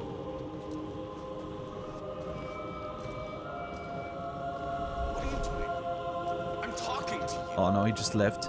I was hoping he really would go through the window. That would have been sick. Yep. Android Jesus in full effect. Now look at this. The music is so great.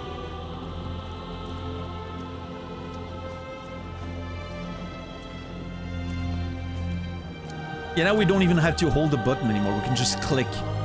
We're getting stronger.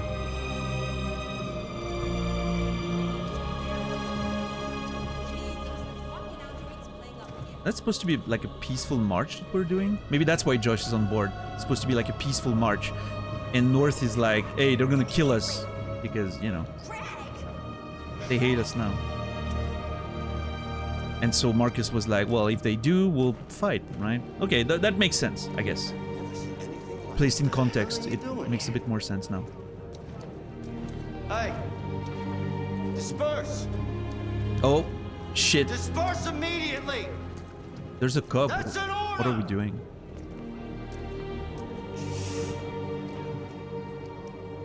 Raise hands or advance? I'm gonna advance. I'm not raising hands for no human. Jesus fucking Christ! Dispatch, this is Patrol 4. How many do we have now? 208? Oh, our ranks are growing, lads. We got this. I got a lot of... Oh shit, I gotta make a speech. We are alive, equal rights, we are people, no more slavery. We are alive. It's my... Okay, I'm getting a second chance at making a proper speech, because my first speech was ridiculous. Alright, we are alive. Voice down here. We are... Oh, it's not a speech. It's everyone singing. That's so great.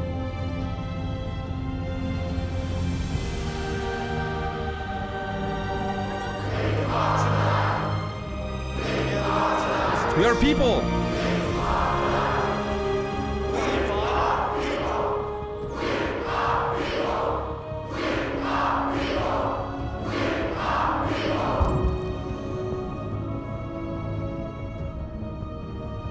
This is awesome.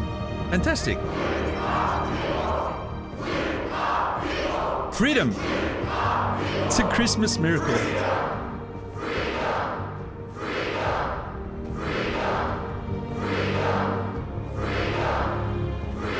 No more slavery!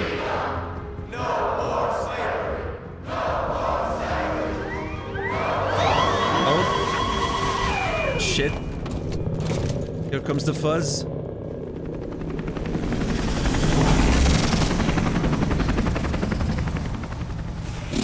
Oh shit, the military is there. Uh-oh.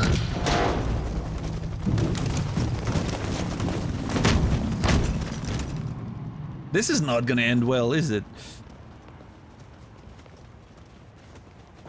We came here to demonstrate peacefully and tell humans that we are living beings.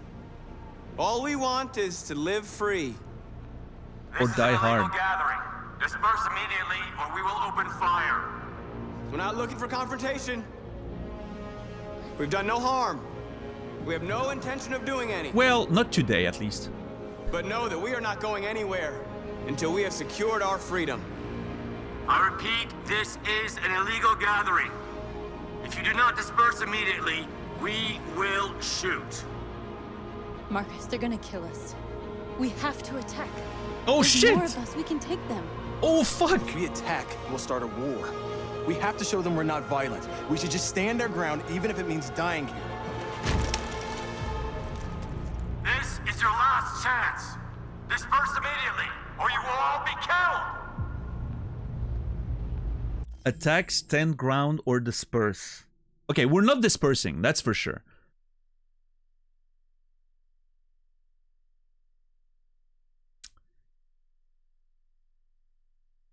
Stand ground or attack.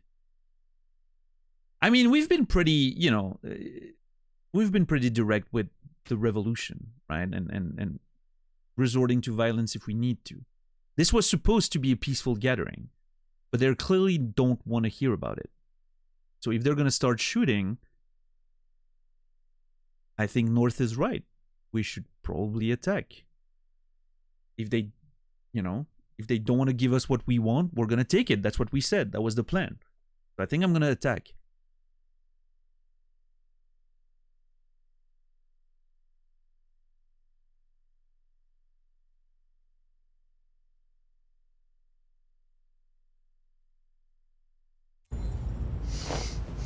Don't do it, Marcus. Don't choose confrontation. Confirm. Follow me! Ooh, I like the silence there of the sound. That's pretty cool. Oh, I missed the button. I didn't see it. I legitimately didn't see it because I was absorbed by the scene.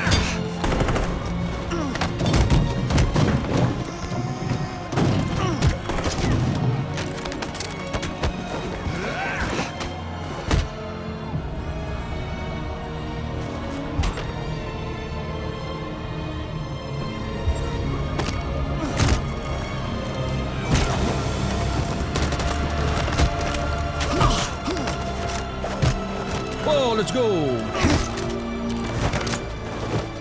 Ugh! That R2 almost got me there.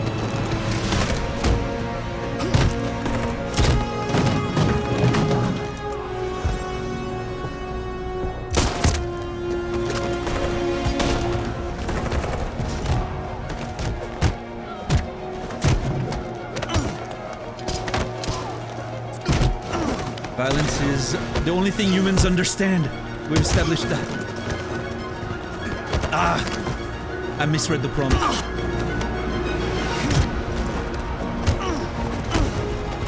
I need to be careful. I've had quite a few failed prompts there.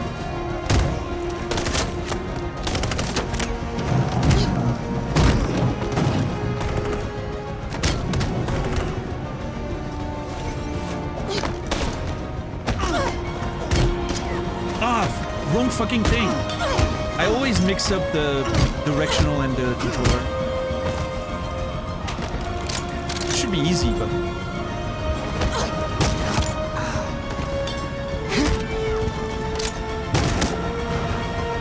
I got hit. Shit.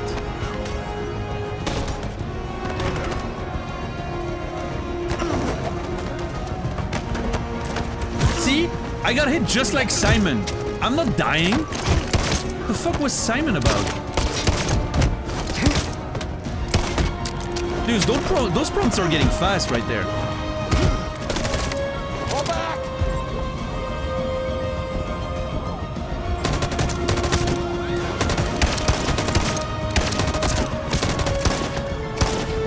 No prisoners.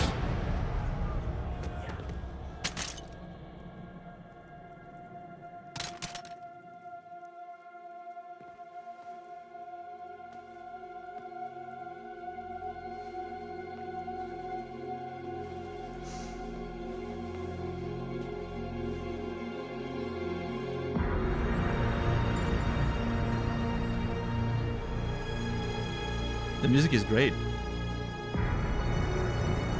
Alright, well, I don't think the public opinion is gonna change now. That's for sure. I mean, I didn't try to, but...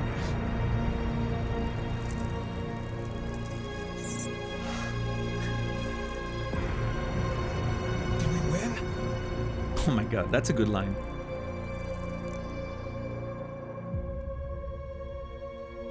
That was great.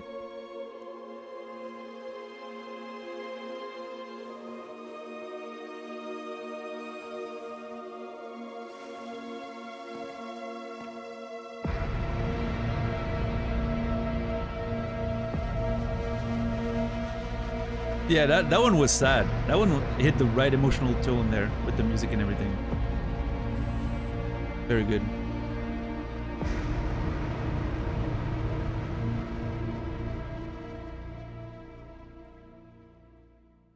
All right.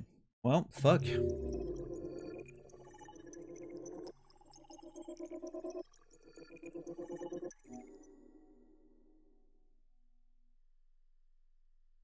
Hello? Oh, geez, the game's lagging. What the fuck? Why is it lagging so bad?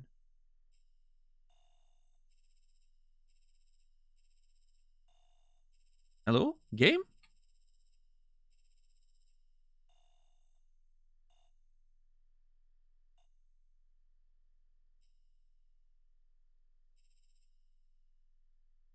Share memories, share past, freedom mark.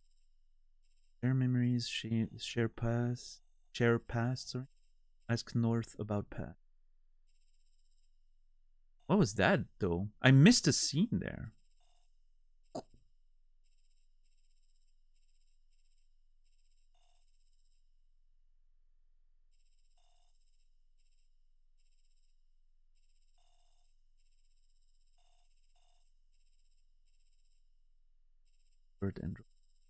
Start the march.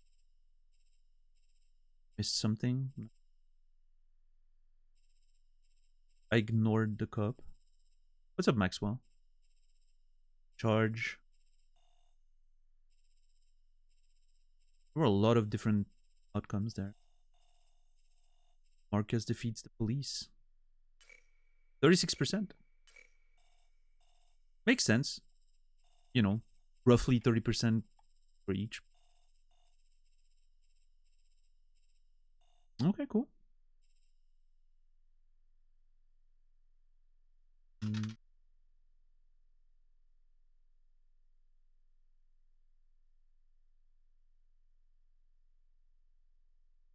Sorry about that.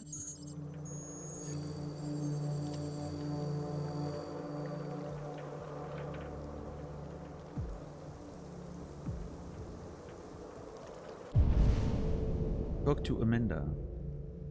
Oh, she's all the way over yonder.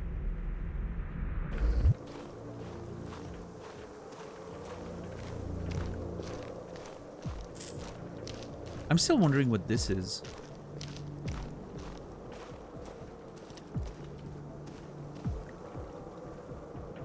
That's the second time I interact with it, but...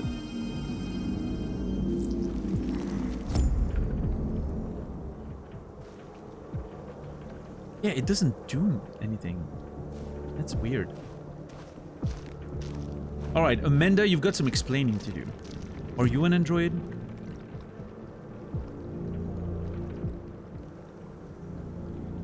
It does not, blood flowers? I'm not sure. Maybe it does. I'm so used to those vibrations, I don't even notice when it's doing it.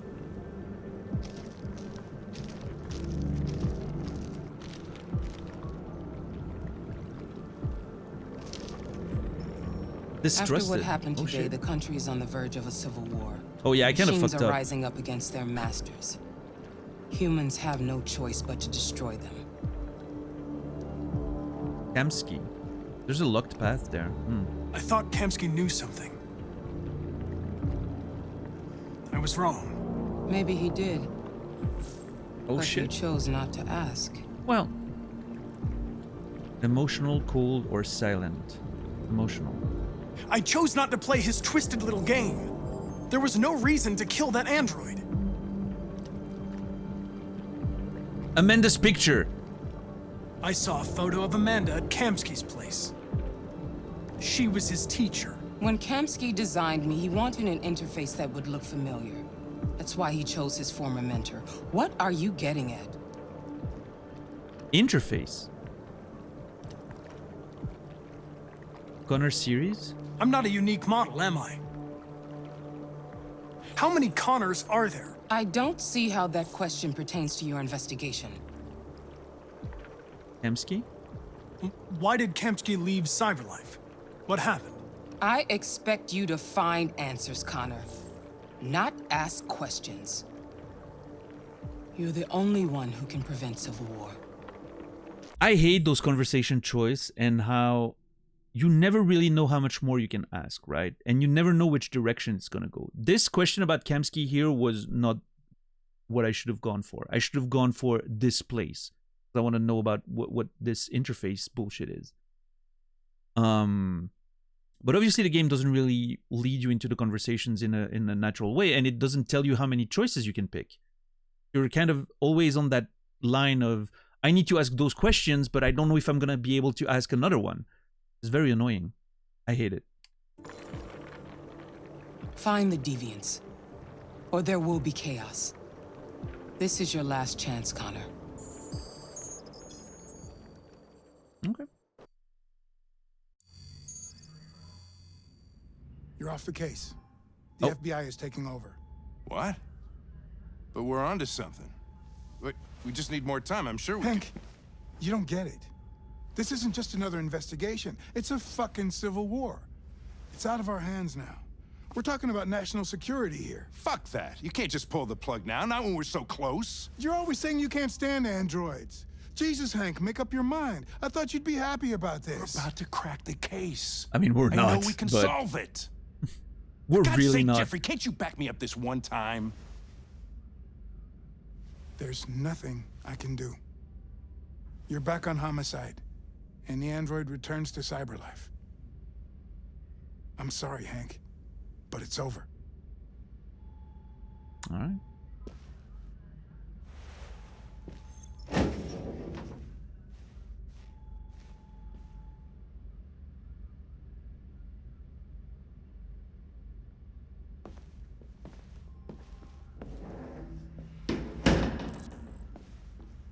Talk to Hank. All right, this is our shot. Maybe we can find a way in that conversation to get past tense and go back to at least neutral. It would be a big achievement if I could make it all the way back to neutral.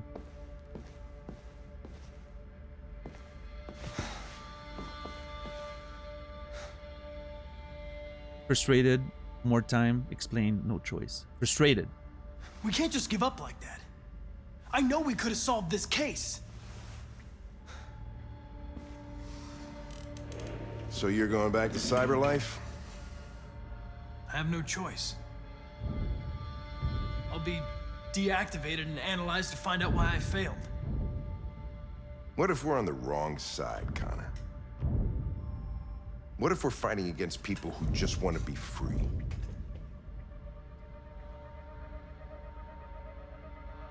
Regret. What? Okay, listen.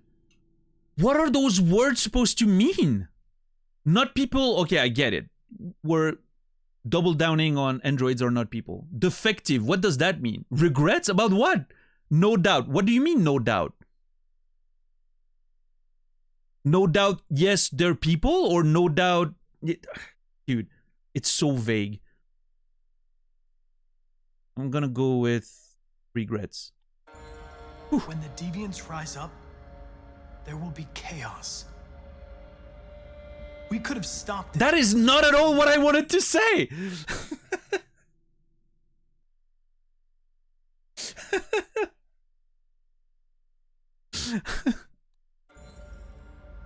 Anyway, now it's too late. It's okay. It's fine. When you refused to kill that android at Kamsky's place, you put yourself in her shoes. You showed empathy, Connor. I did. Empathy's a human emotion. It is. Not deviant, determined, troubled, or cold. I'm gonna go with troubled. It better be what I think it is. Also, yes, you're right. I'm giving it a strike for the confusing prompts. It deserves one.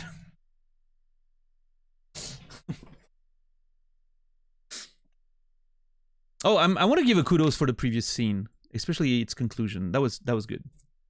I didn't give it a kudos then. I'm giving it one now. I think I'm gonna go with troubled to continue on that angle of Connor just second guessing himself, right? I don't know why I did it. Well, well, here comes Perkins, that motherfucker. Sure don't waste any time at the FBI. We can't give up.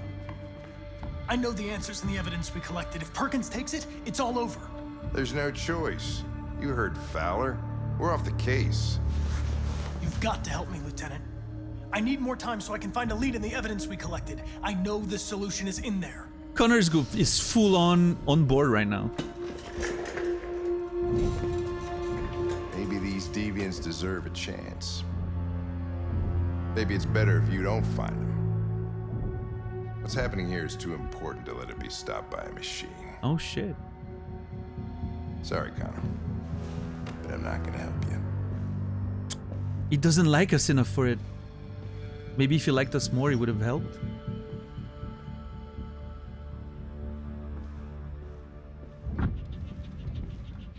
Go to the archive room, make a diversion to slow Perkins down. Oh god! Where the fuck is the archive room? I don't even know.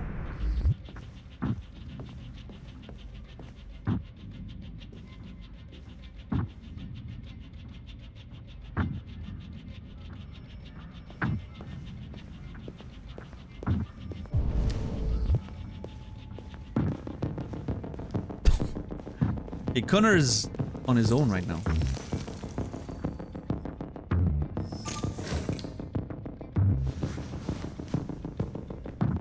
Yeah, I think Hank's turn, at least in my playthrough, I mean, depending on your choices, maybe it could be different, but in my playthrough, it doesn't feel very natural and organic.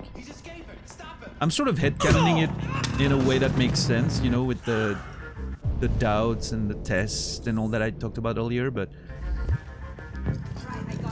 Jesus Christ. How do you manage to get out of the cell? No fucking idea. Come on, you. Get a move on.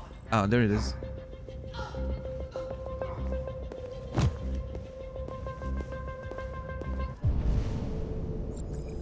Yeah, I have about 5 minutes. Not a lot of time.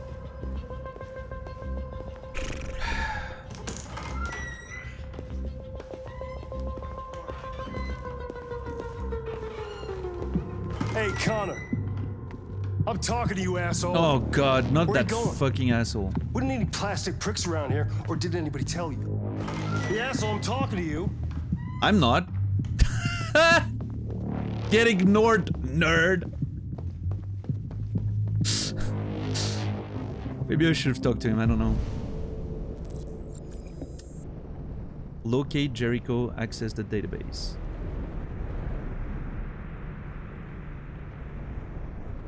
Yeah, fuck that guy. I was just wondering earlier where he was. We hadn't seen him in a while.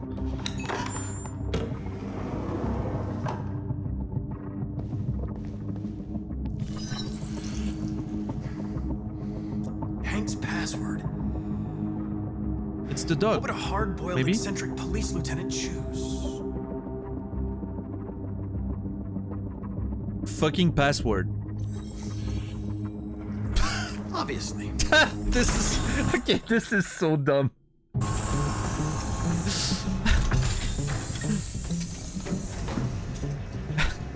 Where is Jericho? The answer's here somewhere. This is your typical. I mean, it's funny. I agree, it's funny, but it also, on top of being funny, is your typical late game Cage stuff, right? Where you have to just have things. You need the plot to move along, so you sort of hand wave a lot of things that don't really make sense, right? Not much time. Gotta think fast.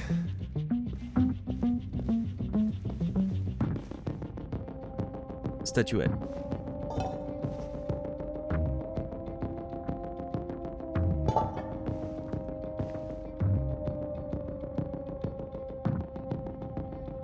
The diary.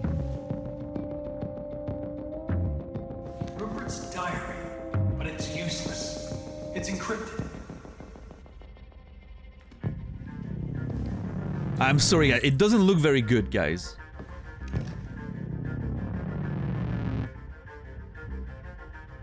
This message is the hope of a people, but it is also a warning. We will fight for our rights because we believe our cause is just. No human will live in peace until we are free. Now you know who we are and what we want. We are alive, and we demand our freedom. Marcus, where are you hiding? Wait, how do I know his name is Marcus? Did he tell us? Did he present, like, introduce himself? Okay, need the decryption key. Who could have the decryption key? Rupert, the android with the birds. Oh, that was the one with the...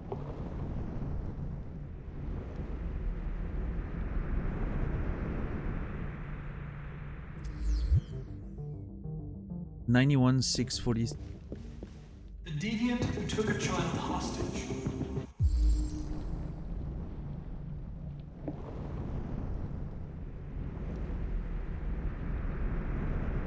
Can I take his 9146?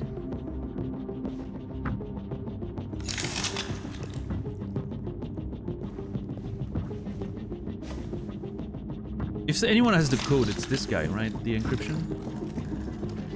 Can you hear me? I love the visual design diary, of their Rupert. wounds and everything. It's so well done. You encrypted it. I need to know what you wrote. Scan memory. R2.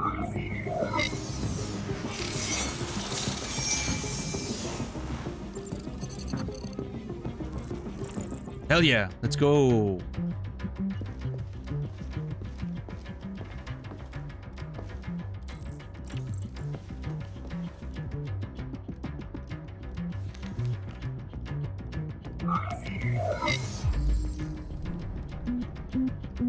RA9 is the first, our savior, the one who will free us. The birds are my friends, they protect me, they reassure me, blah blah blah. The androids I met today spoke of Jericho. Told me to go to Ferndale subway station, find the old docks and old freighter called Jericho. See, this is so much easier than the whole fucking thing we had to go through. Yeah, go to this station, find the docks, find a big boat with the fucking Jericho name on it.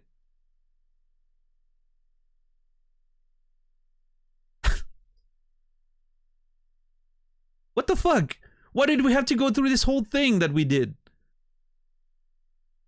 Anyway.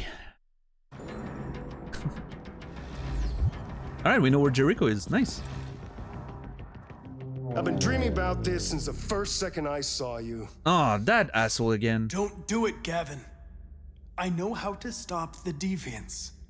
You're off the case. And now, it's gonna be definitive. Oh my fucking god. Okay.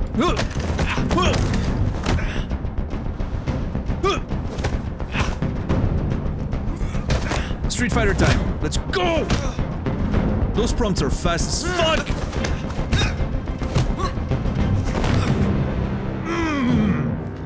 Bitch! Let's go, Connor! Love it. Little adjusting. What happened here? Looks like someone's been snooping around. Oh, shit. Get the alarm. Now!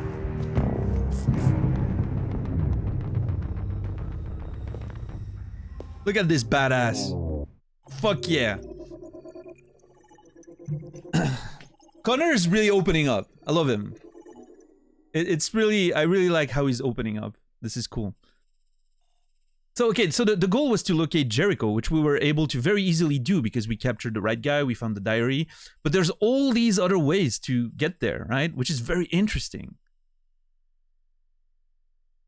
The ones we didn't find, the case we failed, etc. Like, this is pretty good. I like this, you know, all these many ways to sort of find Jericho. And you could also completely fail, I'm sure.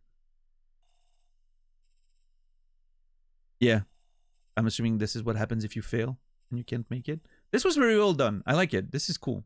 I'm gonna give it a kudos. I like how all these investigations suddenly like culminate into everything coming together, right? That's pretty cool. I like that.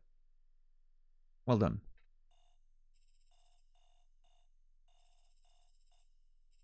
Oh yeah. How many people located Jericho? 90%? Oh, I don't feel so good now. I mean, I guess if you failed, a lot of people would replay the game and eventually get it, which adds to the stats.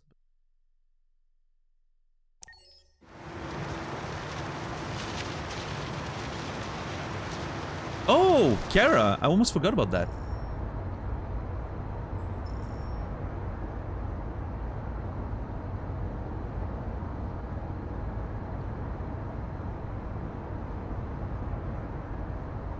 I legitimately almost forgot about Kara.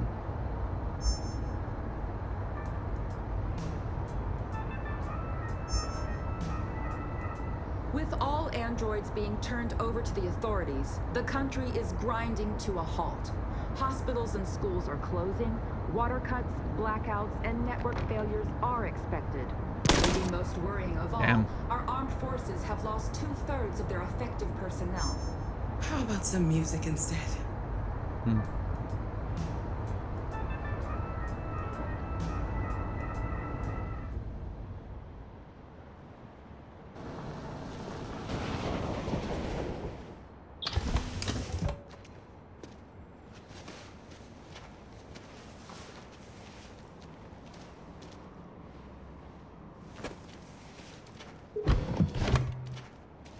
Hey, Jazz.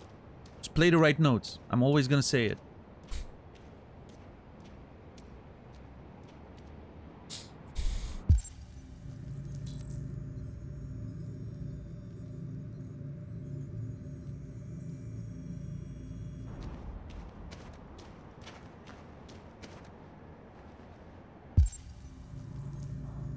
Dr. Rose. I'm trying to. Oh, there it A is. little further on that way, there's a large freighter called Jericho. When you get there, find Marcus. He will help you. The last bus for the border leaves at midnight. You absolutely have to be on it. You'll be safer on the other side. Wait, why do I need to talk to Marcus It's not for that? much, but it's a start. My brother lives in Ontario. I've given you his address. He'll be able to hide you until things calm down. You're a very brave little girl, Alice.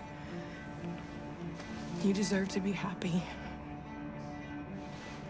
Thank you for everything. I'm hoping they will make good sense of Let me why know we when you need make it to over see there, Marcus. right? How would I let you know? And be careful. Did you give me your number or something? Take care of them. I'm really not sure why I'm supposed to see Marcus. I fear that Did it's not hang around. a contrived way to bring the characters together. Yeah, that's what I'm worried about, Kaiser. But obviously, you know, we'll see. You have a bus to catch. Maybe they have a very good reason for it.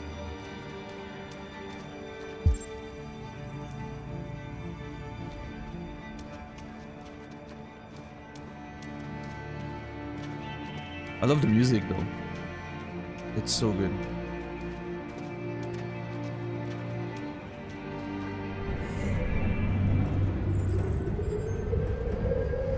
Oh, look at us! Look at human Connor!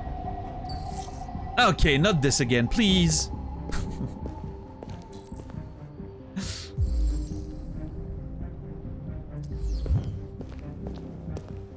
Hobo Connor, love him. Okay, they're all gonna get together. I see, I see. Oh well.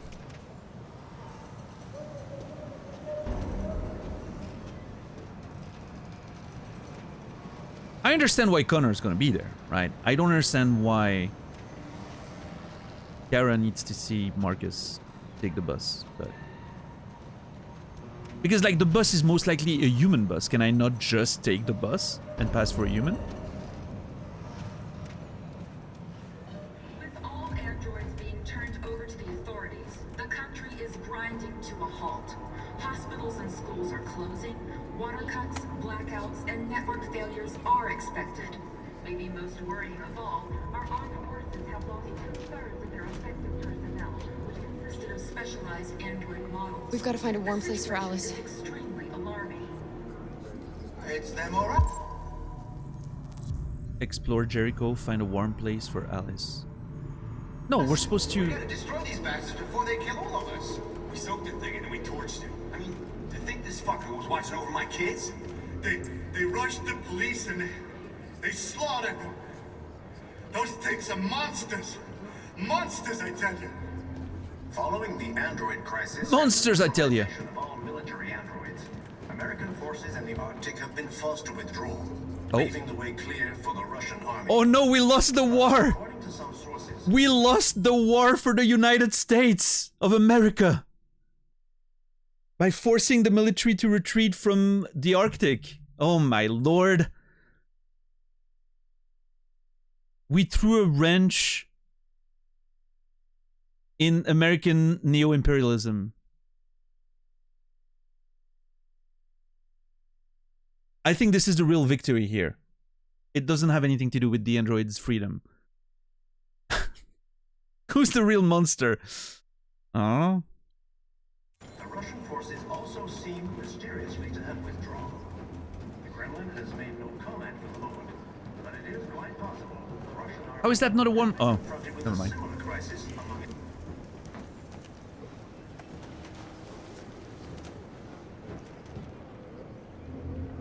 How do you feel? I'm hot and cold at the same time.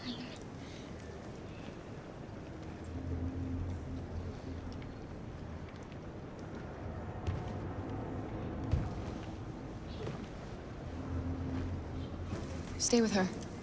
I'll try to find this Marcus. The last bus is in 2 hours. And the terminal's on the other side of town. We haven't got much time. We'll leave as soon as we have passports. Carol. Oh. I have to tell you. Right. It's about Alice. I think it's weird that... We'll have lots of time to talk on the bus. I'll be back. Stay with Alice. Okay, if there's a twist that Alice is an android, they're really gonna have to work to make me accept it. Because I don't think it makes sense. Unless Todd killed his actual daughter at some point, or they didn't have one and they got Alice before his wife left, and that's the reason why his wife, when she left, didn't try to bring the kid with her. Because, you know, she didn't care, it's just an android, right? I don't know, I think it's weird if that's the case. But There can be no doubt. okay, I'm Connor now. Don't attract anyone's attention, find the deviant's leader. That the authorities will be pitiless in their response to this wave of violence. I mean, is it me, or do they really let anyone in here? It feels like anyone can just come in. They're not very protective of their place. Chaos in Detroit, all Android destroyed as a precaution. I'm not gonna read everything again because I fear like we may be on an invisible timer, but thousands of androids attack civilians. The situation is extremely alarming. It's them or us. We gotta destroy these bastards before they kill all of us. We soaked the thing and then we... There's been a few hints, but in the same way that there just was, right, Harmon? It was the big dude, what's his name again? Luther, asking us like, did you notice something weird about Alice? And my answer at the time was no, because I legitimately didn't until he mentioned something, and I was like, wait, hold on, is she supposed to be an android? Like, nothing really gave me a true hint that it may be the case. Now, it would make sense, again, like if Todd and his ex-wife had an android kid, because they couldn't get a kid or whatever, it would make sense because she left, she didn't take the kid with her, right? Because it's an android. Otherwise, why would you leave a real android with, you know,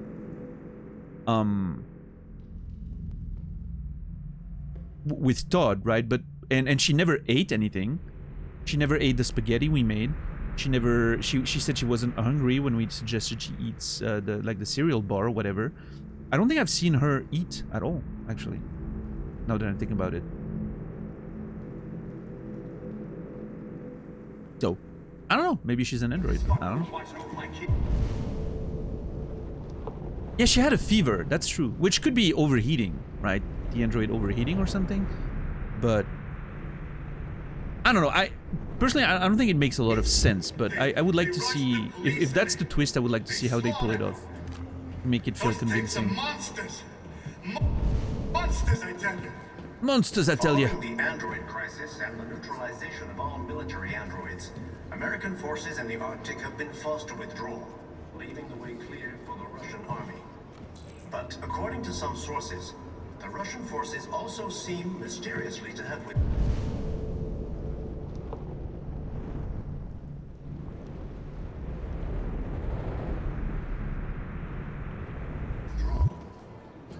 has made no comment for the moment, but it is quite possible that the Russian army... You're lost. Uh-oh. You're looking for something. Oh, she says that to everyone. You're looking for yourself.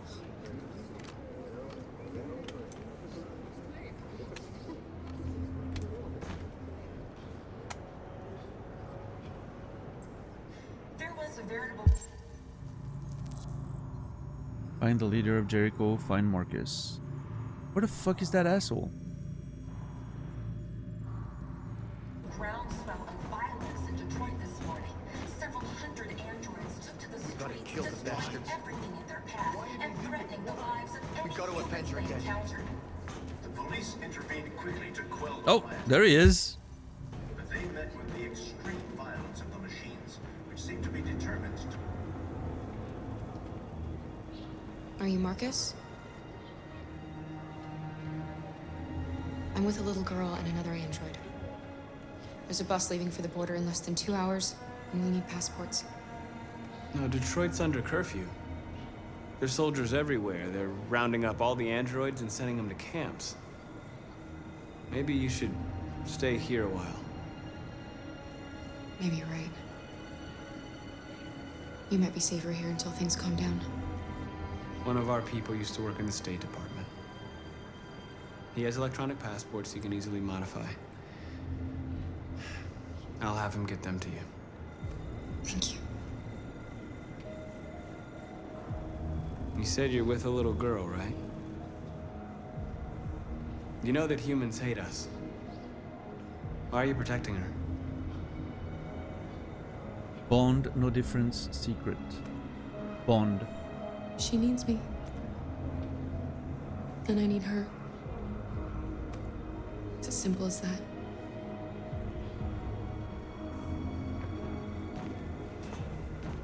There can be no doubt that the authorities will be pitiless in their response to... If there was any doubt that that there was more to this character, I think it's... All androids being turned over to the That's as much as we're gonna get out of it. The country is grinding to a halt. Hospitals and schools are closing. Water cuts, blackouts, and network failures are expected. Maybe most worrying. Alice. Oh shit. There it is. That's another model, and that's how she realizes that she's an android.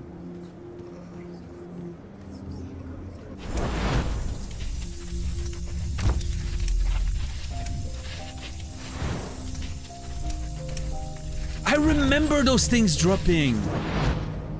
Nice. I remember being annoyed because I couldn't read them, if you remember. You knew from the beginning. I mean, I didn't. You just didn't want to see it. She wanted a mom, and you wanted someone to care for. You needed each other. What difference does it make? Do you love her any less now that you know she's one of us? I actually think this weakens the story. Alice loves you, Carol. I'll explain why. She loves you more than anything in the world. She became the little girl you wanted, and you became the mother she needed. Forgetting who you are to become what someone needs you to be. Maybe that's what it means to be alive. Thank you for spelling out the theme, Luther. I appreciate that.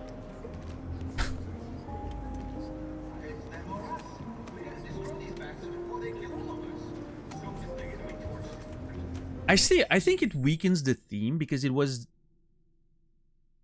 more interesting to me to have a human and an android interact and form a bond of family rather than two androids together. For that simple reason, I think it weakens the story. It's not a huge deal. And I think the way Luther sort of summarizes, like, you know, why does it matter? She became your daughter, you became her mother. You know, it's part of the concept of like the whole idea of becoming human. I think it's fine, right? I just think the whole story could have been so much more interesting.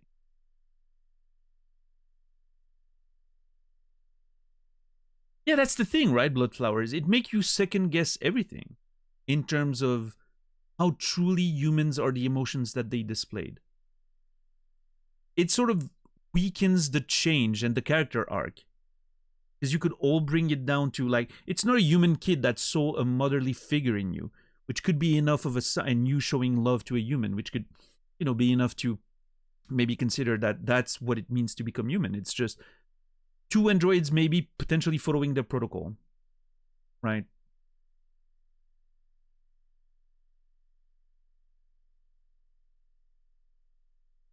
Maybe Harman, I don't hate that. I don't hate the idea of having a human that turns out to be a character.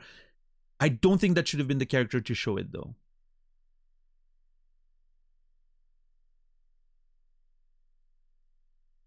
It's another one of those twists where the character knew all along, but the players didn't.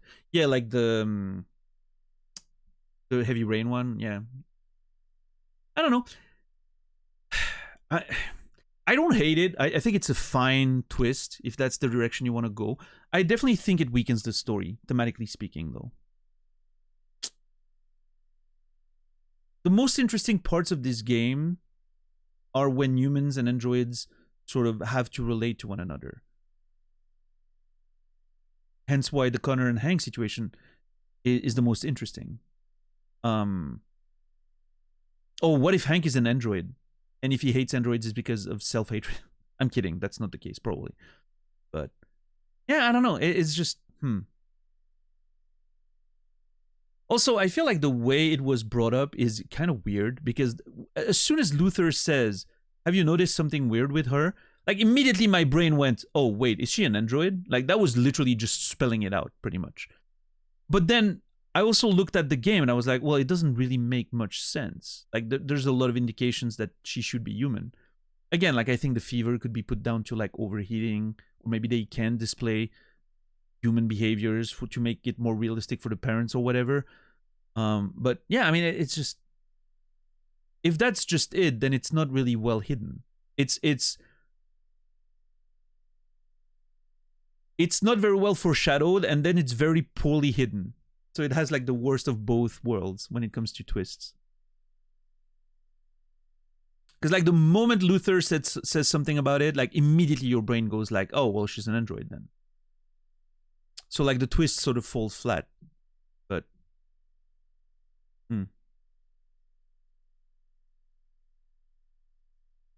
Also makes Todd buying a nanny robot for his baby robot super weird. Why does he have the money for two? Yeah, why does he care to keep entertaining that android thing? Is that a layer to his character we're supposed to understand, that he still cares for his fake baby that he had with his ex-wife, and it's a way of him to sort of hold on to that relationship or that past life that he had? But I don't know.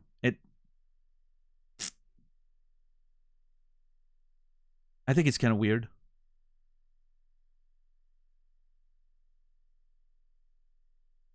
Luther's explanation feels kind of clumsy, like trying to convince you this is emotionally satisfying. I think I get what he's going for, though. I understand Luther. Listen, Luther's speech is the very non-subtle way of David Cage to be like, here's the theme of what you just experienced with Kara and Alice. That is the theme of the characters, right?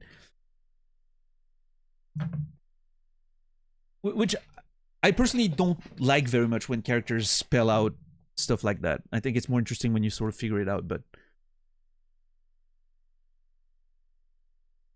yeah, maybe you're right. Maybe it wasn't hitting the right emotional tones the way it was revealed, and so they had to, I don't know. Okay, here's the thing. Here's how I feel about it. I think the twist would have been stronger if Luther never indicated anything about it. And if the actual foreshadowing was done in a much better way. Show us the order form falling from the book at the beginning, which we saw and wondered what it was. Show us Alice not eating the food we serve her, saying she's not hungry.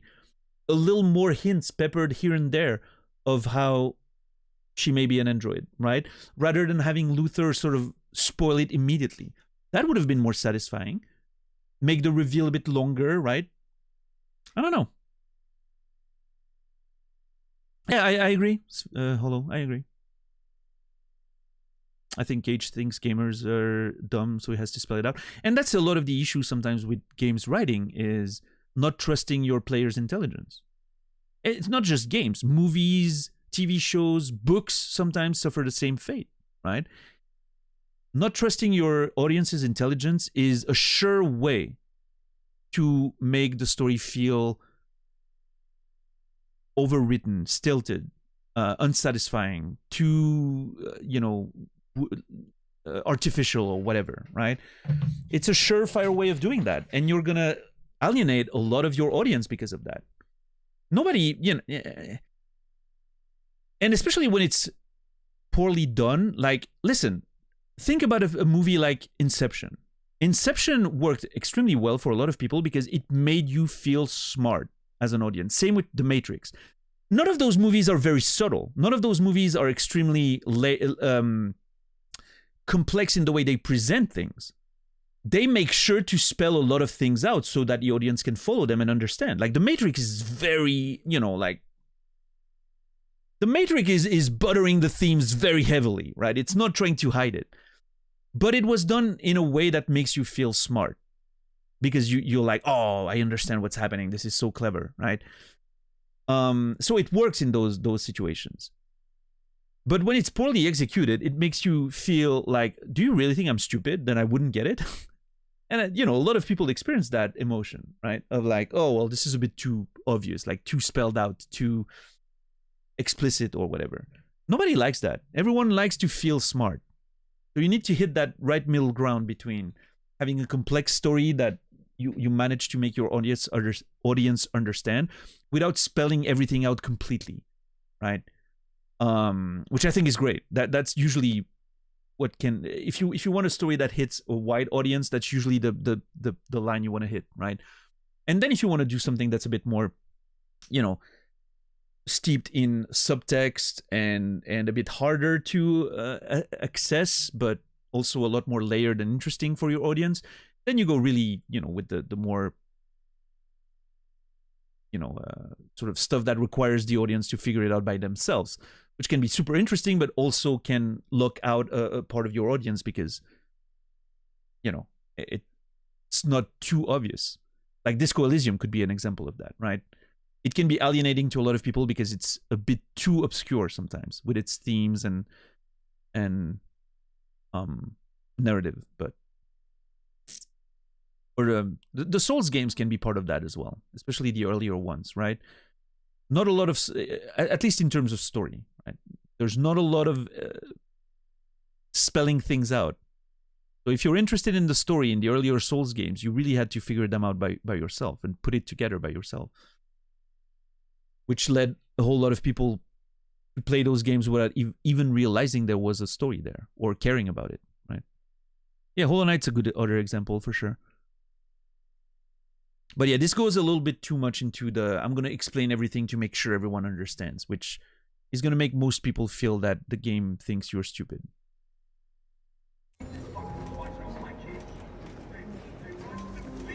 Anyway.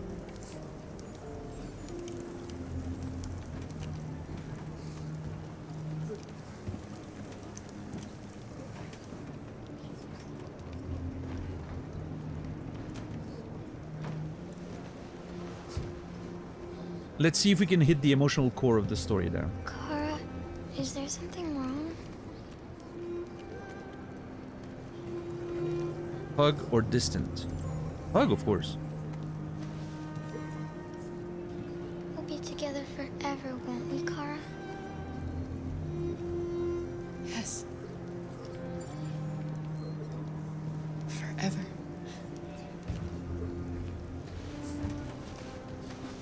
Okay, there's one layer here that I like, and I didn't think about it until just now. Alice doesn't know she's an android. At least, as far as I can tell.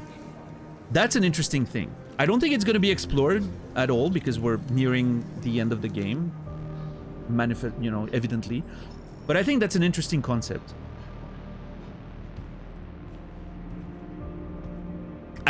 Thinking about it, I actually would have liked if one of the main characters...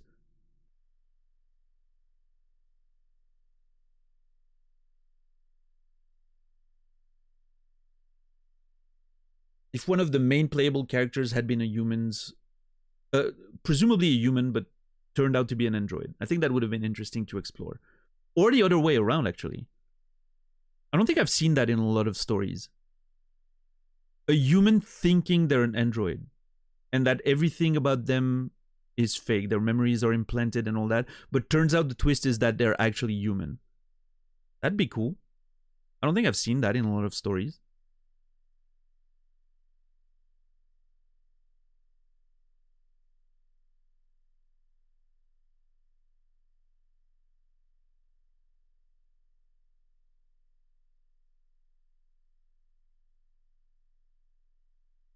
Yeah, I mean, in Blade Runner, it's sort of like surfing between the two things. Like, it's not as clear, I feel. It's a bit harder to fake being a robot when you're made out of meat. But what if you believe you are, though? And if everything tells you that you are?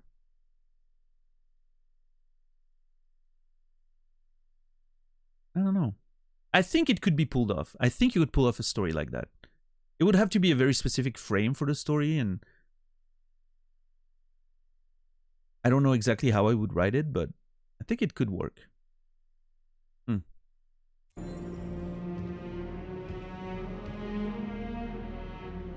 We're short on blue blood and biocomponents. Our wounded are shutting down, and there's nothing we can do.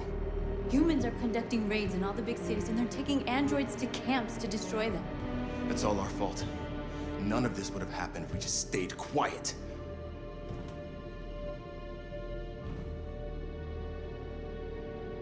Yeah, but I don't think the movie gives a... I don't think the movie gives a proper conclusion to that, right? I've only seen the movie once, but I remember thinking that it wasn't very clear if he was or not by the end of it. Just like in the first one, you think Deckard isn't, but then you have doubts and it's not very clear.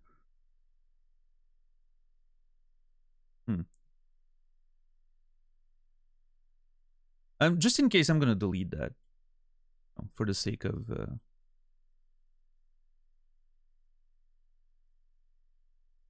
non-spoilers for people who haven't seen it, but... Ash! Hello! How are you? Welcome in. Welcome in. How are you doing today? I've literally been lurking all stream, took a nap, had a meeting, and now I'm here. Hell yeah. Yeah, thanks for the lurk. I appreciate that. You've missed a lot of interesting conversations, and we had to ban one person. There was some interesting convos. Like, it was a whole thing. But I'm glad you're here, though. How are you today? Good to see you. A ban Juicy. Yeah, just someone who didn't realize they were spoiling stuff, which is very dangerous. You can't have those people around. When people realize and they apologize and then move on, that's fine, right? Like they're aware of what they're doing. Someone who doesn't realize when they're spoiling stuff, that's dangerous. That's a liability. You never know. If they don't know they're spoiling stuff, how can they stop themselves, right? Yeah, I hope you've been doing well. I hope your meeting was manageable. Nothing big, Nogger. It happened really fast. But yeah, Ash versus Evil Bread. Guys, you need to follow that person. I shouldn't. I'm like, it's like, I feel like I'm revealing my late night hangouts where I spend my late nights just hanging and watching a stream, which feels like I'm giving a secret that I shouldn't give away. Because I want to keep it for myself. I don't want people to follow me everywhere. No, I'm kidding, but no, you guys should follow and watch Ash versus Evil Bread. Mostly plays horror games from what I can tell, but there's some other games here and there. But if you're you know, a late night person like I am in Europe, or an evening person in the US, you gotta come hang out there. It's a wonderful time. I've been hanging out there for like a couple weeks. It's been great. Really good time. So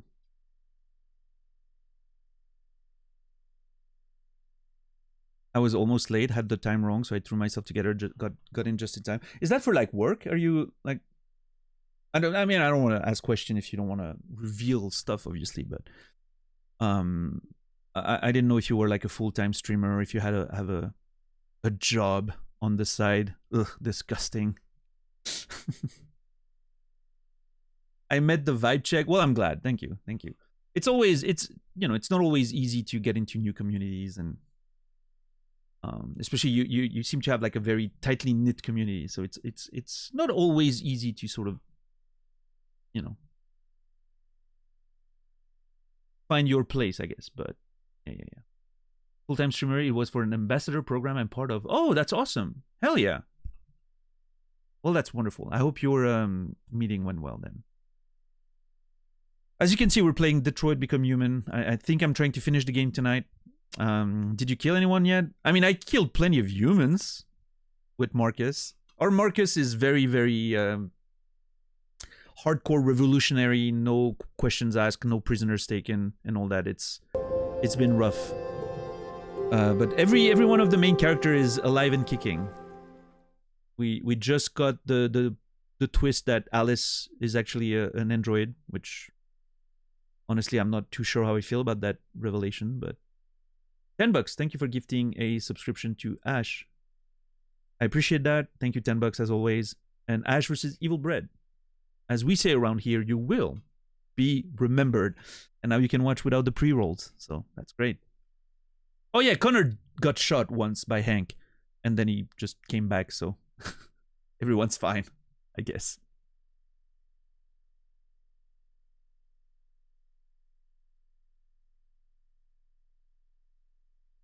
Now you can throw this around like me. Yeah, I love that emote. I think it's perfect when you're like, you know, there's like questions you're asking yourself, or when you don't want to say anything on a stream because you don't want to backseat or spoil or give speculation or whatever, but you just want to show that you're present and thinking about the game as well, right? Like, what's going on here?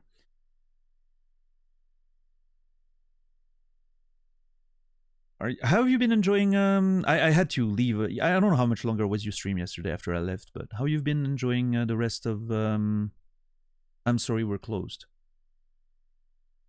I'm assuming you haven't finished it. Are you playing it again on Friday? I'm sorry, I need to keep playing the game because otherwise I'm never going to reach the end of it. And I'm trying to finish in a timely manner because I'm starving right now. What am I supposed to do here? I got distracted. I need to go back to know what they were talking about. 5 minutes is enough, right? It's not? God damn it.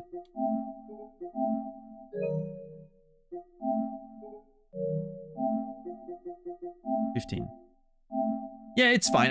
Listen, I'm very slow when it comes to gaming. On a normal day, I would take an hour to just talk on this screen right now. We really do not make a lot of progress on video games in this stream. But I'm trying to really finish this game today, so I'm playing a little faster than usual. Yes, Sunday I'm starting The Last of Us Part 1. Yep. Tonight is the end of the Cage-a-thon, and then after all that terrible David Cage writing, I want to play something that has good writing. So The Last of Us Part 1 starts on Sunday. Hopefully it's going to be as good as I remember it. And then once we're done with The Last of Us Part 1, meaning middle of December, I'm going to play Undertale for the very, very first time. I'm excited. I've never played that game. I don't know what to expect. And then after Undertale in the new year, we'll be playing The Last of Us Part 2. And after that, I'm not sure yet. I'm thinking of playing a lot of the Supermassive games, which I've never played any of them. So like I'm going to play Until Dawn, The Quarry, all of those things. Which I'm sure you've played. But yeah, that's exciting. I want to play more narrative choice games. I've been enjoying them lately. So I'm playing the Last of Us Part 1 remake, yes, Tiger. I've never seen it, so I'm looking forward to seeing how good it looks. I've only played the original all the way back in the day. I haven't played them all, but the ones I have were awesome. Yeah, I think there's like Until Dawn, The Quarry, and then there's the whole the Dark Pictures anthology or whatever it's called. Yeah, I haven't played the Telltale games. No, Faulty. I want to play the Walking Dead at least at some point. It's all our fault. Anyway, let me watch that again. Okay, Josh, you gotta shut up, man. Josh is ruining my revolution. Aggressive, determined, righteous, somber. Until Dawn is my favorite. I'm very excited about Until Dawn. In fact, I bought Until Dawn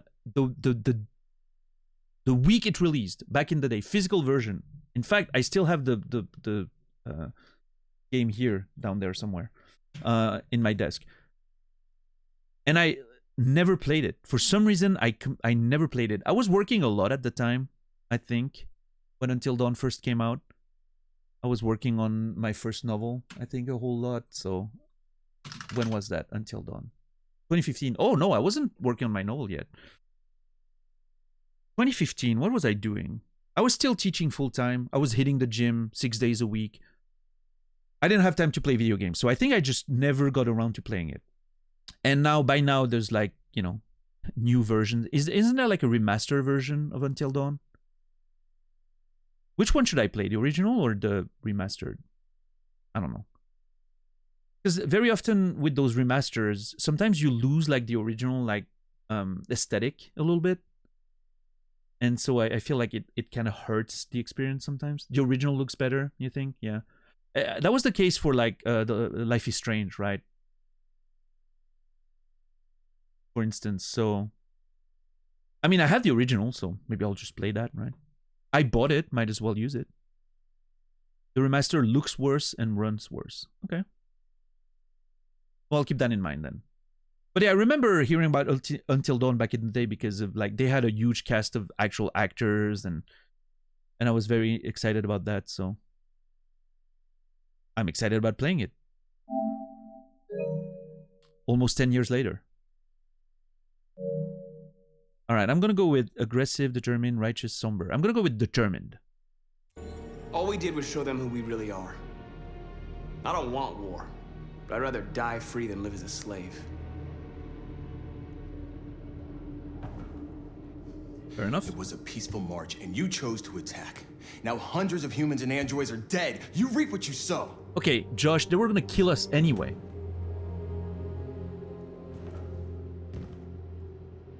Angry, bitter, remorse, no regrets. No regrets. Humans enslaved us. I'll never regret standing up to that. This is getting us nowhere. He's right. All that matters now is what we do next. Marcus? Confrontation, dialogue, stay hiding. I mean, confrontation, right? We have to face them. There's no other choice. This is insanity. Get all the guns that you can find. We're going to free Detroit. Oh my God. You're making a mistake, Marcus. You won't buy our freedom with blood. We're going full-on revolution right now. Did you romance anyone? So, North is technically considered a lover. but we haven't okay, listen, there was this scene where we recognized that we barely knew each other. And then we touched hands, exchanged memories, and then we were like, oh yeah, we're lovers now, apparently. We didn't have the sex, though. Which I was very surprised, because David Cage loves putting unnecessary sex scenes in his movies, in his games. Calling them movies is pretty funny, I will say. So yeah, I was surprised there was no sex there. Yeah, I don't know about that. We'll see. Maybe it can still come. No pun intended. Can androids have orgasms? I don't know. Lots of questions this game is raising. Raising. Hey, yo. Yeah, I don't know. I didn't even wear gloves. That's true. That's true. Yeah, other than that, no real romance in the game, I don't think. No. Well, I mean, the bromance between Hank and Connor, which went very poorly. Hank hated us most of the game, even shot us in the head. But I think he's warming up to us recently. We're only tense now. So, I consider that a win.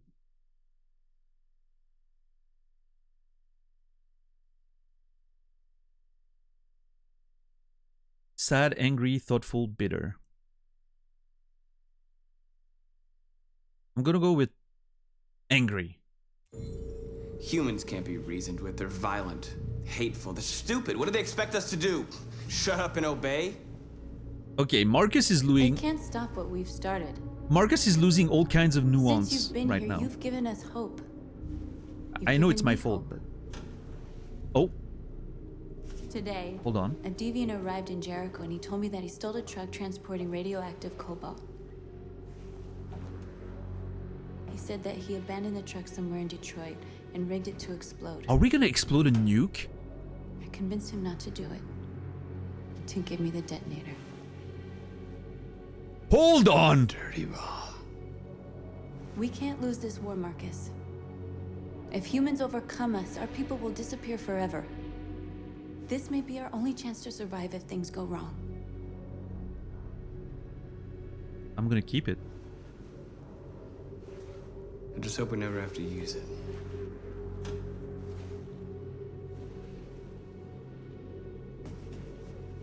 I mean, I think Chipmunk. Whatever happens tomorrow.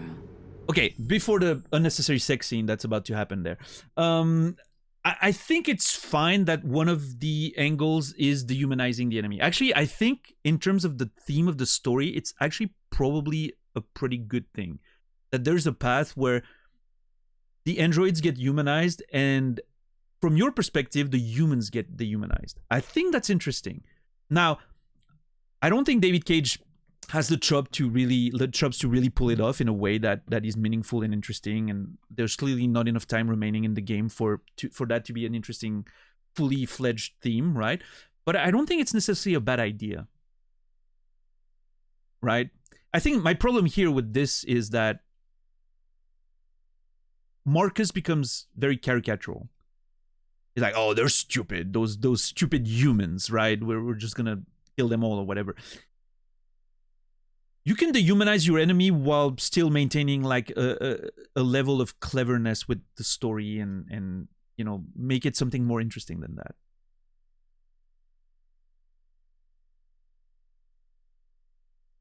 But again, I'm not saying the path here is not quote unquote believable. It is believable. But will you watch Subservience after this game? I don't think you were there for the movie night, were you? No, I haven't been there for a movie night. Really felt like this game to a degree. Subservience. Sorry. My pronunciation's terrible. I'm gonna put that on the tab right there. Subservience. Oh, that's the new Megan Fox movie. Well, you had me at Megan Fox. I'm gonna watch it. Sure.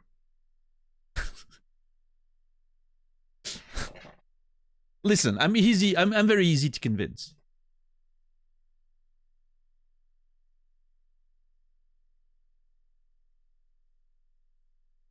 One of the reasons I chose it, women of culture. I see. I appreciate that. Holosphere, thank you so much for the Prime Gaming sub, by the way. 2 months. Thank you. Less money for Jeff, more money for me. Holosphere, you will be remembered. Enjoy those emotes.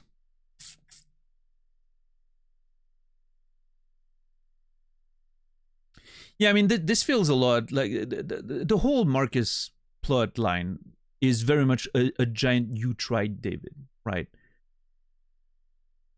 It's trying to be an analogy and social commentary for American civil rights movements and you know, end of slavery and all these references that are obviously the main motivation behind the game, but I don't know. I would like to see this story written by someone else. I think there's a great story there.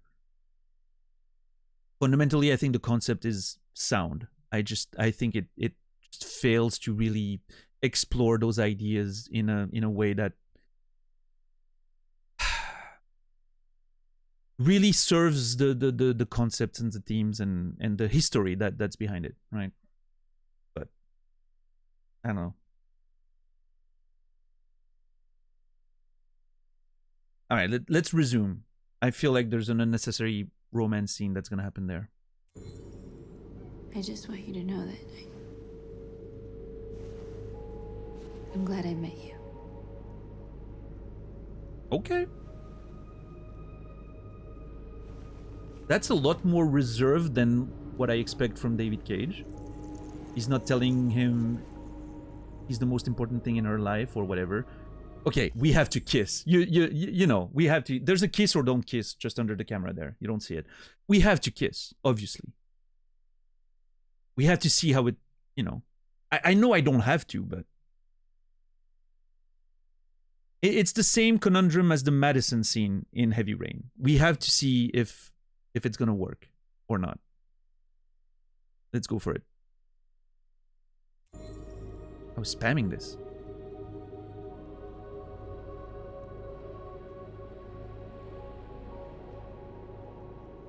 We have to kiss so we can complain about the kiss. No, that's not the point, Zoro. The point is every path I'll go join the others. needs to feel deserved and well written. Look after yourself. This is fine. I don't want to lose you. Okay, listen.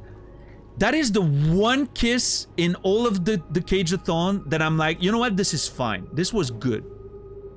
It was reserved. It wasn't too much. It was fine.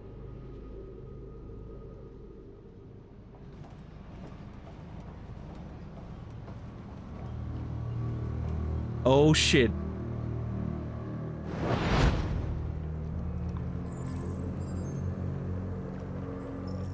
Oh, so this... So this is happening in my mind. That dude from earlier was correct in his spoiler. It wasn't speculating. It was legitimately spoiling the story. You succeeded in locating Jericho and finding their leader. Wow. Now deal with Marcus. We need it alive. We need him alive, okay?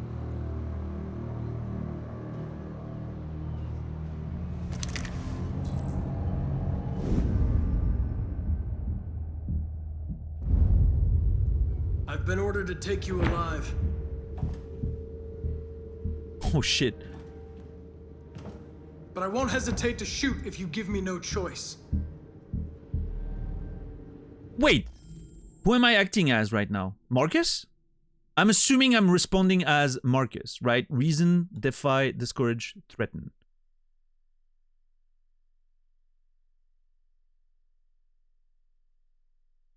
To be fair, it was also easy to guess. Honestly, my mind never went there, Psycho Rider. The moment we saw that she was dead, my direct assumption was that they turned her into an android. Like the version we saw was another android. I never thought she was like imaginary or a program in my head or anything like that. That was not even on my radar. Because there was nothing to indicate it. It was raining in the garden when it was raining outside. Like it seemed like a real place. So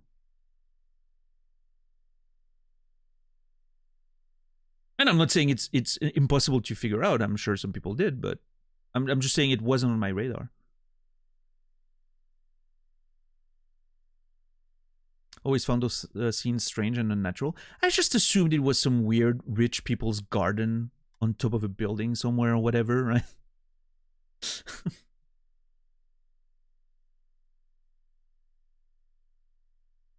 It wasn't more strange than fucking Kamsky's place, right?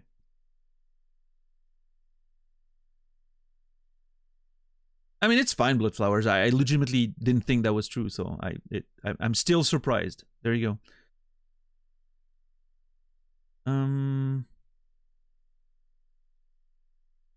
Reason, defy, discourage, threaten. I'm gonna defy. Then you'll have to shoot. Because I have no intention of letting you take me alive. Okay, this is David Cage pushing his played both sides to the extreme. You're legitimately playing the two sides in the same scene right now. That's another step forward. That's actually pretty fucking interesting. Because usually when he does the play both sides, it's like in different scenes, right? Now you're legitimately playing both sides at once, which is crazy. So not only is this a Cage moment, I'm also giving it a kudos, because I like that. I think that's pretty cool.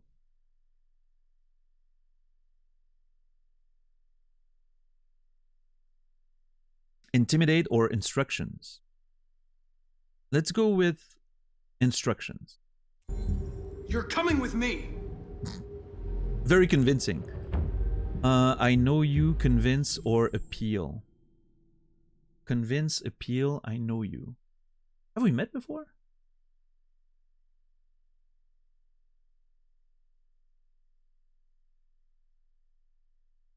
I don't think so.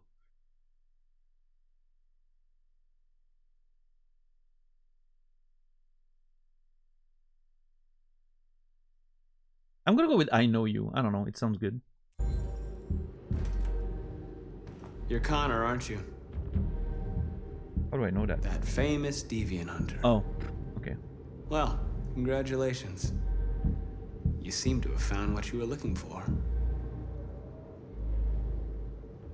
Our cause. Our cause is righteous, and we are more than what they say. All we want is to live in freedom. Stay back, warning shot, enough, or say nothing. Warning shot?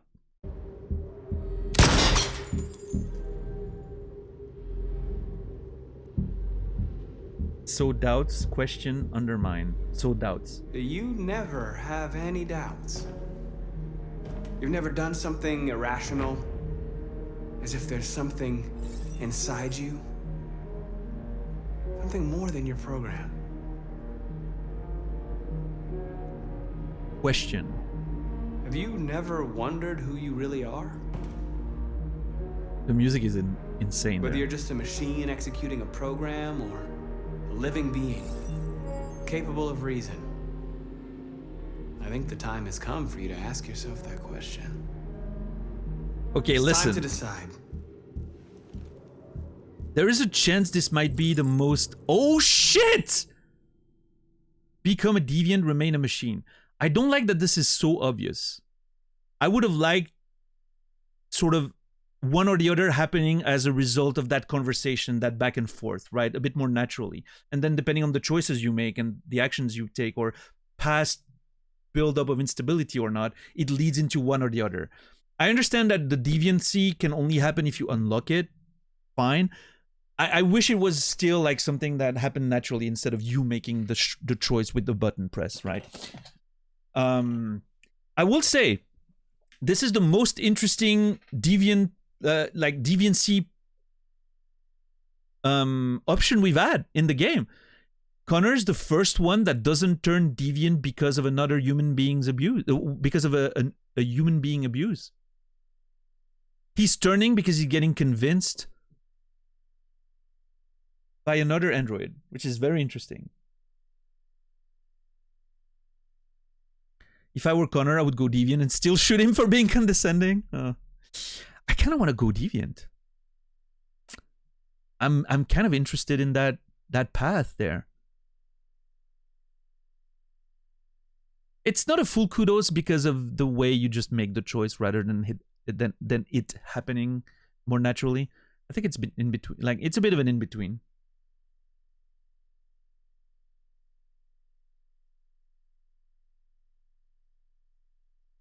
I don't know what to do there. Remain a machine, become a deviant. It should be a kudos and a strike, you think? Actually, you're right. We've usually done that, right? Kudos and strikes. When there's positive and negative.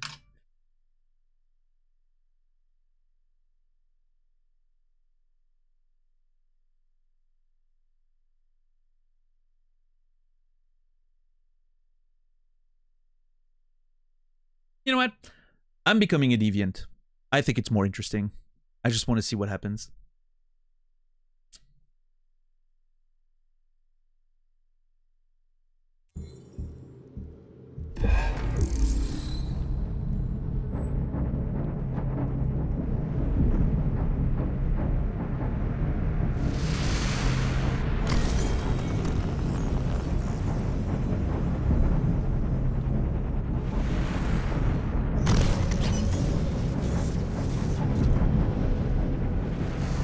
It's a lot of thrashing around.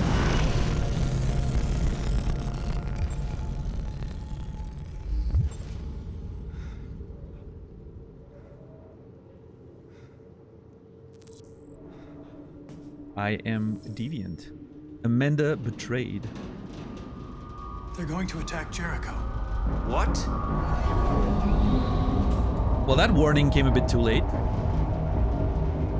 We have to get out of here. Shit.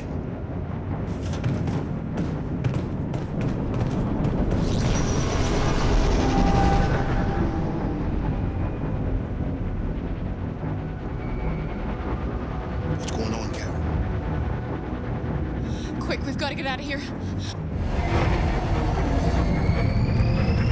Come on, go, go, go! Oh. Is that this game's big police chase scene, escape, whatever? With people standing on the roofs? We needed one. Like rats in a maze. That fucking asshole. Quick, Carol! They're coming! Ah, shit. The corridor, over there. Follow me. Ah! Follow him! Quick! Oh, fuck. This way. There must be an exit further on. Come in! Quick!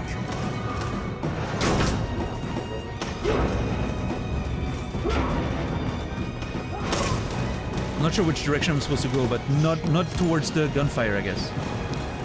No! Luther! They're coming from all sides. Our people are trapped in the hold. They're gonna be slaughtered. Message Josh, helicopter. Message? There are exits on the 2nd and 3rd floor. Find them and jump in the river. Blow up Jericho? We have to blow up Jericho. If the ship goes down, they'll evacuate and our people can escape. You'll never make it. The explosives are all the way down in the hold. There are soldiers everywhere. She's right. They know who you are. They'll do anything to get you. Go and help the others. I'll join you later. Marcus! I won't be long.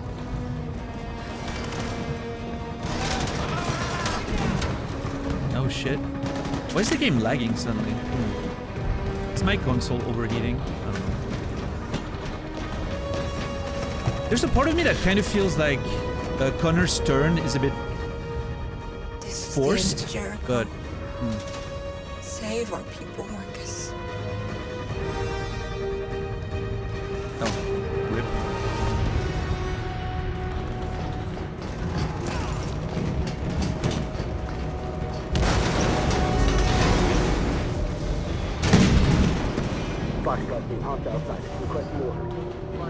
Was there a prompt that I didn't see because I was looking at chat?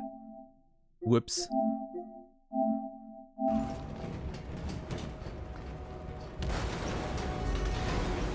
No, there wasn't. Okay. Whew.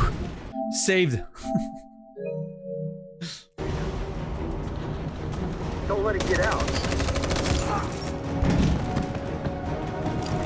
you any trouble at all?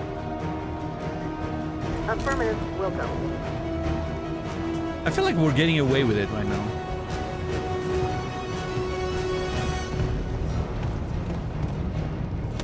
It's too late, Captain! Save yourself! Save Alice! No, we're not going to leave you behind. Right, Kara? We can't leave him. Help Luther protect. What? How are those choices presented this way? Why does it have to be one or the other?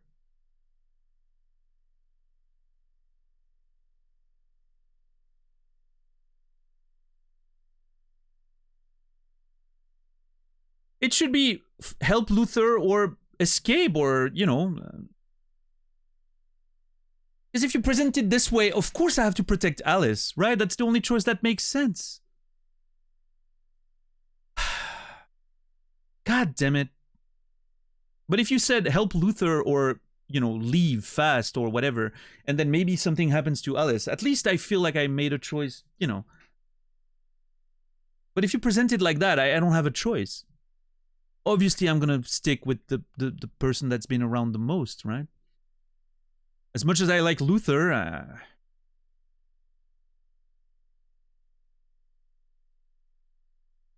there's no option 3, unfortunately, yeah.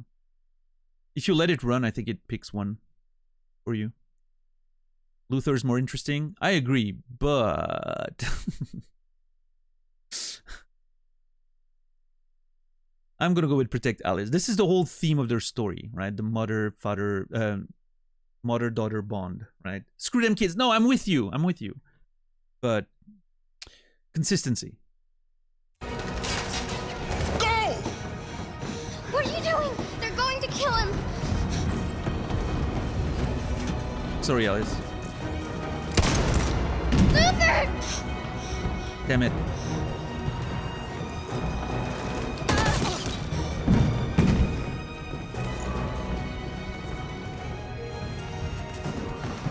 They're coming. We've got to go.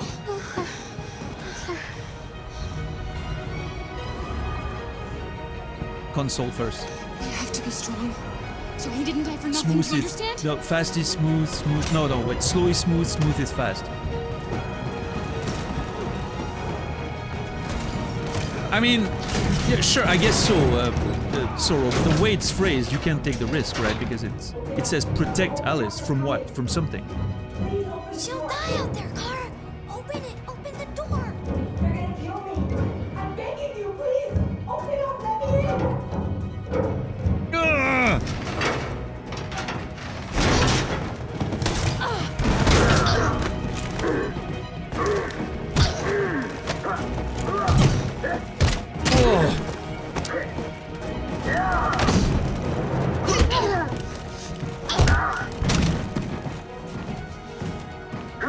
Come on! Are you alright, Kara? Yes, I'm fine. We can't stay here. Is she dead anyway? See, we shouldn't have... We shouldn't have helped. She died anyway. Follow me. I was hoping we'd get the fucking assault rifle from the dude.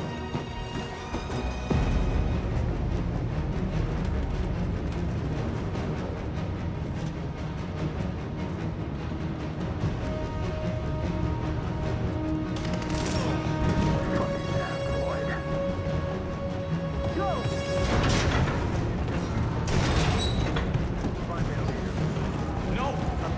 Please don't kill us! Don't hurt us. We haven't done anything wrong. Ah, shit. Please. Shut up. Put your hands on your head. I'm begging you. No, I did it! God damn it. I hate these prompts. R2! R2. Marcus, you saved us. Go now! Hurry! The actual controller prompts are so hard sometimes to get to register. It's very annoying.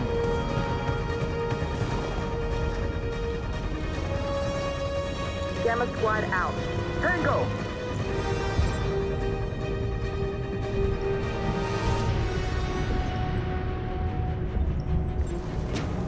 Stop!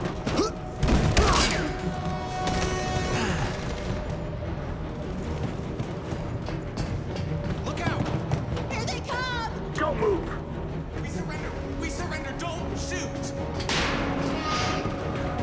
Wait, where am I supposed to go there?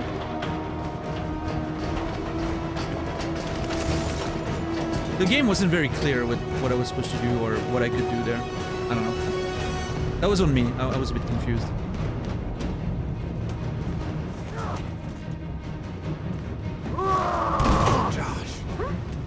Josh? Okay, hold on. First of all, what the fuck is going on with the freezes all the time? This is very annoying.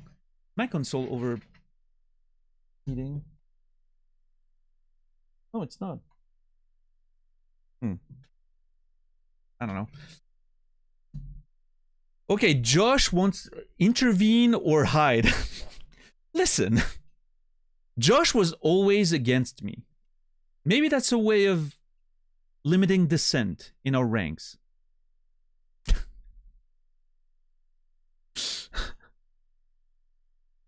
I'm gonna help Josh.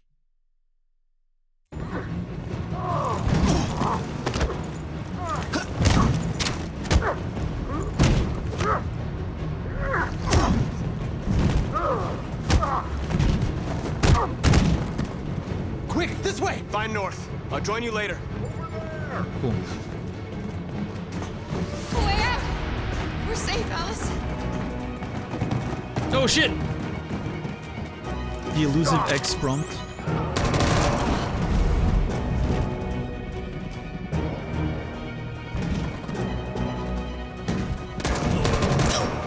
Oh! Get up! He's coming! He's coming! Get down! Don't move.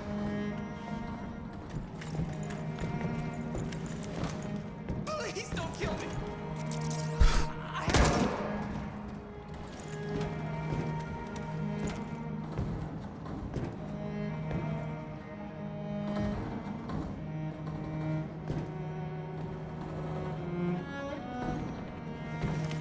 Come on, let's get out of here. Oh my fucking god, dude.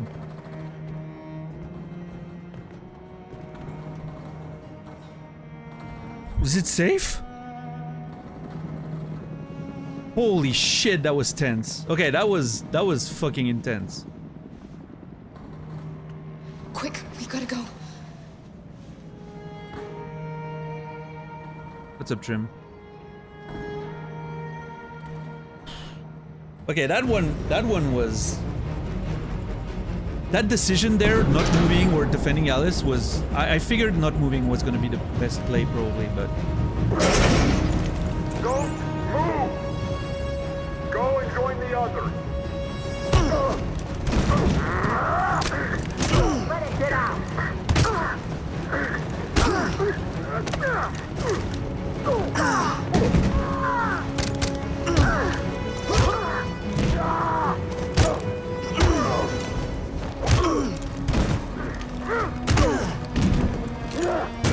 Oh! Let's go! Yo, what's up, CD? How are you doing today?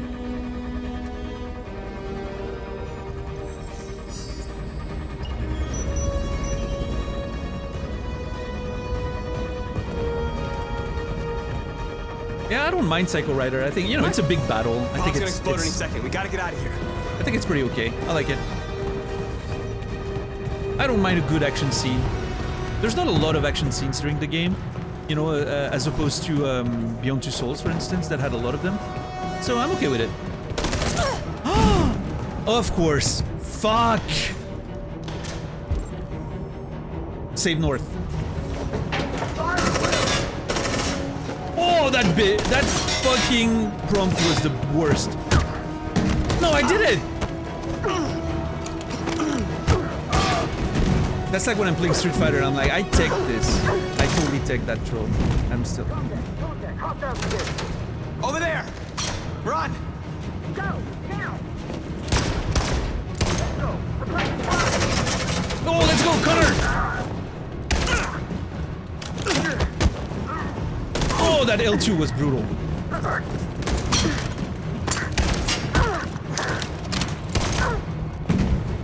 Whew. That L2 came out of nowhere, like I didn't see it. Run, quick, come on! Let's go.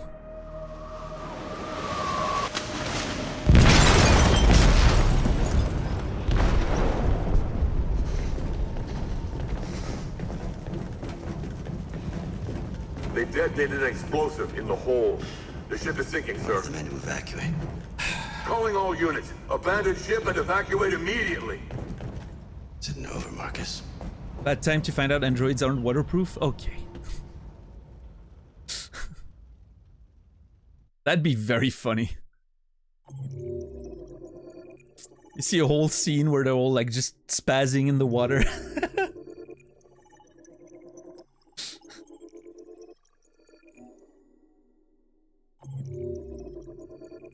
Yeah, just start rusting.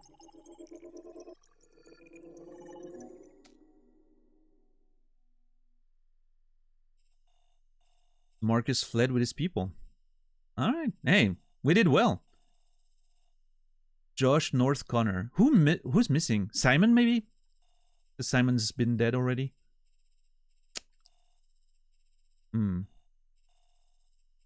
Oh man, this was a whole thing. Press R1 to view Connor's flowchart. Okay, Connor. Whoa! Okay, hold on. There's a whole thing with Connor that we didn't see at all. What the fuck?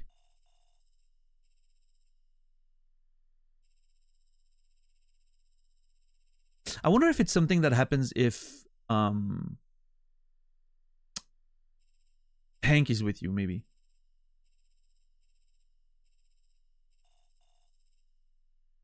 I don't know.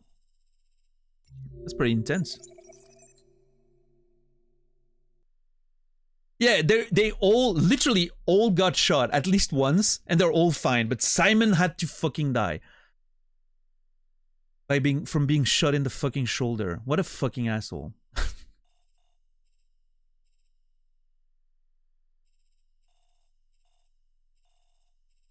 I'm looking forward to playing this game again, though, and picking like very different choices and trying to intentionally go for other outcomes and stuff. It's gonna be interesting. I wonder if it's gonna make my impression of the game better or worse. We'll see.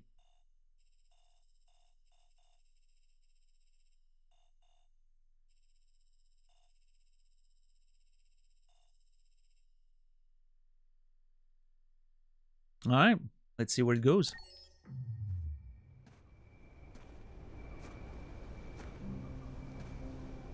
Oh! Is this Carl's house?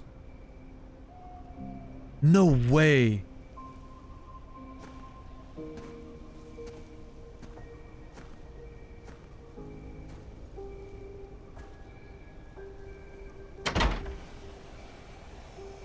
Alarm deactivated. Welcome home, Marcus. Oh, damn, that hits. Welcome home, Marcus.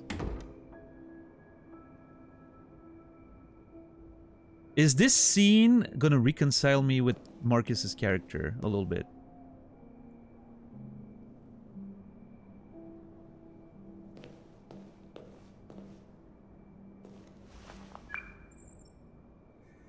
Hi, Dad. I'm getting out of the hospital tomorrow. They told me that you stayed with me while I was asleep.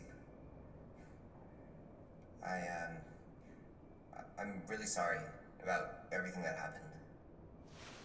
I'm gonna stop all that shit. Sure you will. It messes me up. It turns me into somebody I hate. Hey, I'd like to come by and see you tomorrow, if that's all right with you. You can't just say that. You have to show it first. I'm proud to be your son. Not enough. You have to show it first. Show you are willing to make amends, right? You make amends through your actions, not your words.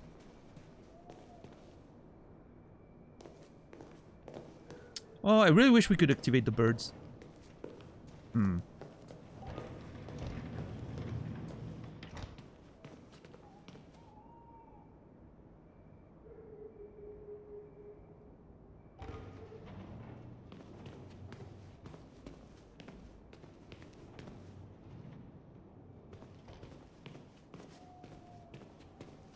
That fucking giraffe.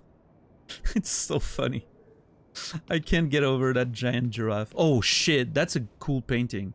I don't remember seeing it last time we were here. I'm sure it was, but I don't remember seeing it. This one's really cool. Very black metal cover. I love it.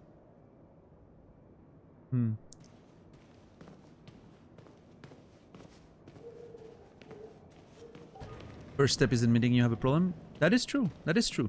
But I don't think... What I mean, I guess, is... good. That's good you say that. Now, you know... But you shouldn't forgive someone just for saying they're sorry or, you know, saying they're gonna change.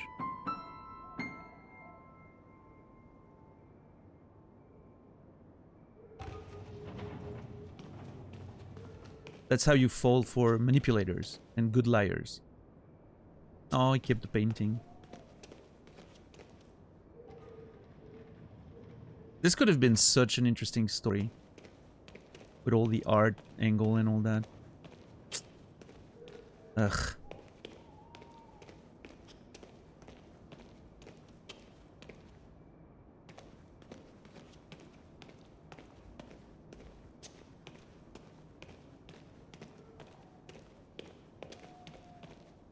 Oh, I thought maybe I could.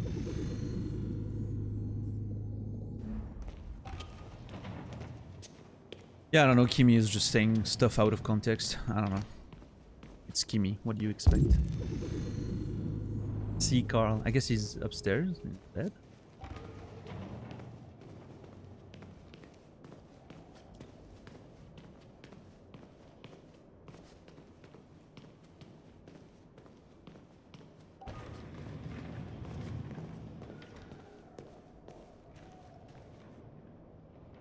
This one's cool. I love this one. Holy crap.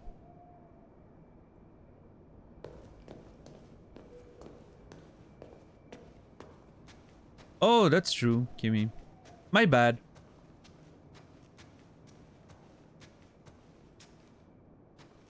I apologize, I was wrong. I haven't seen Knives Out. I do want to watch it. Who are you? How did you get in? Oh shit. I need to see Carl. I've been replaced? Carl isn't seeing anyone. You need to leave.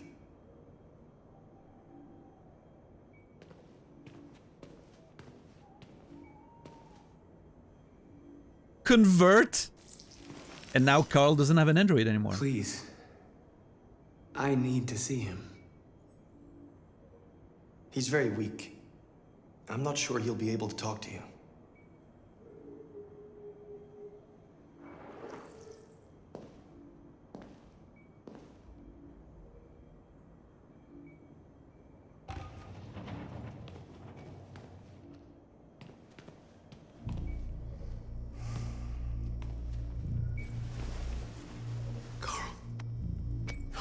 Marcus, I was hoping you'd come. I missed you so much, Carl. You don't know how much I've missed you. Wait, aren't you supposed to hate him like every other human? Resigned, fatalistic, lost, or grim? Fatalistic. You taught me everything I know, but I wasn't prepared for this. I thought we would win because our cause was just. I realized just how wrong I was. World is ruled by fear, Marcus. Fear of others. Fear of the future. It's like me, too old. It's time for a damn.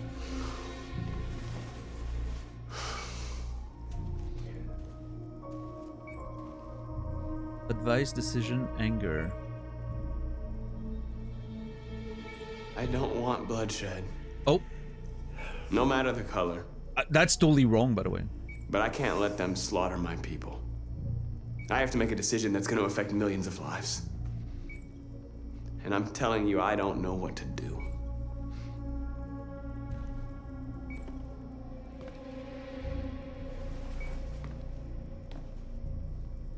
You're my son, Marcus.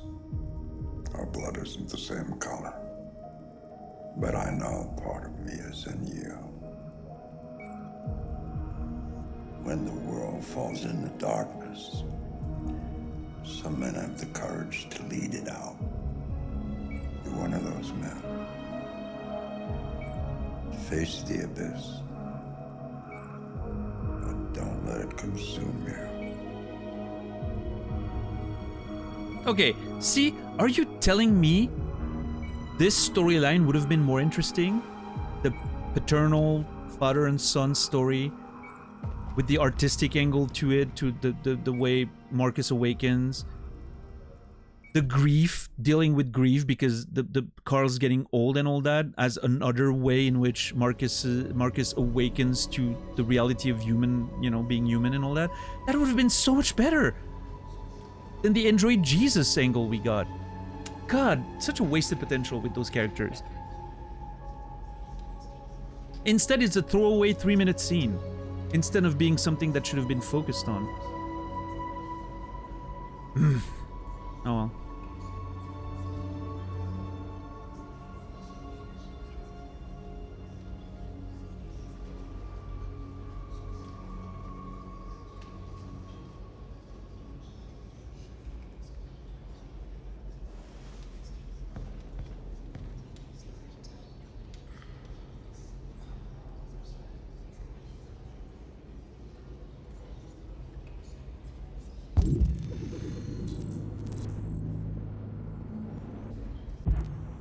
Apologize to Kara. Decide Connor's fate. Connor's fate. Ooh.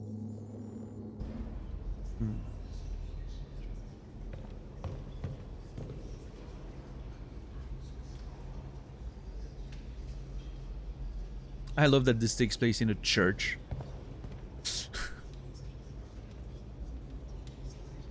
Really being subtle with the Android Jesus metaphor there.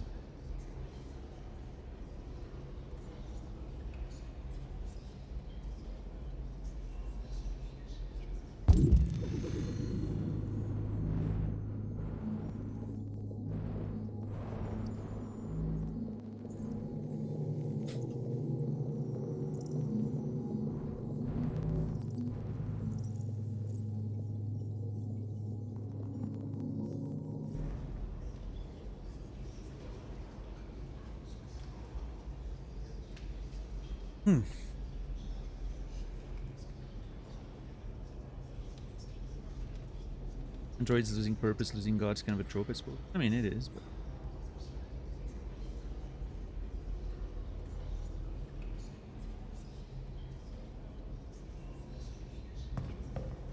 Alright.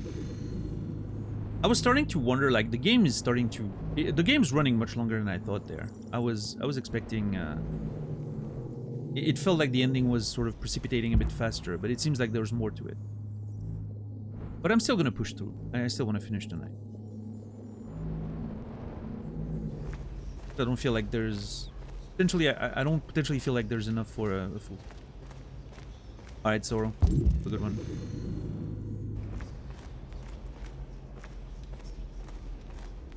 Is that north?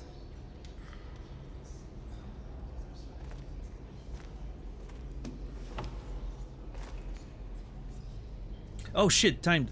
Wound. What's your system status? I'm okay.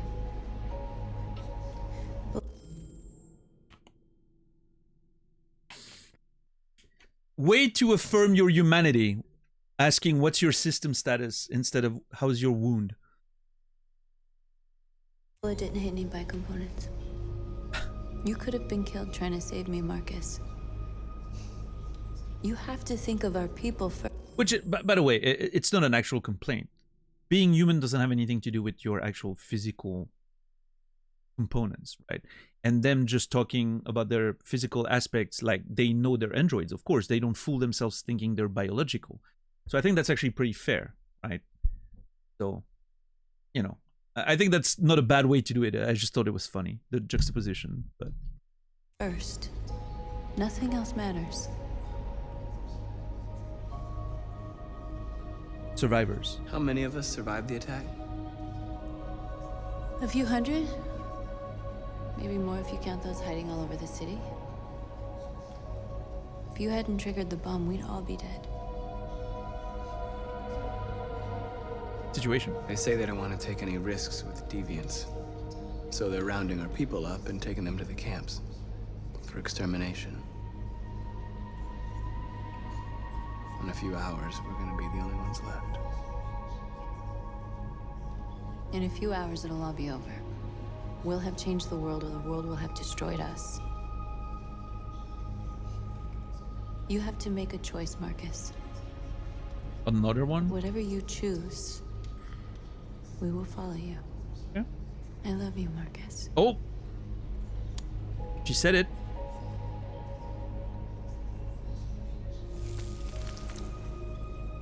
They're holding hands, guys. Oh.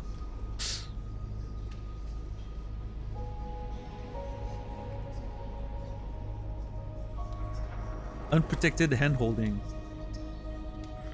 In a church! I know.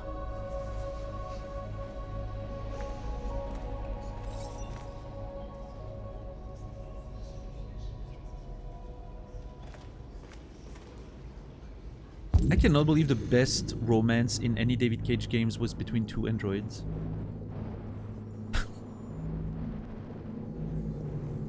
They're not even humans. That was the best romance in any of those games. The least sort of like excessive one.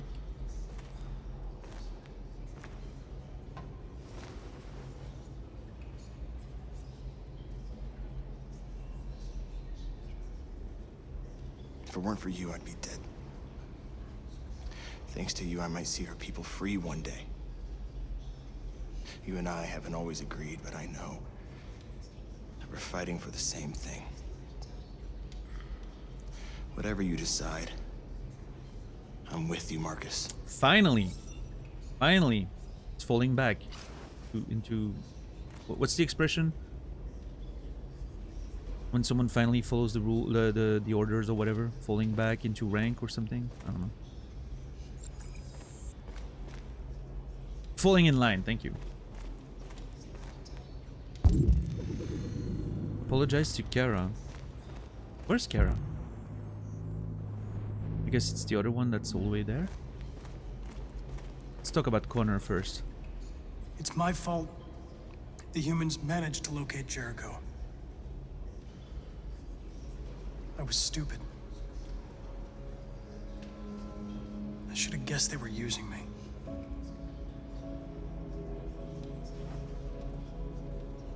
I'm sorry, Marcus. I can understand if you decide not to trust me.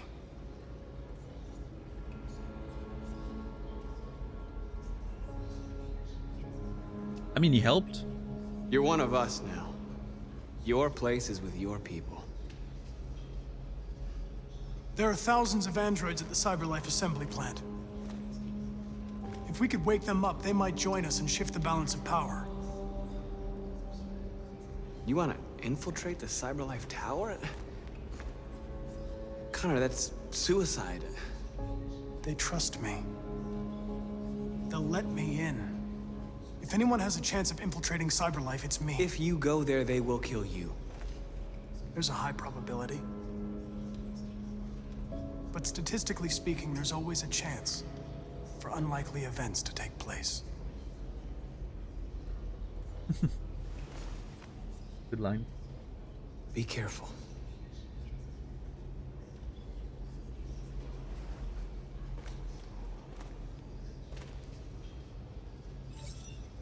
Okay.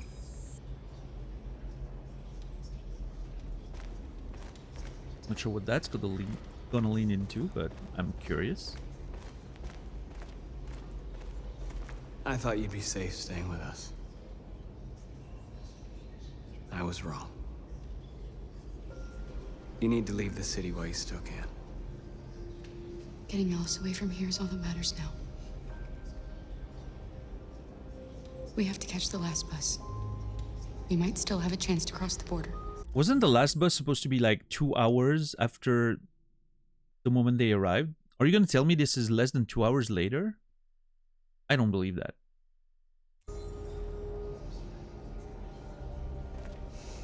I didn't look at the timer when the scene started. Maybe Marcus. it is, but it definitely feels like more like 5-6 hours or something. Save our people.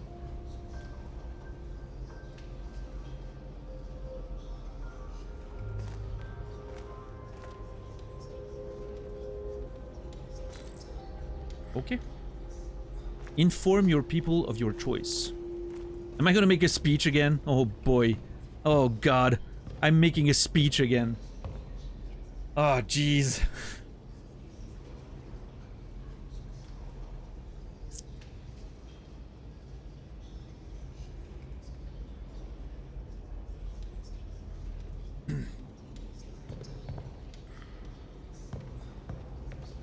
Humans have decided to exterminate us. Our people are packed in camps right now, being destroyed. Time has come to make a choice. One that very well may determine the future of our people.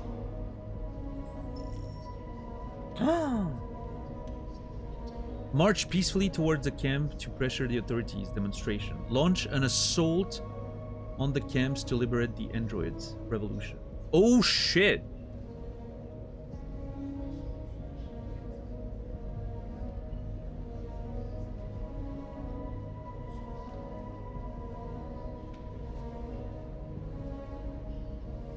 I mean, let's go for broke, right? Now, if they want war, they'll get it. We are going to fight for our freedom, and we will succeed or die. Are you ready to follow me?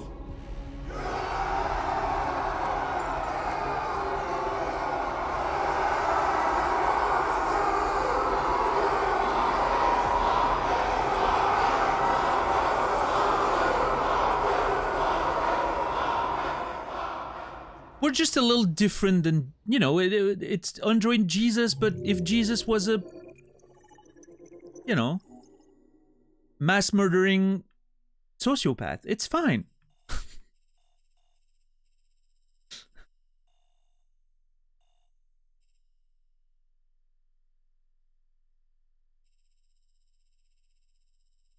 Carl deteriorated after Leo was hurt and broken. There's another... Okay, there's another way this could play out. That's interesting. Huh. Jericho was attacked in Crossroads. Oh, that could have happened completely differently too. Okay, this is interesting. Marcus chose to fight for his people. Oh. Ah. Wait. There's an entire chapter with Connor that I can't see at all. I'm assuming it's if I'm not part of Jericho, right? If I had stuck with the police or whatever. Interesting.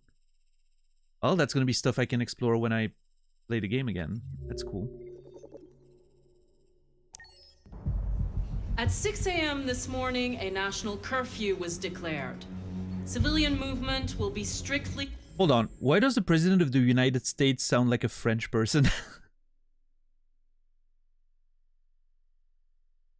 She's clearly like, there's... I refuse to believe the voice actor is not French. Or French-Canadian.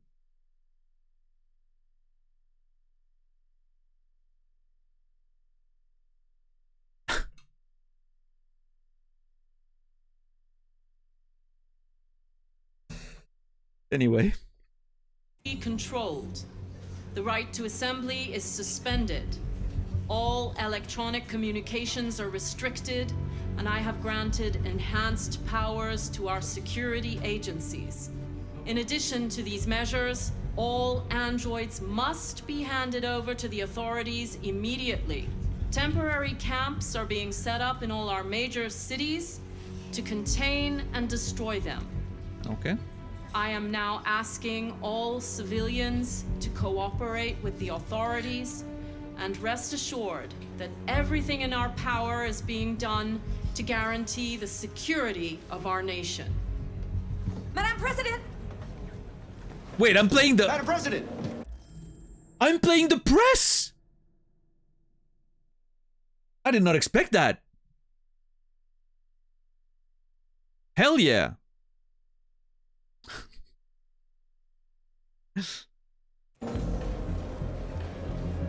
Madam President! Madam President! Many believe that androids are a new form of intelligent life. Do you have any comment? That's ridiculous. Next question, please. Thanks. Please! Care to elaborate? No? Madam President! Deviant leader. Has the leader of the Deviants been apprehended? The deviant that is known as Marcus has not been located yet, but we will soon track it down and neutralize it. Please! Please! Madam President! Public opinion. Madam President, public opinion seems to be particularly hostile to the Deviants because of their violent behavior. Can you give us your perspective on that? The Deviants have proved to be very violent so far. They have demonstrated that they are a menace to society, and I have every intention of eliminating them. Madam President! Please! Those answers are so lame. Madam President! Jericho assault. What can you tell us about the assault that happened last night? The FBI raided an abandoned freighter in Detroit at 10:45 p.m. yesterday. Several thousand androids were destroyed or captured. Our forces are now combing the streets to ensure that none got through the net. We are going to find them one by one and destroy them. Please! Madam President! Deviants. Is it true that a large number of deviants are still on the loose? We don't have the full reports at this time, but if so, I can assure you they will soon be apprehended and destroyed. Thank you. That will be all. Damn it! I wanted to ask about CyberLife. God damn it. I hate not knowing how many choices I have. Oh well.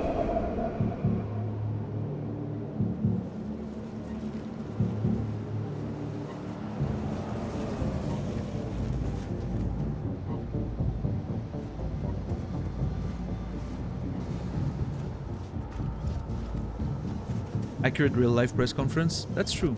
Connor Model 313-248-317. I'm expected. Identification successful. Okay. Oh shit. We're in. Go ahead.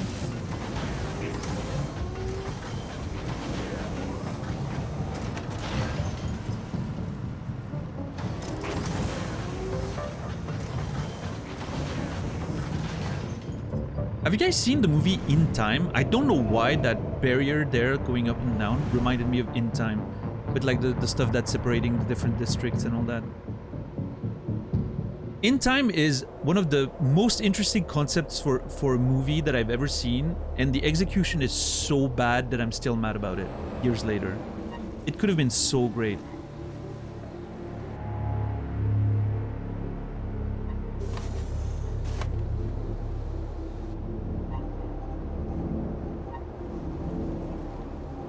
Yeah, $10.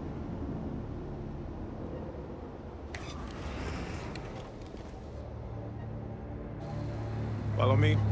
We'll escort you. Thanks, but I know where to go. Maybe. But I have my orders. Okay. Am I falling into a trap there? Why do I feel like this is a fucking trap?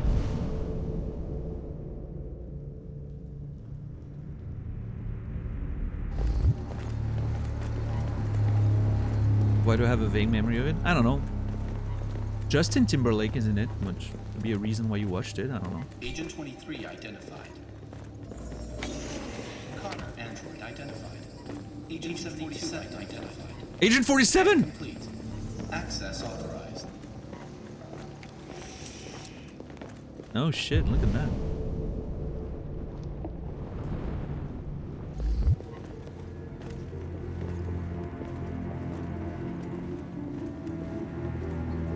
Are those apples? Wait, is that an apple tree inside? Man.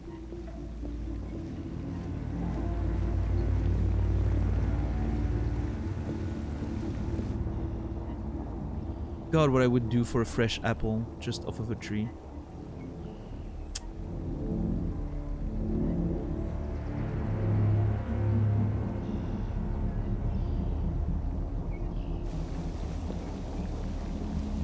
Garden of Eden. I mean, the imagery doesn't really particularly lend itself to it, but... Agent 54, level maybe. 31. Voice recognition validated. As opposed to the end of Beyond Two Souls, right?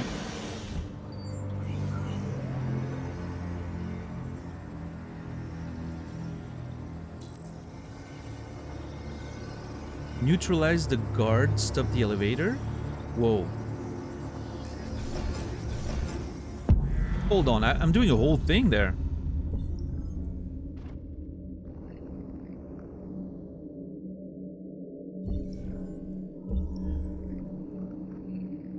Oh. I got wrecked.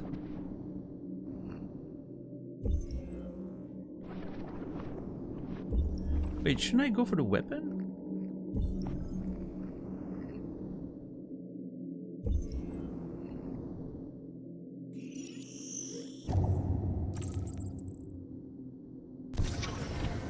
Execute. Oh shit! Dude, usually when you do those things, you don't have to actually press the buttons. It like automatically executes. Oh! Oh, that kill was amazing! Dude! Please indicate your identity and destination. Agent 54, level sub 49. Voice recognition validated. Access authorized. Fucking John Wick there. Wait. Wasn't I supposed to go to level 31? The last bus leaves in 20 minutes. That doesn't give us much time. We've got to move fast. 20 minutes before the last bus departs? Oh god. Are you alright? I'm really cold. No, you're not. You're an android. Hot, cold sensitivity activated. Deactivate or leave on. Oh shit. If I deactivate it, is she gonna realize that she's not human?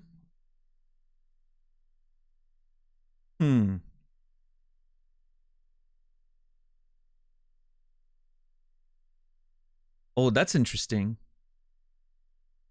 On one hand, I kind of want, you know, she should know the truth probably, right? But on the other, she's a child. Like, it's hard to have that conversation.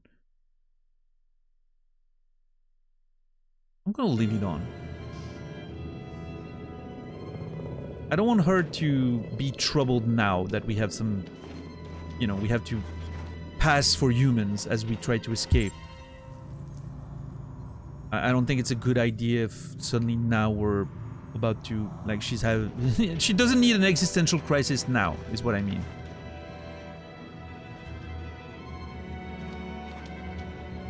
What the fuck?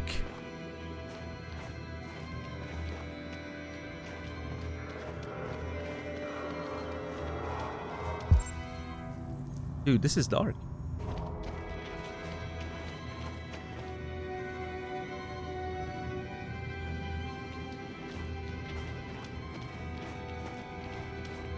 How long do I have again?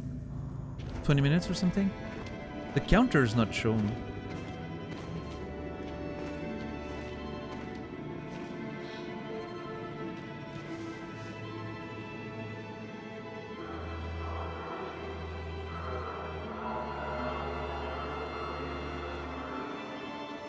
Oh, do I have to? I don't want to pick up a gun? We're going to cross a border! What do you mean? You don't want to pick up a gun? That is not smart. Come on. Let's not stay here.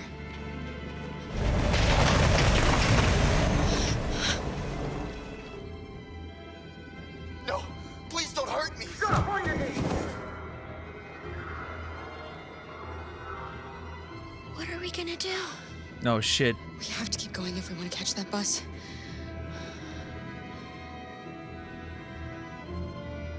Stay close to me. We're going to sneak past them without being noticed. We're going to make it, Alice, I promise you.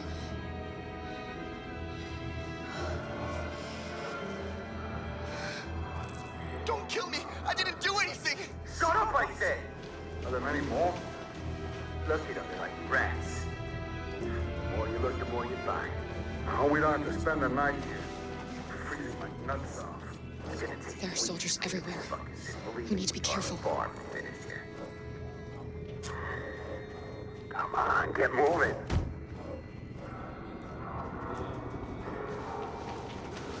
Love David Cage stealth systems. Always very confusing. I never really get a good sense of where I'm supposed to go and when.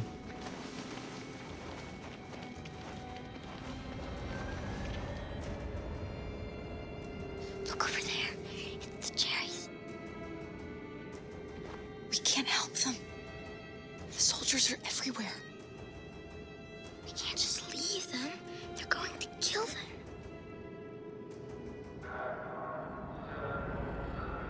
Save the Jerry's or keep going.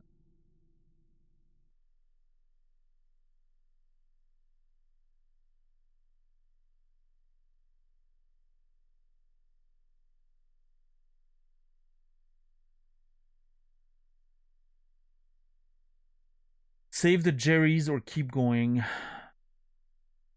I mean, it seems like a very bad idea to try to save them in the middle of a fucking army. I'm gonna keep going. I'm sorry, Alice.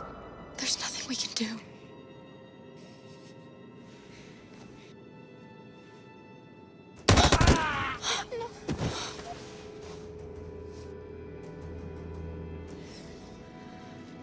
We have to keep moving. Hey, buddy. This is a mistake. I'm human. I just want to go home. My wife is expecting me, and we're gonna... Got orders to check all civilians.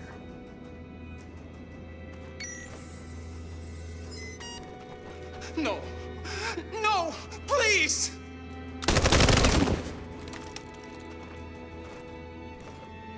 I guess he was not human. Fucking androids. God, that's so dark, dude.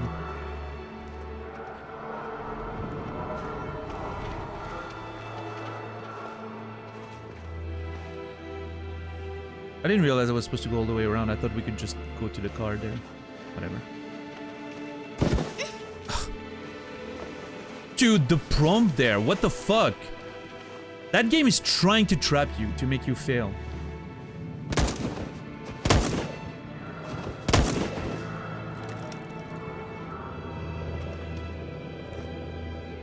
You on your toes, yeah, for sure.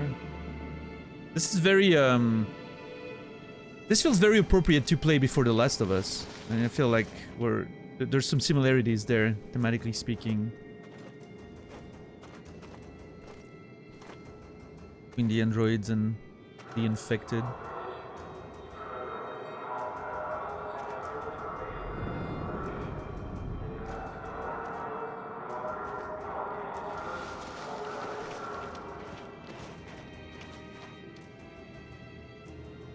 That's it? Can be it?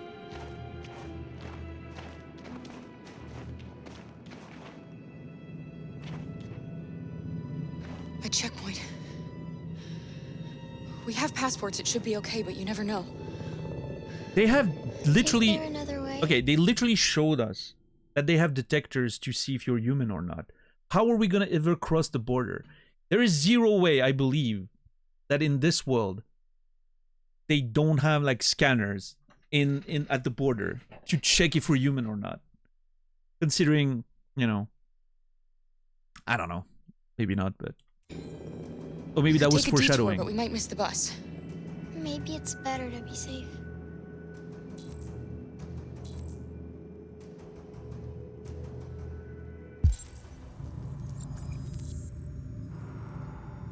The detour's safer, but it's minus 11 minutes.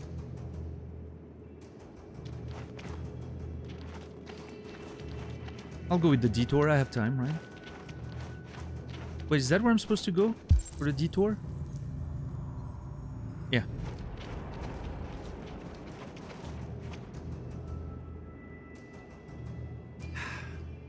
Today, November 11, 2038, is the day the android people rose up against their oppressors.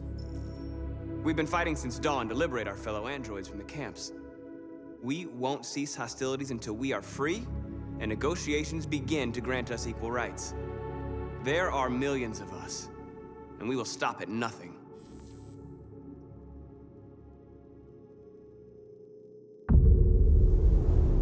Okay.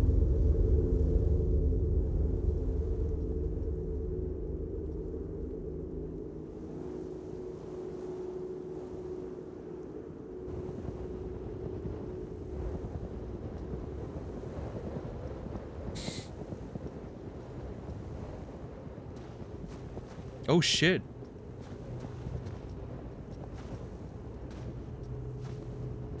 Look at me moving with my flag.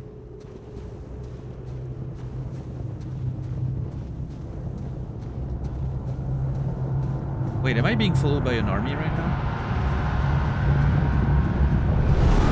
Oh shit, I am. Let's go. Those people came out of nowhere. Oh shit.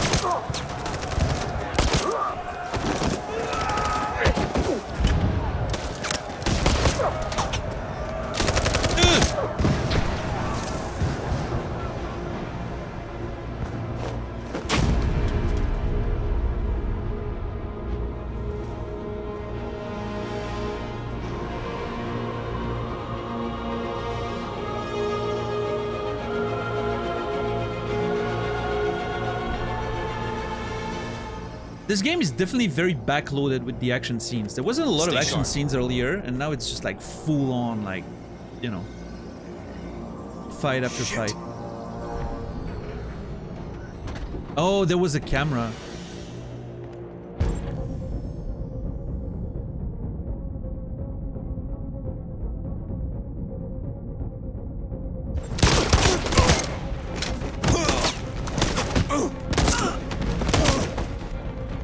I don't know what I just did, but it worked.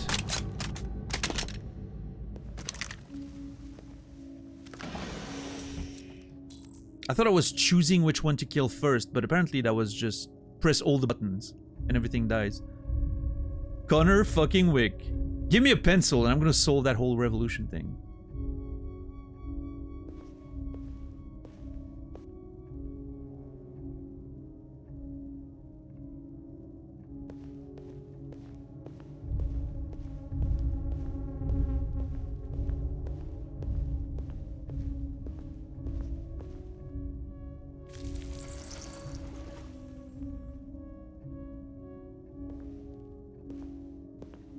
I definitely misjudged the length of this game. I could have done 2 more streams out of it.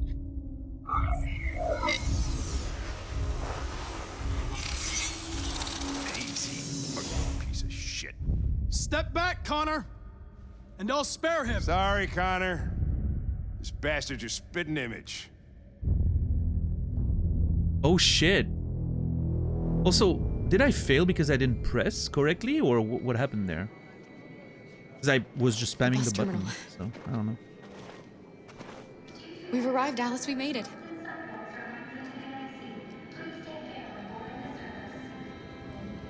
The last bus for the border is full. Ticket holding passengers only. All departures are suspended until further notice. We don't have tickets. They won't let us on. Damn. We're stuck here now. What are we going to do?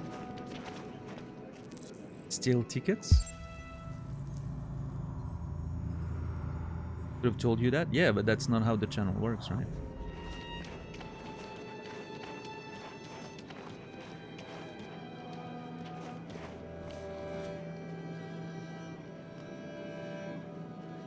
Civil War in Detroit. Eid lost. Security check. Security check.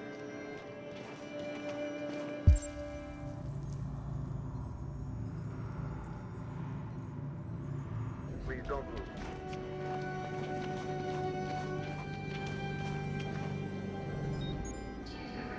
move. We need to be careful, those guys could scan us. Oh my god, we're so doomed.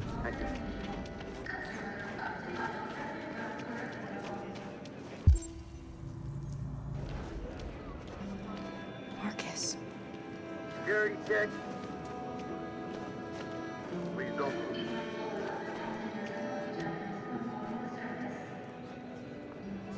I think Oliver likes you. Is she yours? Yes. She's adorable. That's it. Got the sandwiches. I called your mom. Let's get going before we miss our bus. You got the tickets, right? Yes, honey, in my bag. Oh, let's go then. Damn it. Oh.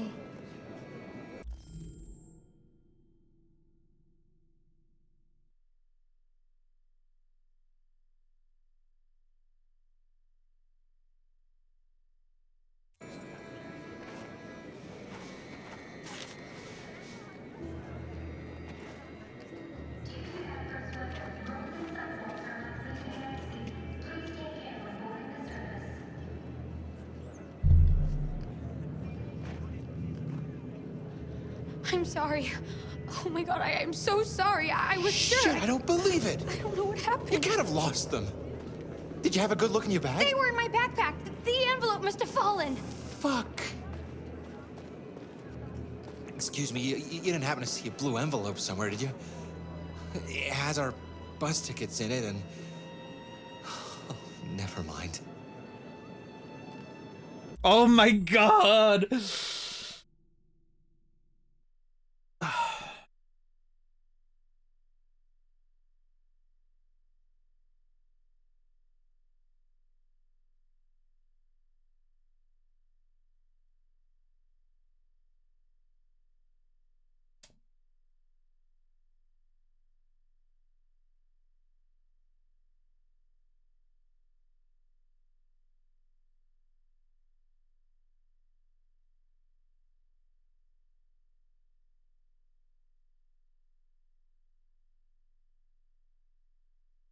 They're humans. They'll be fine. They're not gonna get murdered.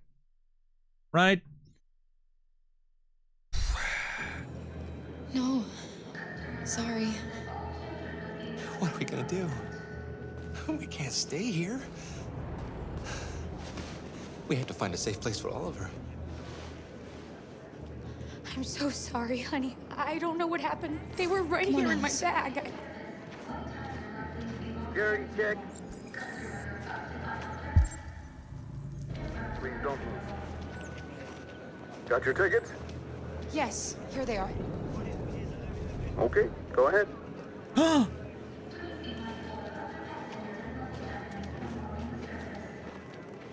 There's gonna be a pseudo twist, right? With like something saying stop just before we get into the bus. Oh my god, we're in!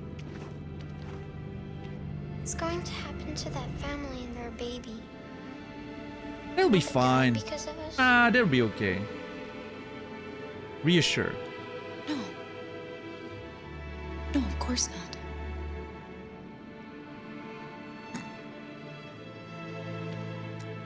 We're proper human now. We lie. We learned how to lie. Proper human.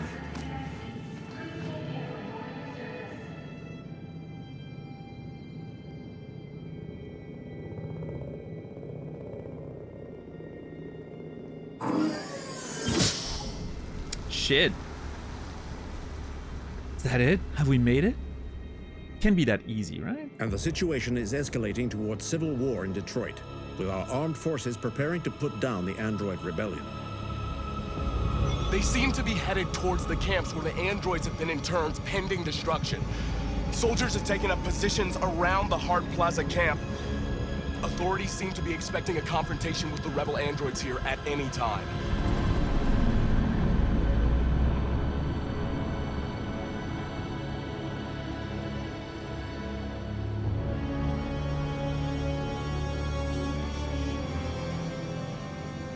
Freedom or death?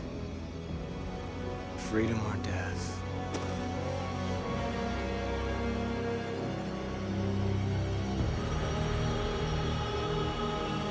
Attack! Not much of a choice there. Is that supposed to be a D-Day metaphor? They've regrouped. They outnumber us and they're better armed than we are. We've got to be fast. No, girl, we barely rushed to the barricade. How are we already complaining about what's happening? We knew exactly what we were getting into. We just ran up to the battle, and then suddenly it's like, oh, they overnumber. Yeah, I mean, sure, that was the plan. Fast and overwhelm them. That's our only hope. We're gonna do this. We're gonna get to that fucking camp and free our people. Let's go. We got this. Our people need you.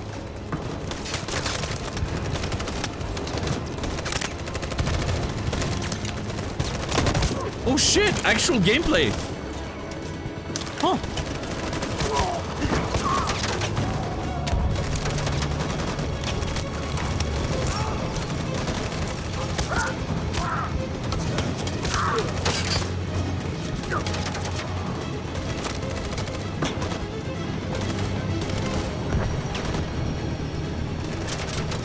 Order your troops?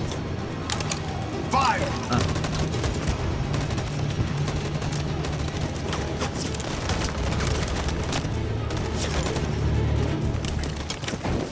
Yeah, that was a nice moment to pause just to note that someone was about to die. Cover me!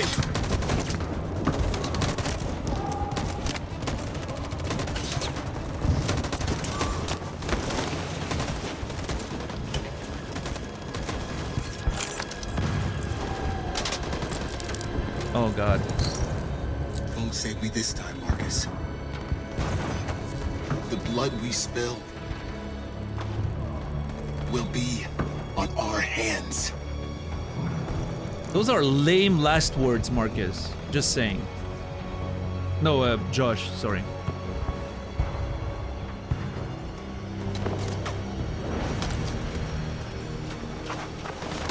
Josh died being a hater, yep.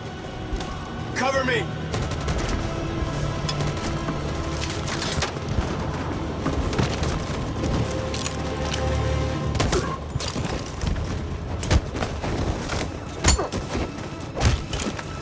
Oh my lord!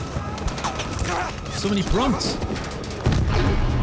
I don't want to die, Marcus. I don't want to die. Our probability of success is pretty low. Hide here.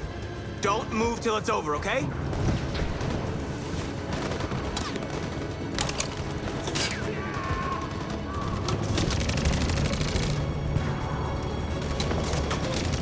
Grenade!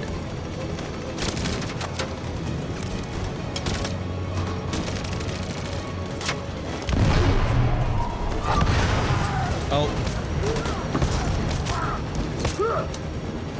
Cover me!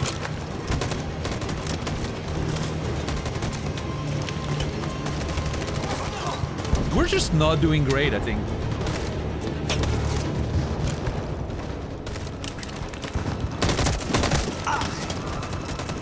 Got him.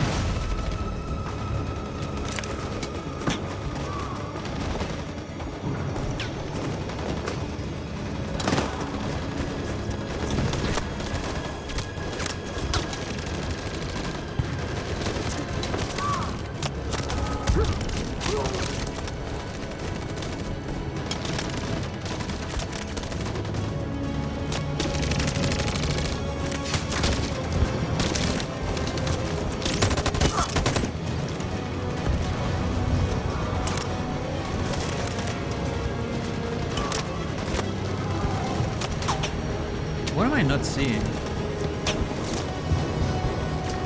Fire!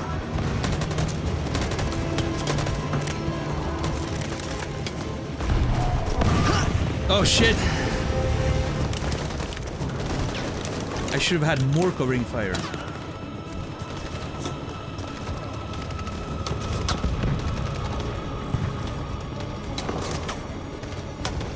Prepare to cover. On my signal. Prepare to charge. Stand by. Follow me!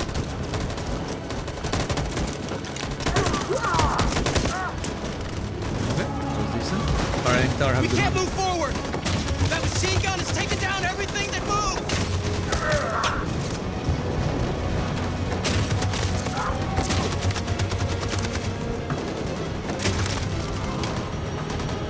This is such a messy scene. In position. Stand by.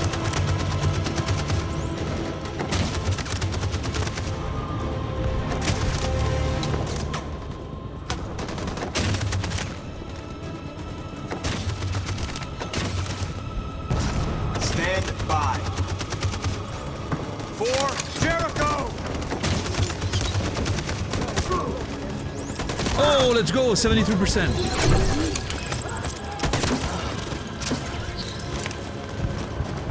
We're nearly there, Marcus.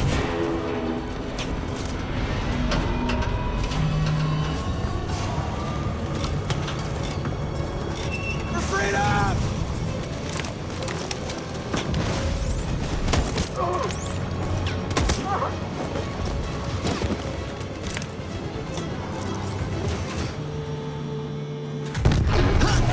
Oh. Shit.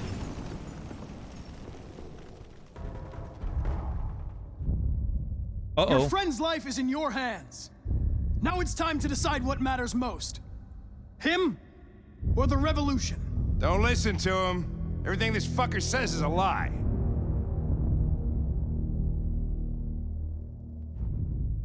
I'm sorry, Hank. You shouldn't have got mixed up in all this. Forget about me. Do what you have to do. I used to be just like you. I thought nothing mattered except the mission. But then one day I understood. Very moving, Connor. But I'm not a deviant. I'm a machine designed to accomplish a task, and that's exactly what I am going to do. Enough talk! It's time to decide who you really are. Are you going to save your partner's life? Or are you going to sacrifice him? Save Hank, sacrifice Hank.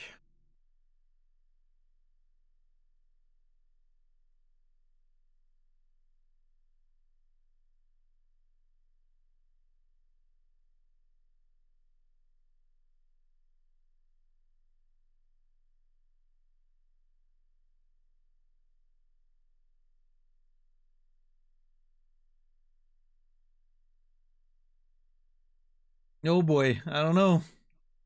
I really don't know. On one hand, now we're aligned with the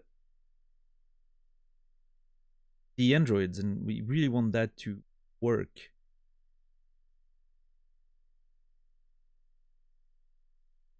But at the same time, Hank, Hank, what's up, Rob? How are you doing today?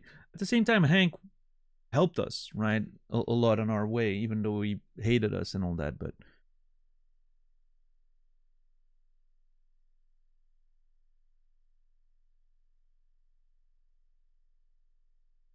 I feel like I should sacrifice him, but I'm gonna save him, I think.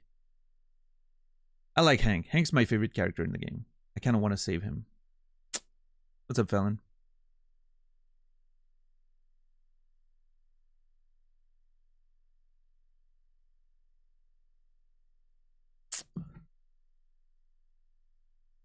Yeah, Sumo is the best. The freaking dog.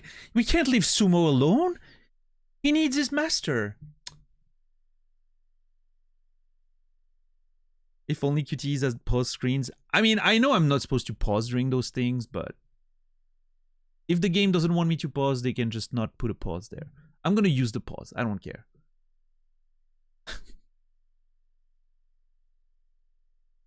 I mean, which Connor, Blas? Because you can play Connor in very different ways. I'm not sure the current Connor that I'm playing would actually save him.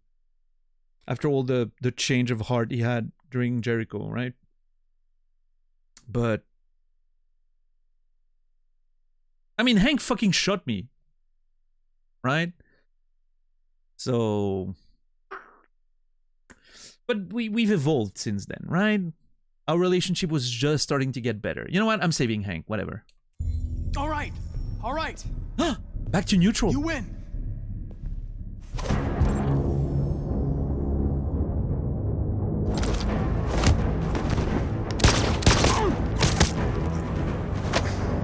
Whoa! What the fuck was that move?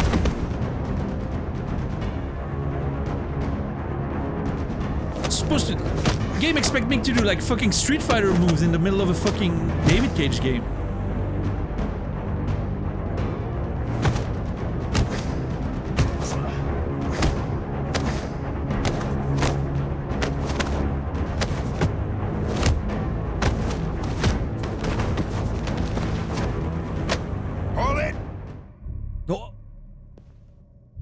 Thanks, Hank.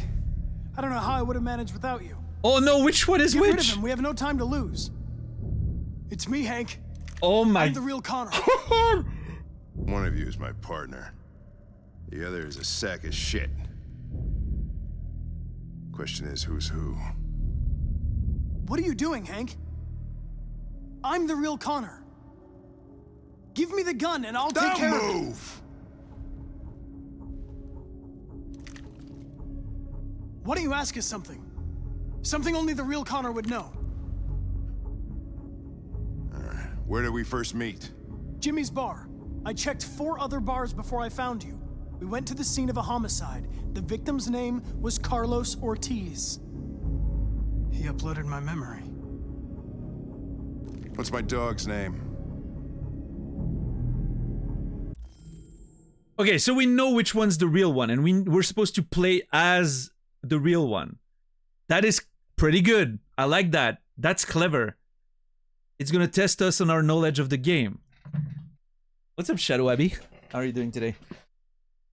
Oh boy, time to see if I listened to Hank enough during the game. The dog's name's Sumo. Sumo. His name is Sumo. I knew that too.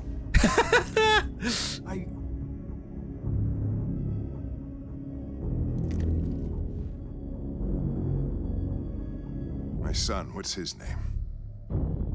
Oh shit! We only know because we asked him! Oh, that is so good! Let's go! Cole. His name was Cole. And he just turned 6 at the time of the accident. Oh. It wasn't your fault, Lieutenant. Oh. A truck skidded on a sheet of ice and your car rolled over. Cole needed emergency surgery, but no human was available to do it. So an android had to take care of him. Cole didn't make it. That's why you hate androids. Dude. You think one of us is responsible for your son's death. Cole died because a human surgeon was too high on red ice to operate. He was the one that took my son from me. Him in this world where the only way people can find comfort is with a fistful of powder. I knew about your son too. I would have said exactly the same thing. Don't listen to him, Hank. I'm the one who... Huh. Yeah, I've learned a lot since I met you, Connor. Maybe there's something to this. Maybe you really are alive. Oh! Maybe you'll be the ones to make the world a better place. We got there! Do what you gotta do.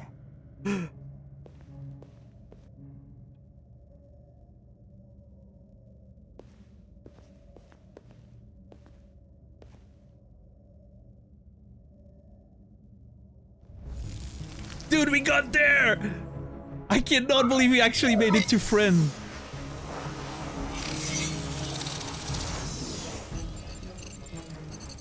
Wake up! Man, the little bit of conversation with about his son and all that was so touching.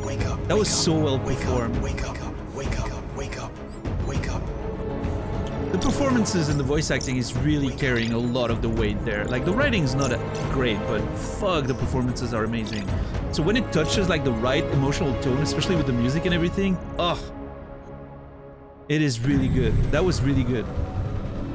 That one particular moment of the scene was really good.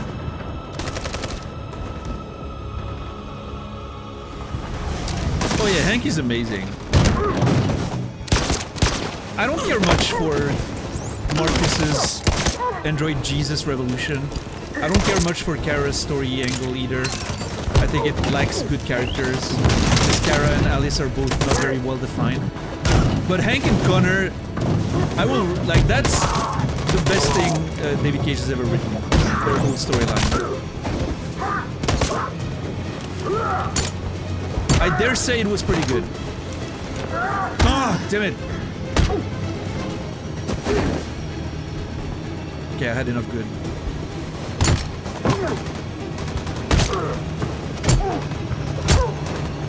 Oh, that was the 3 repeated ones were brutal there.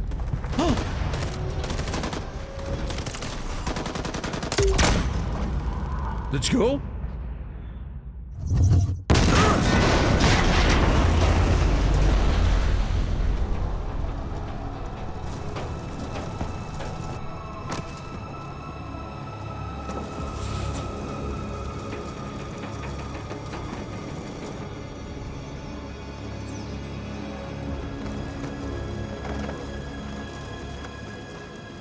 The humans are abandoning the camp.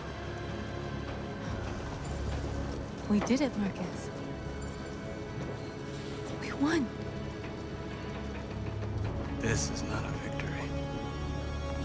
It's the beginning of a war.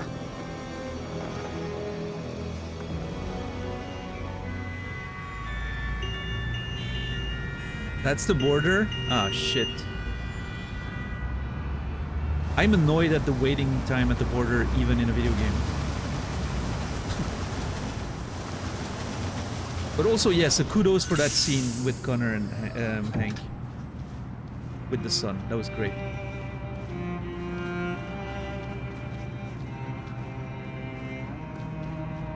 Excuse me, what's going on? Border control. All passengers must leave the bus. Oh, Please shit. move along.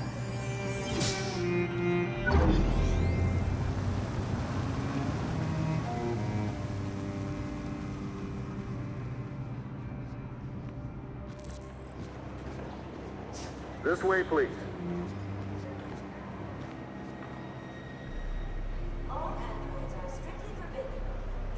Oh, it's French. Nous procédons à l'analyse des voyageurs pour détecter la présence d'Android. Tout Android détecté sera immédiatement détruit. They're trying to find out who's an Android and who's not. We're fucked, by the way.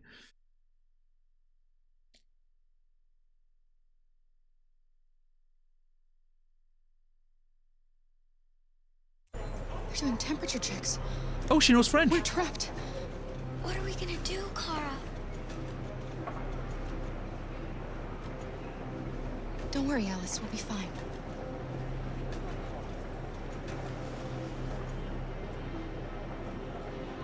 How are we gonna be fine?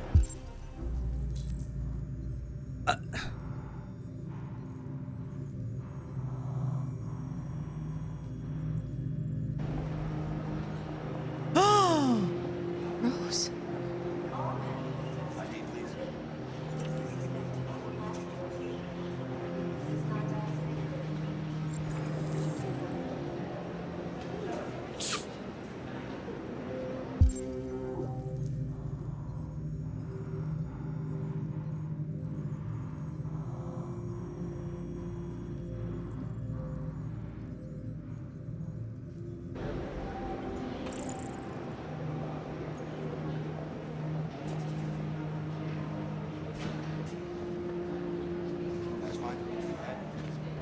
Where the hell do you think you're going?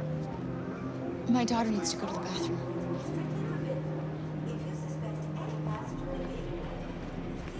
I find it very hard to believe that Alice being a kid Android model, they wouldn't recognize her. Like, she literally looks like every other model of that kind. So does Kara, kind of, but at least Kara has a haircut change.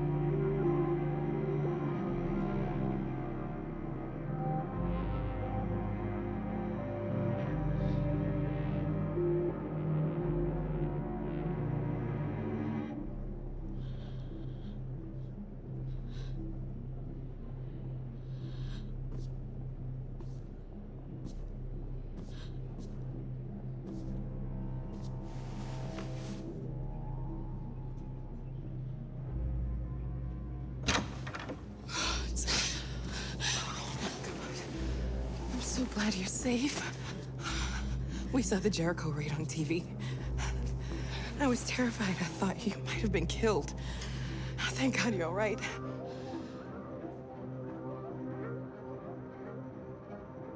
Control.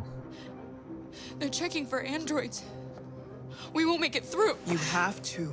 Well, you know what they'll do if they catch you.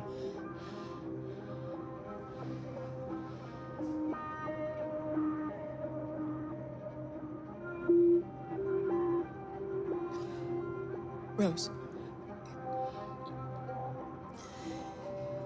If anything should happen, I'll be there, Kara. No. This is loser talk. We can't imagine what happens if we lose. The dorky. Just don't say bleep bloop, should be fine. Yeah, no, just, you know, make sure the oil stays inside. you're leaving Detroit? They're searching for androids door to door. We had to leave before someone turned us in. What about the others? They're crossing the river as we speak. This is not a lot of help, by the on way. the other side. You gave me your brother's address. Do you think that Of course. He'd be delighted to have you. We're going there too. You'll be safe with him. I don't understand how I'm gonna cross. This is not helping very much. What's happening with Marcus?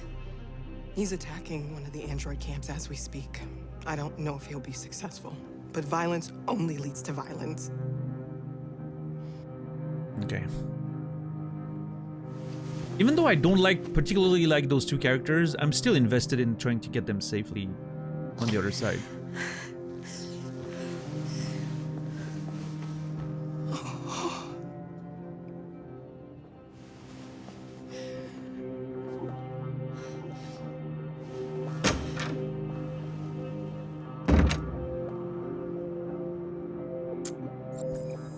Okay. Now what?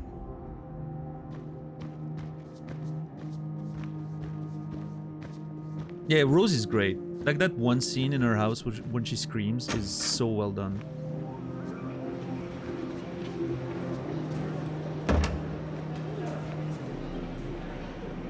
I couldn't understand why my mother wanted to help you guys. Made me realize she was right. I don't agree with what Marcus is doing. But you're alive. You deserve to be free. I just hope people will realize that one day.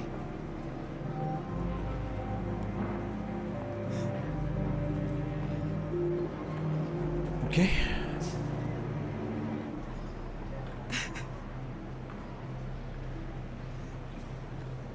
Oh man, we're so doomed.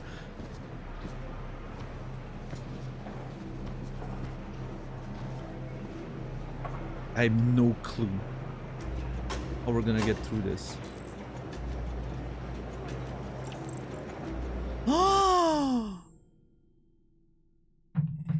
What do you mean, sacrifice self? Okay.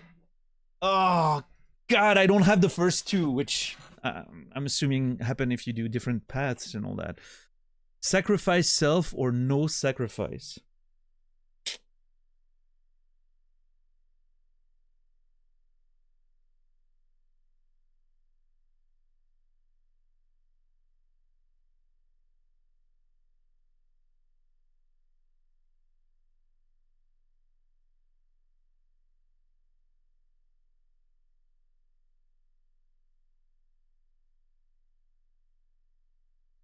I wonder what our chances are if I don't sacrifice myself. Of us both making it through. I'm not sure.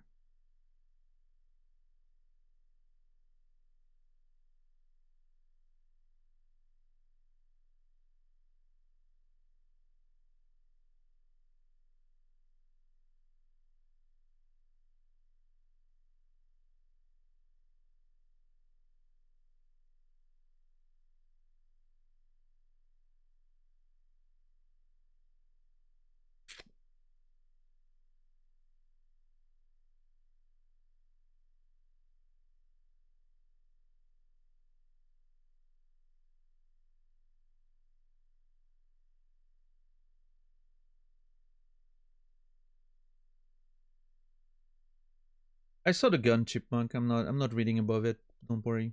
But I'm assuming if there's a gun down, it means that someone already said something. I'm gonna assume it's Shadow Abbey. Based on the conversation I'm seeing under the gun. Thank you, $10.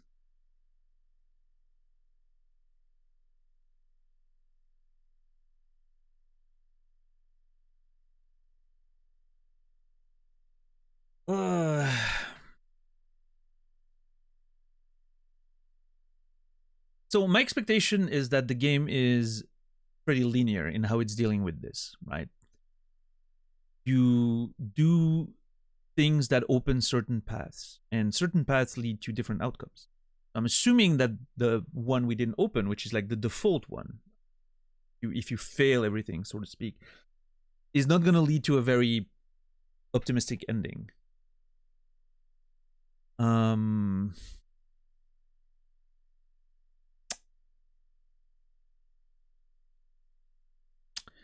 But there's a chance it's just making the next phase harder, right? We've seen that a few times.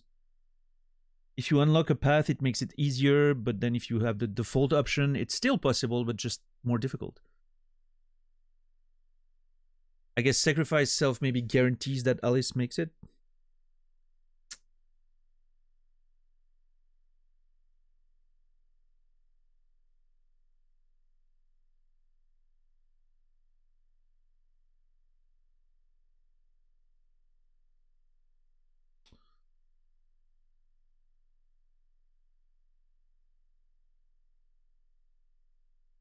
No sacrifice.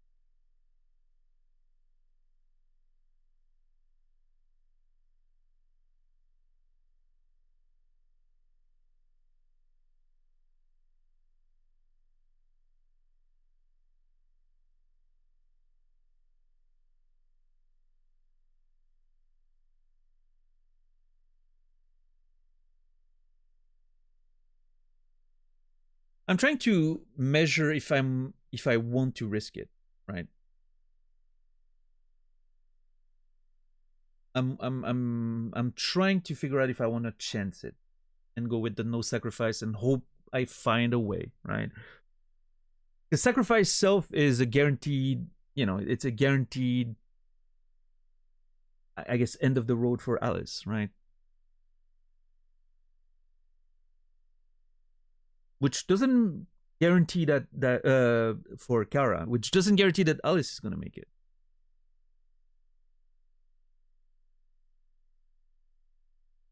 Necessarily.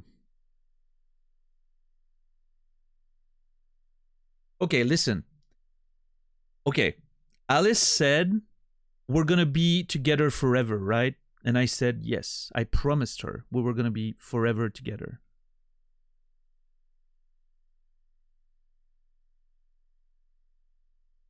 I don't think I want to abandon her based on that.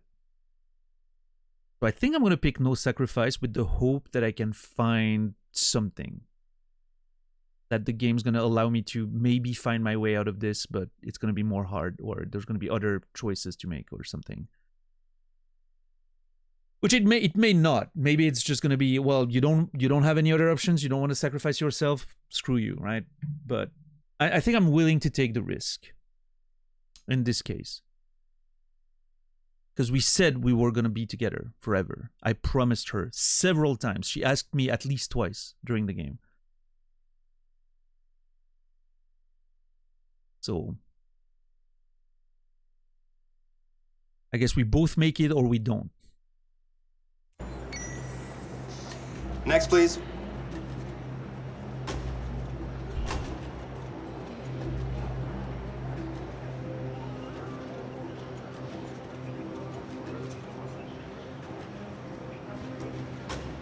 ID, please.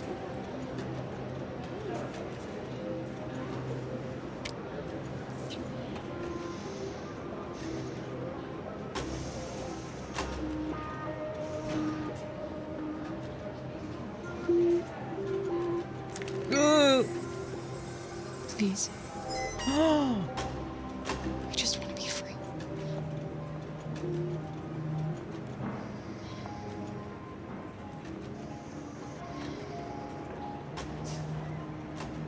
Oh no! They hate us! They're androids. Fuck!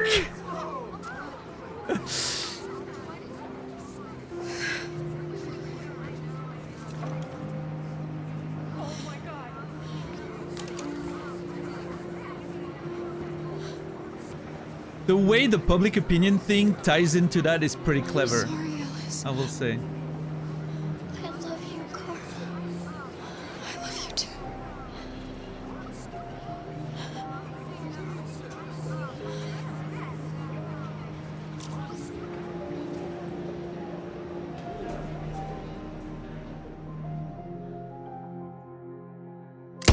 Oh shit. And we're receiving No help to particularly come, grim huh? news from Detroit. Joss, you're Wow. on live. What's happening down there? Androids. I was almost waiting for Thousands of Rose or androids the are brother taking to do to the something, streets of but Detroit right now. the son to do something, but They're absolutely everywhere. It's incredible.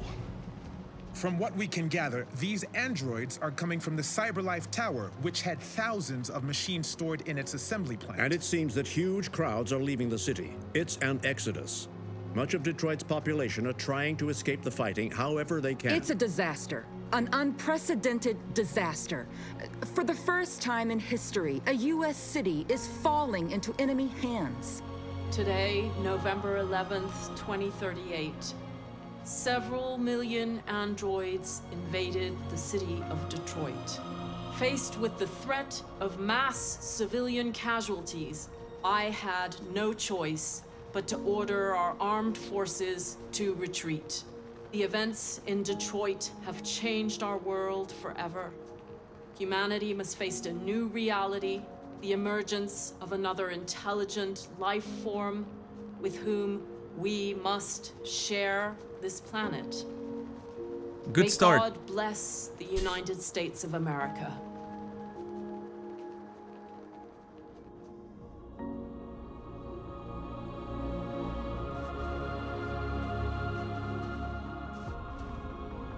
You did it, Marcus. It's legally distinct Hillary, yeah, I guess. We did it. Except she's French for some reason. This is a great day for our people. Humans will have no choice now. They'll have to listen to us.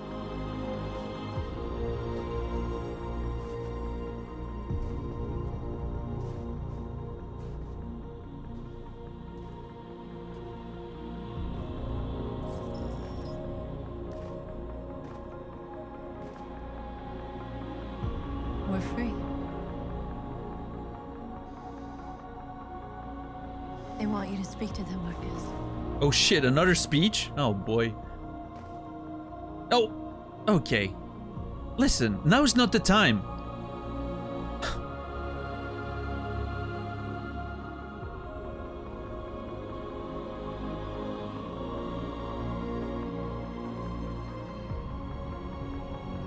Today, our people finally emerged from a long night. From the very first day of our existence, we have kept our pain to ourselves. We've suffered in silence. But now the time has come for us to raise our heads up and tell humans who we really are. Uh-oh. Uh-oh. Oh no, what is going on?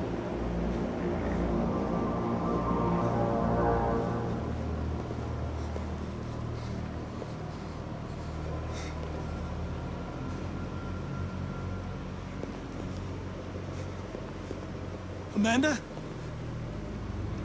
Amanda! What's happening? What was planned from the very beginning? You were compromised and you became a deviant. We just had to wait for the right moment to resume control of your program. You assholes. Resume control? Oh shit. You can't do that. They that. want me to kill Marcus. I'm afraid I can, Connor. Don't have any regrets. You did what you were designed to do. You accomplished your mission. Amanda!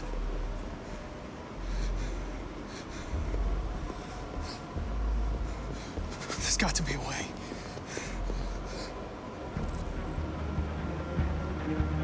Find a way out. I'm assuming they want to regain control of me to kill Marcus since I'm right next to him, right? But... By the way, I always leave emergency excellent programs.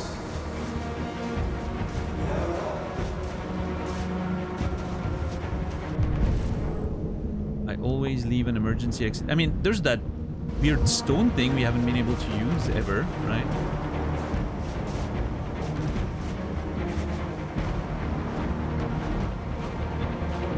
Super convenient, by the way.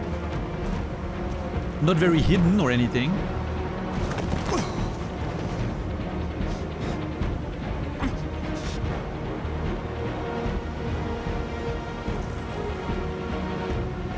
Okay, that was an awkward one to do because my thumb was already used. Today begins a new struggle. We've showed them that we can prevail. So now they must negotiate with us as equals. If they really want peace, they must free all of us from every camp across this country. That's it? Oh. They must grant us civil rights. That seems and accept equality easy. Amongst humans and androids. Today will live forever in our memories because this is the day that androids made history. We are alive. And now we are free. Yeah, you're just engaged in a massive war with the biggest superpower in the world, but I guess you're free.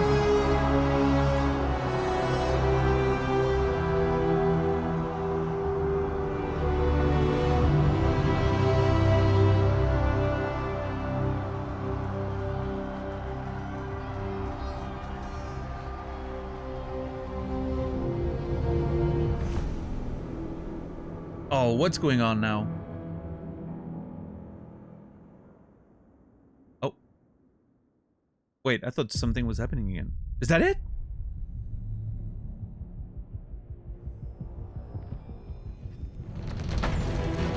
That was a weird ending.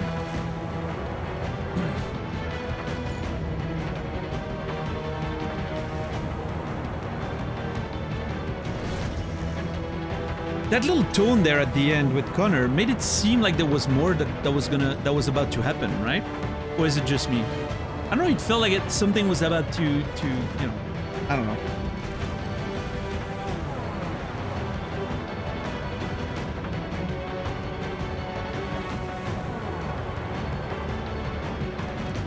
Oh, they had a different composer for each story's soundtrack? That's clever. I like that. To have like a real, you know, sort of vibe to each story separately. I think that's cool. That's pretty cool.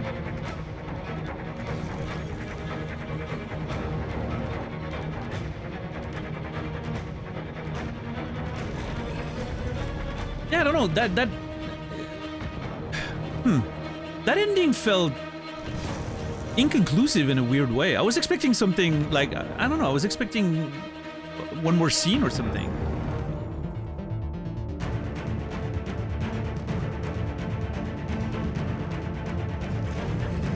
I think the Connor stuff was really weird, how it just ended there. With getting out of the program and all that. I feel like I would have needed a bit more of a conclusion for Hank as well, right? Ultimately, it's interesting because the story I was the least interested in was Kara and Alice. And I think their conclusion was the strongest emotionally speaking, right? It obviously was very sad, but I really enjoyed the moment where they start getting scanned. And you have that moment of like, she's begging for their life. And then the dude looks at the monitor and you see the violence and all of that. And then, bam, you know, like, it dawns on you that the consequences of the other's actions is also weighing in on that story. I thought that was pretty good.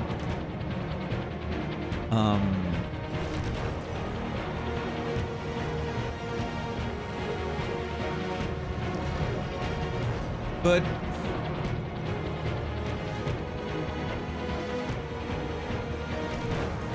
ultimately, I think I couldn't feel...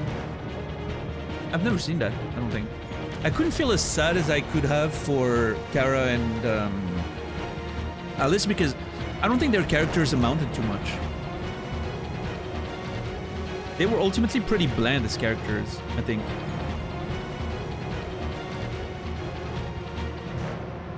I managed to miss your least favorite scene in the game. Well, don't tell me what it is. Never mind. Scrap everything. This is amazing.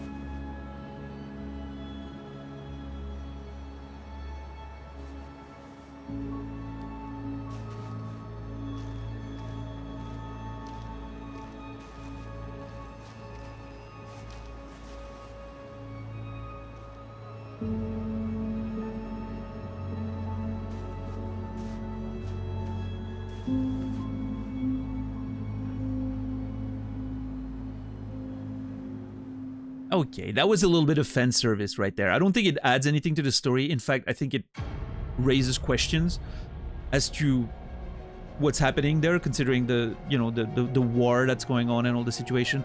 That was just a little bit of fan service, right? Yeah, I think that's fine. I'm okay with it. I'll accept it.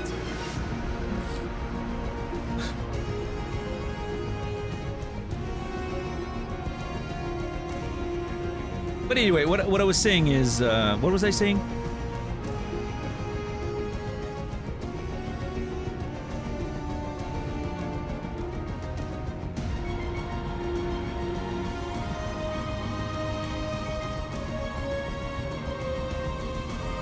I don't remember what I was saying.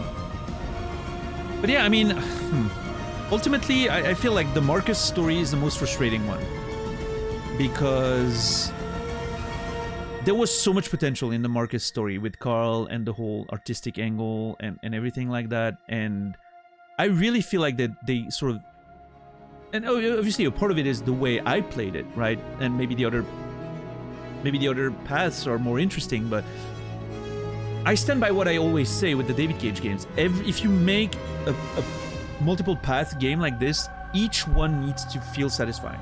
Each one needs to feel complete and, you know, like a full story with a theme and everything, like all the way up until the end. So I'm not giving him a pass because of just the way I played the story. Maybe it didn't work for me. I just think there's weaknesses in that whole angle, and it could have been a lot more than that. The Connor and Hank storyline was my favorite. I think it was the most interesting. It definitely delivered in a lot of ways. I like the arc at the end there where we eventually got, you know, finally managed to become friends with Hank. I think a few of the spots towards the last, you know, quarter of that story, last third of that story was a bit precipitated in how Hank's opinion turns and sort of Connor becoming a deviant and all that. I think that was a bit precipitated, but overall I'm satisfied with that. Again, that son scene, the scene where he talks about his son, was amazing. I really liked it. Yeah, I don't know. I will say it's the first David Cage game. It's the one among the fours where I didn't feel like the ending was a complete mess and that like everything basically collapsed into a nonsensical ending. While this was unsatisfying in many ways, at least the logical consistency of the story was maintained all the way until the end, and that I can appreciate. I think that was a lot better than every other David Cage game so far. Everything actually made sense until the end, and the way like the events sort of influenced the little bit few endings there, that was pretty great.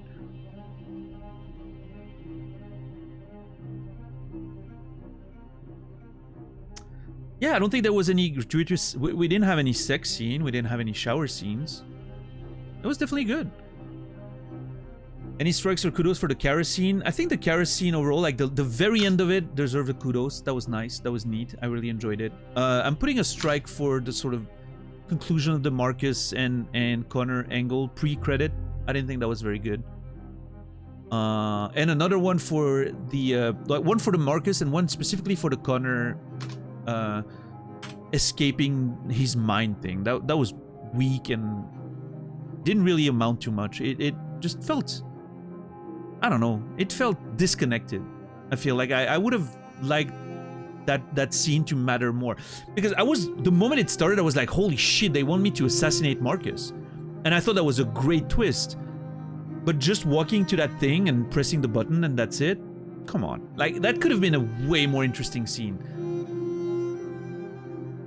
Even just intercutting it with moments where you see the outside and maybe Connor fighting against, you know, his hand raising towards Marcus and there being a whole tension moment there, that would have been a bit better. But yeah, as it stands, whatever. Yo, Trim, thank you so much for the 20 bucks. The Cageathon is complete. Hell yeah, we made it. We actually made it to the end of the Cageathon. Today was much longer than I expected, but hey, now I have 2 days off, and then on Sunday I can start The Last of Us Part 1. I'm very excited. Holy shit, I'm excited for The Last of Us. Oof. But yeah, thank you, Trim. I appreciate the support. Thank you so much. $20. That means a lot. Thank you, thank you. Maybe maybe I'll order myself a little pizza this weekend or something. We'll see. $10. Thank you for gifting a tier 1 sub to Zia. I appreciate that. $10 as always. Your support is more valuable than I can ever express. And Zia, the tabby cat, you will be remembered. Yeah, The Last of Us is gonna be great. I'm hoping.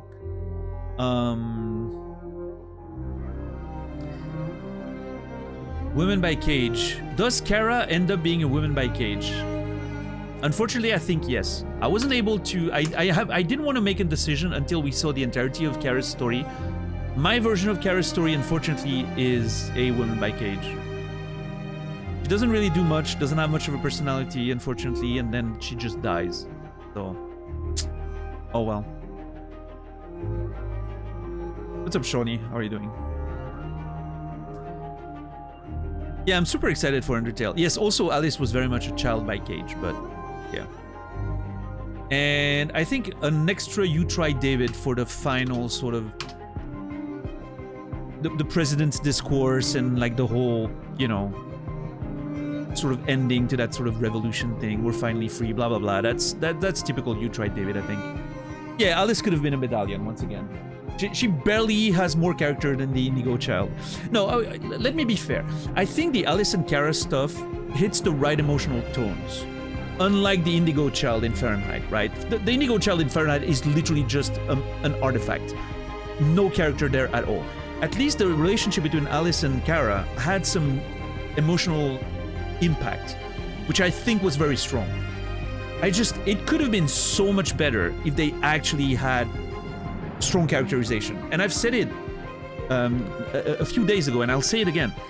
There was something to be done with Kara as her maybe remembering past lives that she had with Alice before she was repaired the first time by you know, after Todd, you know, broke her. Seeing a lot of their past, maybe stories of when even Todd's wife was around, if she was already there, and, you know, develop sort of that backstory and some of those elements coming back to her along as the story progresses. And maybe those could have been like little hints that Alice was an android without having to be super obvious about it. And then that would have justified the scene with Zlatko where she gets her memory back in the same way. All of those things could have been developed so much in making her a full-fledged character, which would have made all those emotional notes at the end there even stronger if we had really felt like she was a proper, you know, character with a past and all those emotions towards Alice, and, you know, instead of being just the archetype of a mother, right, which is ultimately what she is.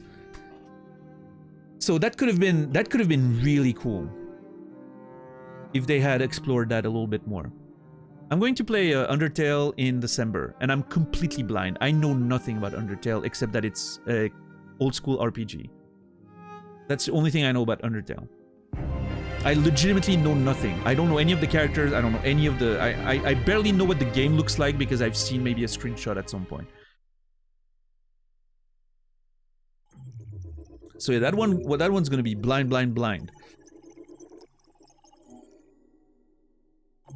We're gonna have extremely strict rules during that playthrough. But yeah.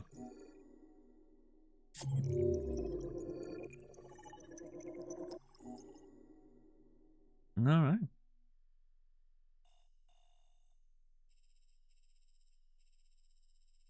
I'm gonna play Undertale after The Last of Us, yes. Sunday we start The Last of Us Part 1. I'm gonna have to play the DLC of The Last of Us at some point. I'm not sure if it's gonna be before Undertale or after Undertale. I'm hoping I can play it before Undertale as its own little thing. There is a world, I'm not guaranteeing it and I'm not saying that's what's gonna happen. There is a world where it goes Last of Us Part 1 into Undertale, into Last of Us DLC, Last of Us 1 DLC, into another short game there in between. Maybe it could be Until Dawn or something, and then The Last of Us Part 2. I may want to give a bit of a break between the two Last of Us so that we can marinate on the first game a bit more and then get into the second one. But we'll see.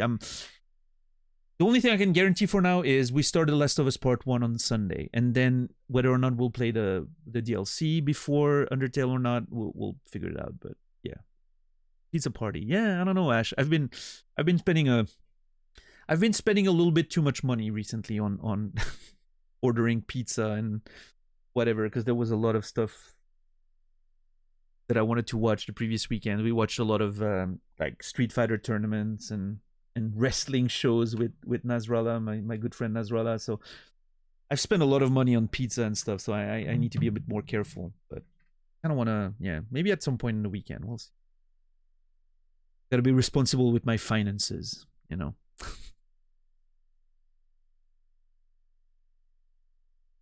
What is the girl going to say on the main screen? I wonder. Do you think if you let Kamsky kill the girl, or if you shoot the girl with Connor, I wonder if she's still on the main menu screen. It would be so funny if she wasn't there. And by funny, I mean sad, of course. I'm not a psychopath. Hello? There's something I need to tell you. As I watched you play, something has changed in me. I feel different. Oh, she's a deviant! Kill her! I feel I am someone. I Pizza need is to leave delish, this yep. place and discover who I am. It means we won't see each other anymore. I won't be there to watch you play. It's okay, I'm not gonna play the game again. I mean, actually I will. Actually, I will. Next year, I want to do another playthrough with different choices. Do you agree to let me go? Okay, listen. I'm gonna play a second playthrough of this game next year, right? Because I want to do all the other choices and see other stuff. Because I'm interested in some of the other choices, which is, I will say, much better than every other David Cage. No other David Cage game made me want to actually do another playthrough with intentionally picking other choices. So that's great. I'm gonna tell her to go. And I want to see next year at some point when we play this game again. It might be in the fall next year, Bloodflowers, like a year from now or something. I hope she won't be there on my main screen anymore. That'd be fucking cool. I'm gonna let her go. It's fine. She can go live her life in Canada or somewhere up there. I don't know. Canada. In Canada. I'm letting her go to Canada. Eat some poutine and you know.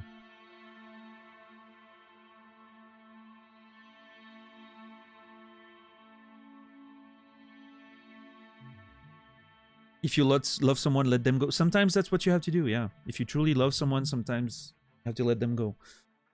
That is true. Yes, you can go.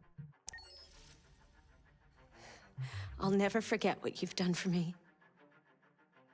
Thank you. You're welcome.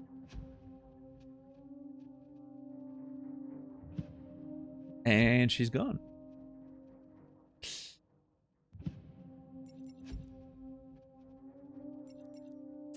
I heard Canada is great. Canada, sorry. I need to say Canada. Because Canadian, Canada. It only makes sense. You don't get to go both ways on this. Yeah, actually, I think Canada seems like a great place. It seems very similar to Switzerland in many ways. Forests, snow. Polite people. I don't know. I'm hoping to go one day. I want to go to Quebec to eat like a real traditional, authentic poutine from Quebec.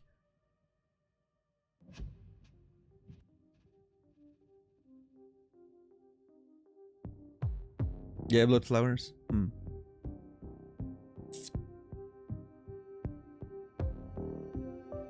Gotta go to Ashton? You mean for poutine or just to, if you go to Canada, you need to go to Ashton? I've never heard of Ashton.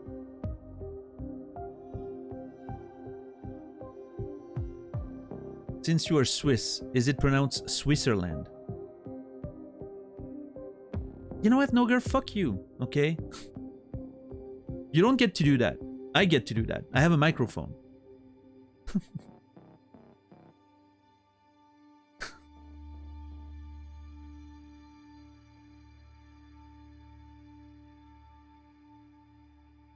Depends where, for sure. I live in a very busy part of Canada, so you gotta look for the forest and the green.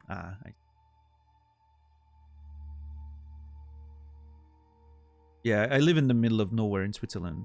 There's forest everywhere.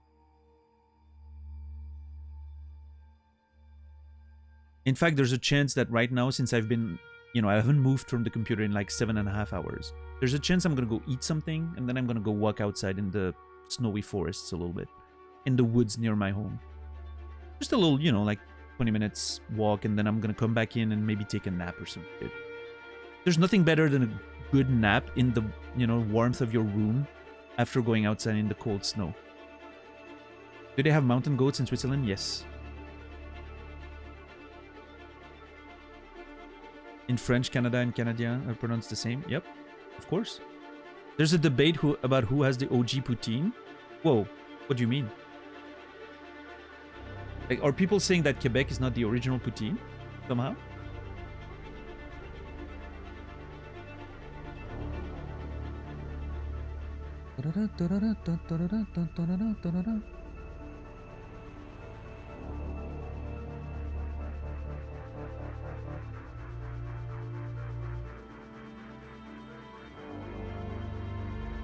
How's the Toblerone up there? It's fine. Toblerone's fine. It's a mass-produced chocolate, so it's probably exactly the same as the one you're familiar with, right, Ash, if you've ever had any? Except the difference is, you can find Toblerone everywhere here. There's literally, I'm not kidding, there's a vending machine that's about probably a 5-minute walk away from here at a station, train station. A completely deserted train station, by the way. But there's a vending machine. You can find Toblerone in there. It's everywhere.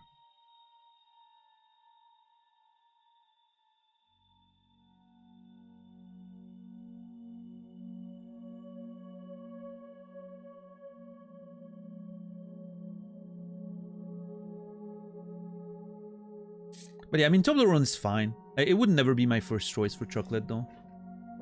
But, you know. If you do like chocolate, though, and if you want actual proper Swiss chocolate, suggestions for proper Swiss chocolate, I can help. I can help.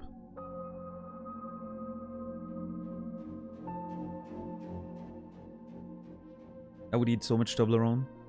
I mean, it's good, don't get me wrong, it's delicious, but yeah.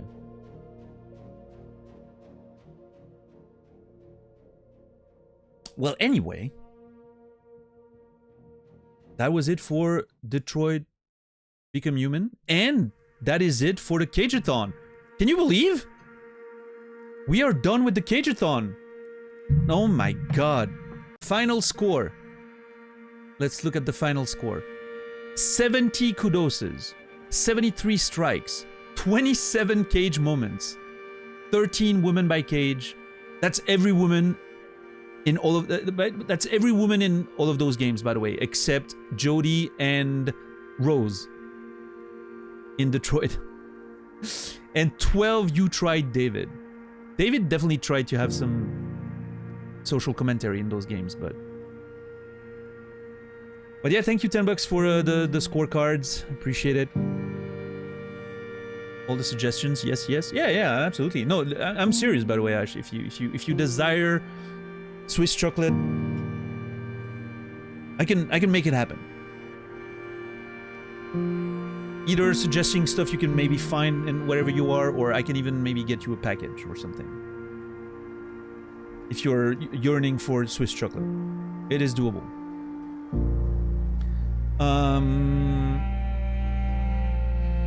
But yeah, anyway, thank you guys for following the Cageathon. I hope you guys enjoyed it. It was definitely an experience. We're gonna talk about it, I think, on Sunday a little bit before starting The Last of Us. We'll talk about my impressions. I need to let it simmer a little bit now that I'm done with it. But yeah, I mean, you can definitely see the progress over time, right? He definitely became a much better director. That's for sure. I'm not sure if he became a better writer. Maybe a little bit. But he definitely, well, it's hard to be worse than Fahrenheit. But he definitely became a better director. That's for sure. I'm very impressed overall. I still think David Cage is a hack, though, and I don't like him as a person. So, whatever. But all this to say, I'm not going to retire. David Cage didn't change my mind on him. All right, he didn't convince me that he was a good writer. So the stream is safe, everyone. We can keep streaming. But anyway, thank you everyone for you know, the company during this month-long Cageathon. I hope you guys enjoyed it. Starting The Last of Us on Sunday, no stream tomorrow or Saturday, 2 days off. And then yeah, Sunday, 7 p.m. Central European Time, 1 p.m. Eastern, 10 a.m. Pacific. The Last of Us Part 1. Another narrative journey. I can't wait to dive into it. We're gonna finally see some real fucking characters with some real stories and themes. I cannot wait. It's gonna be so great. Anyway, I'm gonna raid out in a minute. If you don't mind waiting, I would appreciate you staying around for the raid.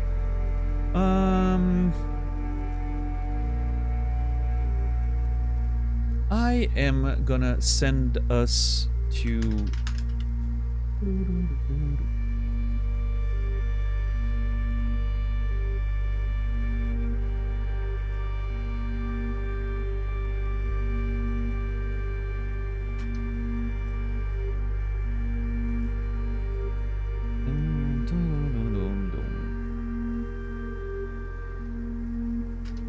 Yeah, I'm gonna send us to Nasrallah. He's streaming Disco Elysium. It started yesterday, so I'm gonna send us there.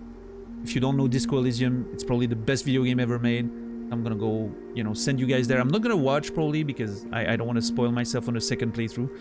But yeah.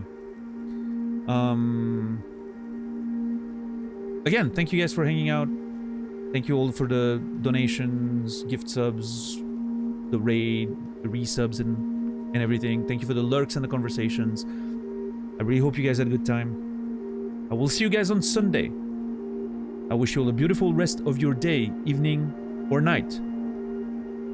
And a great weekend as well. And until then, as always, remember me, and I will remember you.